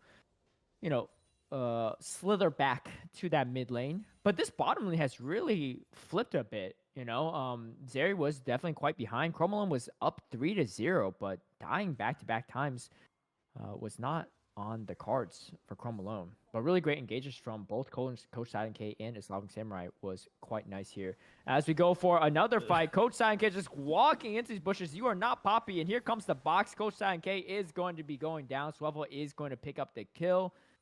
Nocturne being fed is also pretty nice too, as the Strikebreaker is completed on the Nocturne, but so is the Leandries and the Bramble on this movement. Trying to get as tanky as possible for this team.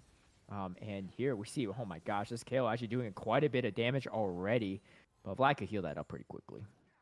Going to see a great eye on the Nocturne. Nocturne noticed that the camps chickens were up, so he went in to steal those camps from Cold Silent K, taking advantage of the fact that he was just recently downed. He's now able to take a very natural rotation, grab the scuttle here in the river, and then perhaps go into a reverse Q to put him up on the top side of the map in time for the Rift Herald. I'll be interested in watching his path. He does have to wait for his ult to go. Actually, he has his ult. A gank could be permanent sooner rather than later, and he might be hovering the bot lane here. No, it looks like he's going to go for a recall instead and synchronize his timer with the Thresh and with the Vayne. 14 minutes in the game. The score is 5-10, with the goal advantage being in favor of TFF. But we have seen this go a little bit of back and forth. TFF having a strong opening and able to get a substantial amount of kills, but then MKT, working as a team. The T is what it stands for. It stands for team, and getting these phenomenal coordinated picks. This will be like the double kill they got by the Dragon Pit, initiated by Islamic Samurai, followed up by Coach Silent K. And so I think that we're going to see a lot more back and forth in this game. I think it's going to be contested. I think it's going to be bloody.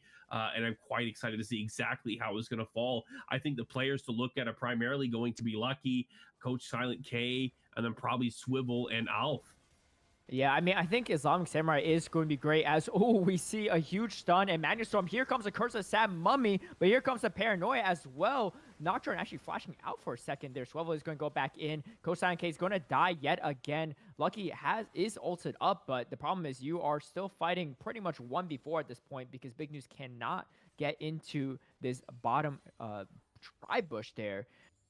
Yeah, Coach Silent K, unfortunately, taking the brunt of a lot of these fights too, having to face check a lot of these just because not a lot of tank options here. You do have the Rel, but someone has to provide the vision for the team. Oh, the flash for the KO, and here comes, you get the shutdown going to Altazi. That is not what you want to see if you're TFF, but a huge outplay from Altazi, and Altazi really feel himself after that last Malphite game, and now just playing the hard carry this game, knowing exactly what he needs to do. Level 12 now on the KO, 100, 142 CS as well. This KO is starting to look kind of scary. 4 more levels and Kale will be fully online, and a huge detriment to TFF.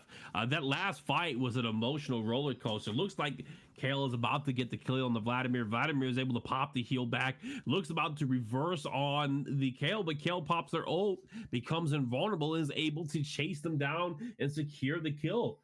Very intense, very back and forth, and that might be the trend in the top lane until Vladimir is able to get a couple more items and get some more burst damage. However, Kale also is starting to scale in very nicely, currently level 12 and 4 levels away. When they hit level 12, they get more buffs to their auto attack, who gives tons of AoE damage and makes them a menace for sustained team fights. Yeah, the tough part for Ultimize is you really have to time your spells pretty well, right? Whereas Altazi, you just press the ult button when you realize that the Vlad cooldowns are up, and then you just do not only a huge amount of damage, but you're also invulnerable, right? It's the ultimate is just a better Vlad skill in a sense, and you're already going to scale much harder. So this is definitely not the easiest game for Ultimize for sure. As we see fights kind of breaking down in this blue side jungle as well, but there's also 1v1 fight. Altazi going against Alf, and Altazi's ultimate is not up yet. Alf might actually get the kill here. Oh yeah, it does. Gets the shutdown. Altazi realizing, I just can't outrun at this point too. So definitely a good chunk of gold going over to Alf. Alf 4-1-5 at this point too. So pretty fed in his own rights. The question is, how fed can he stay ahead to, slow down this KO? But I think Chrome Alone, after those 3 kills early on, looked scary, but they already shown that there's ways to shut down this KO, this Vayne, whereas KO's a little bit harder to shut down than a Vayne. I mean, Cassiopeia had the right idea. They're holding the ult, waiting for Kale to be low enough. Ooh. A huge ultimate from Malzahar, but Ultimize is going to get to safety. However, the Shattering Strike is going to stun him up and actually feeds his kill over to Big News. Really great plays from Monkey Tropics right there. TFF is able to grab the Wrist Herald during this time frame. Phenomenal play on their end. They will be able to leverage this to perhaps grab another tower and break down some towers. As I was saying with the Cassiopeia and Kale, Cassiopeia was holding the ult, waiting for them to be low enough that you can stun them and kill them before they have a window to come out of that stun. That way they cannot use their ult to save themselves. Better yet is, Cassiopeia was already in a winning position for that fight, and so they were just reserving the ult in case it was needed, and they held it until the very end. Unfortunately, they did accidentally cast. They misread the fight, which meant that the ult will go down. All right, and there's going to be Kale doing some damage to Swivel as well. It's level 13 on the Kale. We're all tracking it, and I'm sure TFF is really tracking it as well, too, as they know the game is going to get a little bit harder after that. The goal differential is still on the side of TFF Alfstronauts, and I believe, do they have the feats? Yeah, they have the feats of strength already on their side of things. So that is nice to help even things out in the late game. They also have 6 scrubs to their name, so this game's never not over. I mean, even if Kale is fully level 18, it doesn't mean the game's over. It just means that the game is very hard. And here we go. Barlow does throw the box up. Is going to be called out. Lucky is going to get the kill. Swabble is going to go for some further engage. Oh, a huge Magnet Storm into the Curse of the Sad Mummy. The double stun up there is massive as Swabble is going to go down. Alpha's low at this point too, and there's going to be more members going down. Kale goes down as well. Ultimite's doing whatever he can, but just has to run to safety. Alf trying to slither away as fast as possible. Coach Silent K does not connect the bandage toss and actually has to watch out here, but Altazi doesn't mind checking this and gets a shutdown too. That's a lot of gold going over this Kale. 3-1-1 on Altazi. Kale. Oh boy. That's terrifying. It is very terrifying. It is. Kale is now level 13. Monkey Tropics 11-14, but finally ahead in gold. They have a 900 gold advantage, and when you have a late game scaler such as Kale, that's the ideal position that you want to be. Lots of utility on the team that can set up and peel for you. They have the Malzahar ult that can remove one threat. They have the Amumu and the Rel, which is a little bit more versatile and can disrupt a lot of players at the same time, giving Carol the time she needs to position herself. I was really feeling TFF, but I'm filled with lots of doubt now, and I'm sure as that Kale continues to level up and get closer to level 16, the doubts might be pounding on TFF's head as well. That said, it looks like they might be able to get a pick on the Kale down here, and if they do so, they could find themselves in an advantageous position to grab this dragon and grab this Atacon. Unfortunately, it looks like Kale was able to flash away and avoid the Nocturne ult, putting them at a disadvantage. Yeah, and they spent a lot of resources rotating down for that Kale. Kale had the ultimate as well, too. So it looks like, at the very least, TFF Astronauts are going to try to take this Cloud Drake. But at what cost? They just lost 2 mid turrets at this point in time, too. And if they go for this Ruinous Otacon, then they're about to lose their entire mid base. So they know not to do that. But I don't know. For Clouds, now they're a soul point at least, but they gave up a lot of resources for that. I think it's a bit of give and take, and there is a cap on this game. They do want the game to be down by a certain moment, and if they can get that Elder Drake on the map around 30 minutes in the game, that could be an opportunity for them to go ahead and flip this. And the Cloud Drake will give them a little bit more movement speed, a little bit more ability to position and respond to the temple that's being built by MKT, and that might be what they need to close out. It's certainly not the strongest of Drakes that are out there, but it is a useful Drake. And at this point in the game, they need any type of late game win condition they can to counter out that Kale, the Kale who is now 2 levels away from coming fully online. Yeah, definitely. I mean, it's also, I think, something they have to be conscious of is try to play around Kale's ultimate timing. Unless Kale's really caught out by herself, it's just really hard to kill the Kale because Kale was pretty close to the turret and still had the ultimate that didn't have to burn. Did burn the flash though, so that is one summoner spell down for Kale for a little bit. Barlow getting pretty aggressive here. Let's see what's going to happen as the box is going to be thrown down and just unfortunately gets a little too greedy. The rest of the teammates are going to leave him to die. For good reason as well, too. Honestly, a fantastic game, I think, throughout from Coach Silent K and Islamic Samurai. Yes, Coach Silent K got caught out a few times, but the engages and the CC is really providing enough space for the carries, for the Zeri, for the Kale to do the damage needed. And now they are actually going for the Ruinous Otacon themselves, and oh boy, that's only going to speed up Kale's leveling a bit as all these roses are going to pop, and they're also going to get some of the other buffs from Ruinous Otacon. Meanwhile, big news is caught between Swivel. Swivel is going to silence, or Swivel is going to be silenced as big news. Oh my gosh, it almost doesn't even take him out. Swivel is quite low, but the turret does go down. They're going to get something for the troubles, as they know that most of the members were going there for the Ruinous Otacon. But this Kale's a ticking time bomb, and it's about to bust. Meanwhile, Coach Silent K is caught in tough position, but Divine Judgment is going to keep him alive for just a little bit, which means that the Kale is a little bit more vulnerable here. Barlow is left, though, alone with just the Kale, and Kale is going to like those odds. Double kill going over to Kale. Kale's level 16, and the score is 16-16 as well. I mean, the timing is actually perfect. Ah man, I don't like all those sixes. Not so close to one another. Definitely doesn't spell a message of hope. Replay coming in here. We do see the fight coming from the Amumu and the Cassiopeia. The Cassiopeia is looking very dominant here. Kosar and K able to get the bandage toss on Barlow. Ult coming from Owl, stunning both Kosar and K and stunning the Kale, but Kale is able to kill Alf and soon to knock out Barlow, putting them in an advantageous position. And from there, with 2 down, they couldn't continue to position. They take a safe reset, and now they're on tempo and an aggressive position for Baron. And right now, like, they have to send 2 people for Kale, and Kale might even be able to win that if she has her ultimate up. She is a menace, and I think like Cassiopeia and Nocturne might be the only ones that can deal with her, depending on how they layer the CC and just how quickly they are able to deal damage outside of her ult. Yeah, I thought for a second they might have had a chance to take out that Kale because, she spent the ultimate on the Mumu, but the thing is, it just does way too much damage, and once the Cassiopeia is done for, Barlow, there's no way he can fight that Kale 1v1 at that point in time. And here's the thing, oh my gosh, 3 completed items on this Kale as well with an almost fully stacked Dark Seal, so this is looking kind of scary. And the gold differential is actually going to swing over to Monkey Tropics as well, too, so TFF Alfstronauts definitely feeling the pressure, trying to find out what they can even do at this point in time, too. Kill's not a very meta pick, but we all know what this feels like when you play into Kill that actually gets the stuff you need, the levels you need. And so, a lot of the traditional top laners are gone, too, so Kale feels a little bit safer to play, too.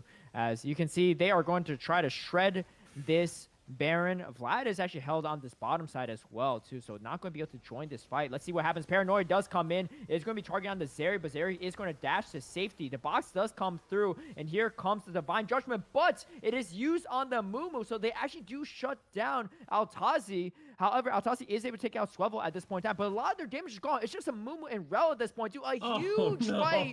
And also, let's not forget, there was a fight on the bottom of the map, too. So it was actually an ace going over the side of TFF Alstronauts. Man, this game is a banger. This is crazy. So the ace for TFF. And one of the things that's just crazy, Kale wasn't able to. I mean, I guess she used her ult on a less important teammate, which left her vulnerable. But there's so many damage threats that they have to keep in mind, and that is going to increase. As Vladimir gets into this late game, starts grabbing his items, that's going to be a significant burst threat.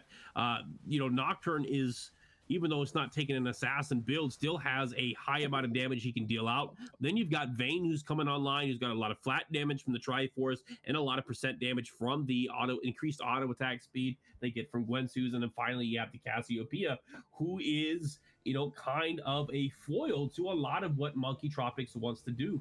And even Cassiopeia, if they can get the timing for the ult right, can CC the Kale, rendering them helpless for a brief moment of time that can be set up by the Thresh or by anybody else in the team for that matter.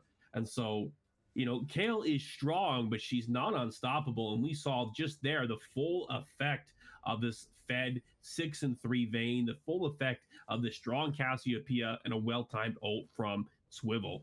This allowed them, and we missed this in the time that we were talking, but they got the 4th Drake as well, which is going to give them the Cloud Soul.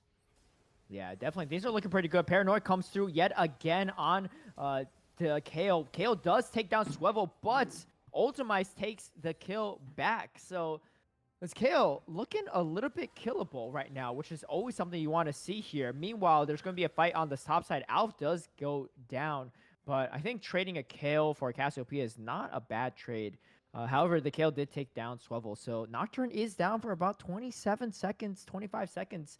there's a small chance of a window for them to go for this Baron, but I do like the pressure that TFF is bringing on. They're saying, you know what, if you get Baron, you're going to lose a lot of turrets in the process. Looks like they're still going to try to go for it, but they have vision on this Baron, so I don't know how long they can really drag this on for. Swavel's going to be up in 10 seconds, and the Kale's not there. Zeri is there, though, so you have a lot of burst potential still. But look at how much they're losing at this process, right? They lost the bottom tier 2 turret. They're probably going to lose the inhibitor bottom turret as well. It's going to be costly.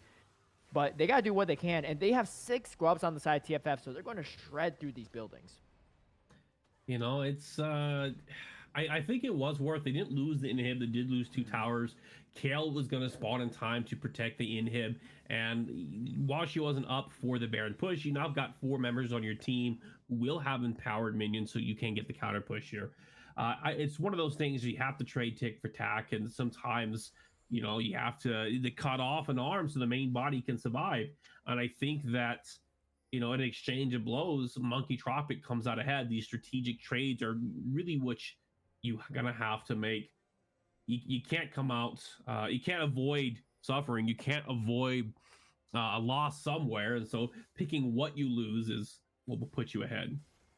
Yeah, Altazi is ready, fully max out on this Kale at this point, just trying to build out those final items and just going for the split push. I mean, Kale is not easy to match, as you saw earlier. You needed at least 2 members there, so buying some space for the rest of the team and just pushing out these waves can be nice too, because they do have 6 scrubs. Getting 700 gold over to the Kale too, also something you don't want to see on TFF. But what are you going to do? You can't really stop her very easily, right? And you're going to just glide out of there too. Chrome alone, kind of been a fairly silent game for Chrome alone ever since the early 3 kills, but slowly and quietly building up some items too. 3 items to his name, plus the enhanced boost, which is kind of nice.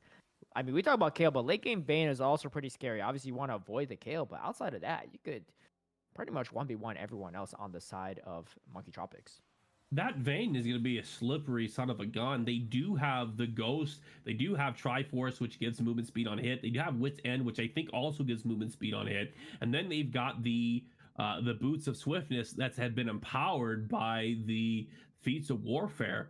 And so that is a lot of movement speed and a lot of mobility for Vayne to help navigate these fights. And it came in clutch in that last fight we saw top lane, and it might come in clutch again. Yeah, 4 items completed on this Kale as well. Finish off that Rabadon's pretty nasty for this Kale. Honestly, I think Kale spent the Divine Judgment on Amumu at that last Baron fight where they lost.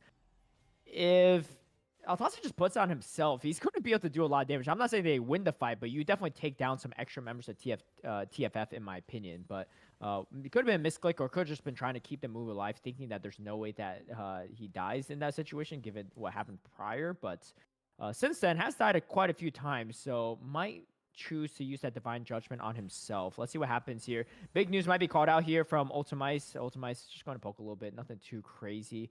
They do have the Baron buffs as well from the minions, so it's going to be a little bit hard to push into this.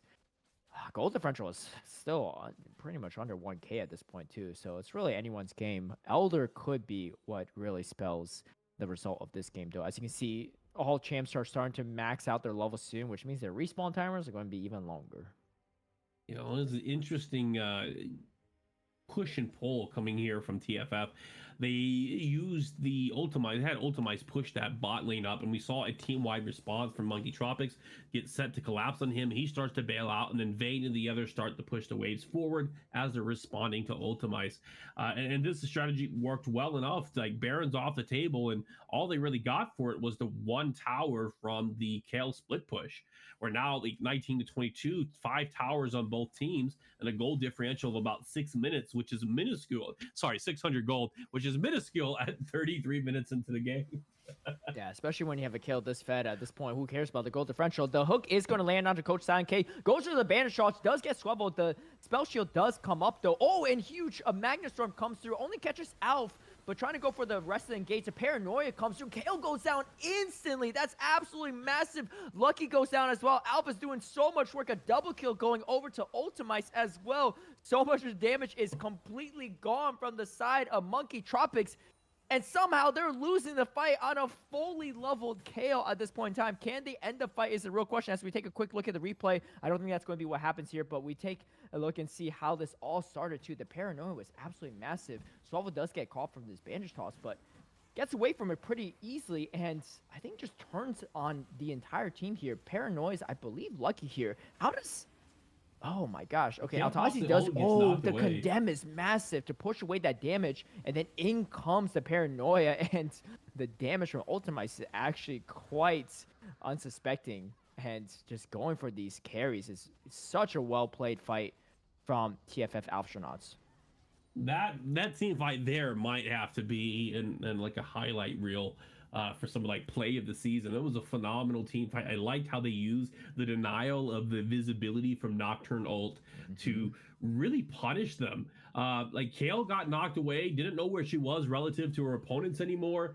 The damage from it was negated. Kale was no longer able to attack anybody. The only targets that were there were the Nocturne, who was incoming, and the Vladimir, who was untargetable because of the blood pool. And as soon as he comes out of that blood pool, a massive spark of damage comes out and deletes the Kale. And with that Kale on the board, there's not enough damage for Monkey Tropics to go ahead and flip this. I think TFF has lasted long enough for the rest of their characters to come online, and now there's too many threats that Kale can't contend with. Kale might be able to take one or two of them, but you know they all counter what Monkey Tropics wants to do. That a negative trade isn't necessarily a loss in that position once the Kale is gone, because the Kale is just that valuable. Yeah, it looks like they're going to secure up this Baron. There's really not going to be much of a contest from Monkey Tropics, but something I really love about that team fight from TFF is everyone kind of played their role, right? Even the small condemn from Vayne negated so much of that Kale damage. I mean, the Divine Judgment ended up hitting no one, and they're just waiting for that to come right off a cooldown. Swivel, ults in there, and then you got the follow-up damage from Ultimize as well, and just layering all the damage to CC perfectly. And they also target all the carries, right? It was Altazi goes down first on the Kale, then Lucky on the Zeri, then Big News, and then all you got is a Mumu and Rel, and there's no way they're going to kill the rest of your team. As they are going to try to take this turret, and they're going to take it pretty quick. They got Baron buff, they got 6 grubs. They're pretty fed at this point too. Let's see what they're going to do at this, if they could defend this. Kale does have some pretty solid wave clear, but every member of TFF is quite fed as well. This inhibitor turret is going to go down so fast. They need to take a gate somehow, because otherwise they're going to just keep wearing down these turrets and inhibitors, and they just get out of that for free. Like, there was just no contest at this point in time, too. Let's not forget, they do have Cloud Soul as well, so they're moving pretty quick in these fights, too. You gotta be careful about how you engage, because one bad fight and that's it.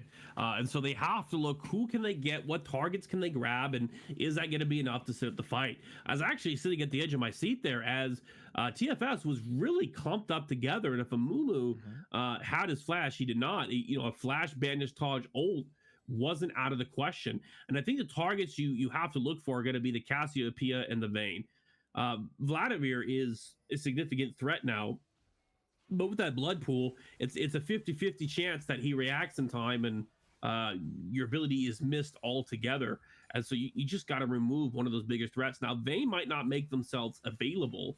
And actually, we see that Vayne's going for the tank Vayne build, which is even more interesting to see, but it might help keep her alive long enough for her to position around the fight. She does have, I forget what it's called. They haven't seen the item built in so long. Oh yeah, Jock Show. Yeah, I mean, I think Show, it's a really solid build for Vayne for sure, just to survive some of these fights, right? Because there's a lot of damage coming from the side of Monkey Tropics, especially from that Kale. So I do like that choice from Vayne, because you're still dishing out a ton of damage on the Vayne, and honestly, you already have a lot of damage from the Vlad and Cassiopeia. So just staying alive enough to condemn certain targets, just whittle them down, could be a good choice here. Ultimize might be walking into a tough position. Coach Silent K trying to maybe catch someone off guard, but the rest of the team is not there.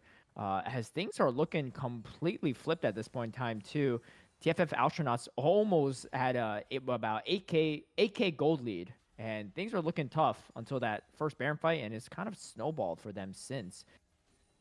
Everyone's pretty much online at this point, too. No one's fully full builds. Well, I guess the Vlad is, but Ultimize on this Vlad has been pretty quiet, but the damage when needed has been there. I think the play at this point, they're looking for a chance to get underneath the guard of Monkey Tropics. They want to get that third inhib. If they can get the inhibs up and maintain the pressure, they will have a free avenue to grabbing the Elder Drake. And I think Elder Drake is their win condition. because they need to be very burst heavy. They need to have a threat to kill the Kale, and that Elder Drake is a significant threat that makes anybody capable of killing Kale. Yeah, I wonder if Altazi needs to potentially like flash forward when Kale ulting, because you have to always worry about the condemn from the Vayne, right, to push you away. And that was why all that damage was negated. Also, forget the fact that Altazi also got bursted so fast that I had to use the Divine Judgment right off the bats. This is tough. Both teams are playing very cautiously because they know one wrong move here and it could just be the end of the game. I mean, everyone's so high level at this point too. The respawn timer is going to be way too long. We see the flash out actually from Barlow, so that's only one less flash. Not as consequential, but meanwhile, the middle inhibitor is going to be taken down. They're almost down to 0 inhibitors. Oh, wait. What was that? We saw a flash forward and a bandage toss, but it doesn't connect on anything. Now Coach Silent K is caught in a really tough position. Can you get any value here? No, not quite. So flash burn on the Mumu is not ideal. Meanwhile, Ultimice is pushing this lane here. Ultimice can get out pretty easily, so it is going to go, or maybe not. Yeah, you can see the engage from Islamic Samurai is not going to get too much value. They're going to get the final inhibitor now. And this is going to be a lot of pressure from Monkey Tropics. The thing is, there's 6 grubs on the side of TFF Alfstronauts. So if they contest this Elder and the rest of, a few members from TFF goes and tries to backdoor them, they're in a really tough position as they are just going to shred this Elder. And I feel like there's just no way Monkey Tropics gets in here on time. Yeah, okay, Altazi could go for a hero play maybe, but the moon is not even here yet. And, gets condemned by the Vayne. As we saw, Vayne has a lot of potential here, too. Altazi getting caught and actually goes down. The Elder also goes over to the side of TFF Alstronauts. Meanwhile, Ultimice is going to end the game by himself here, too. Like I said, wasn't even there for the fight. Doesn't even need to be there. 6 grubs to his name. And let's see if TFF Alstronauts can close this out. The rest of the team from Monkey Tropics is here, but they're losing their heavy damage. And they got supers raining down on them as well. What can they do at this point in time? It is looking dire for them. They could just hit the open Nexus tower at this point in time. They have Elder. Oh, here comes the engage. Curse of Sad Mummy is going to be there. The Lantern's going to be thrown down, but Cassiopeia is going to go down. Look at Ultimice. He's trying to end the game, and so is the rest of the team, and they're going to do it exhaustive, but that's not going to be enough. TFF Alstronauts win this quarterfinals against Monkey Tropics. Game number 5, over 40 minutes. What a banger of a game. Level 18 Kale, no problem, says TFF Alstronauts as they close out this series. Man, what a night. Over 5 hours of gameplay, and I loved every minute. All I can say is just holy that game. It was a roller coaster. We see TFT, they get this massive advantage early in the game, but then we see Monkey Tropics come in with the Kale, the superpower, and flip the game on its head. Looks like they were going to take it. I had Artemis on in my mind, like, oh, okay, Monkey Tropics, they got us the Kale pick. I identified that as a huge threat. But, in the very end, TFF is able to take the game back in a phenomenal display, and they had this great hit and run tactic, leveraging the Dragon Soul, where they're able to pull the team onto one side of the map, somebody else moves in, then they try to go to the other side of the map, and the other team moves in. They get all 3 inhibs. I was worried about that the Elder Drake. I thought they started it too soon, that they should have waited for the super minions to be in their base as a bigger distraction, but it did not matter. They did catch it in the end. Another moment that was just really eye-catching to me, that scared me, was the Amumu Flash. If the Amumu Flash had landed at that very end there, they could have started a 5v4, and that would have been enough for them to win, because Vladimir would have been able to get there in time. Maybe could have closed out the game if they didn't send somebody back. But that was an opportunity to, once again, turn this game on its head. And it was just back and forth. An absurd series, an absurdly long series. But congratulations to TFF. You guys have earned it. Yeah, definitely. And hey, even better is we get to see more action from them in the semifinals next week. So stay tuned for that. But what an incredible series. I mean, I've never seen a game where you got a late game Kale and it feels like you're the one that has your backs against the wall. But that's exactly what TFF did against Monkey Tropics. Yeah, fantastic game. I mean, fantastic games from Monkey Tropics as well. But their road will end here this season for Divinity League. However, TFF is going to move forward. And before we go, I mean, one way to celebrate their win, let's take a look at some Titan Esports merch. If you love the production, it's a great way to support the channel and everything that goes on behind the scenes. FOFesports.com/Titan. Grab your own merch.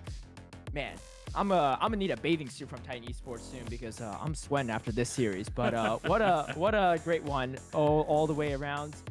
Definitely check out the store if you're able to support Titan Esports. And shout out to everyone that tuned in. Shout out to Shuriken on broadcast and War Eagle on Observer, and of course my co-caster Professor Malice. What a great way to celebrate our first ever Best of 5 series, and the action only continues. That first Best of 5 series ended up being a Best of 5 series. How crazy is that? A 5-game series. But anyways, Caleb, it has been a plum-pleasing pleasure as well as a privilege to be able to cast alongside you. Thank you so much, everybody, and I hope you guys have a wonderful night.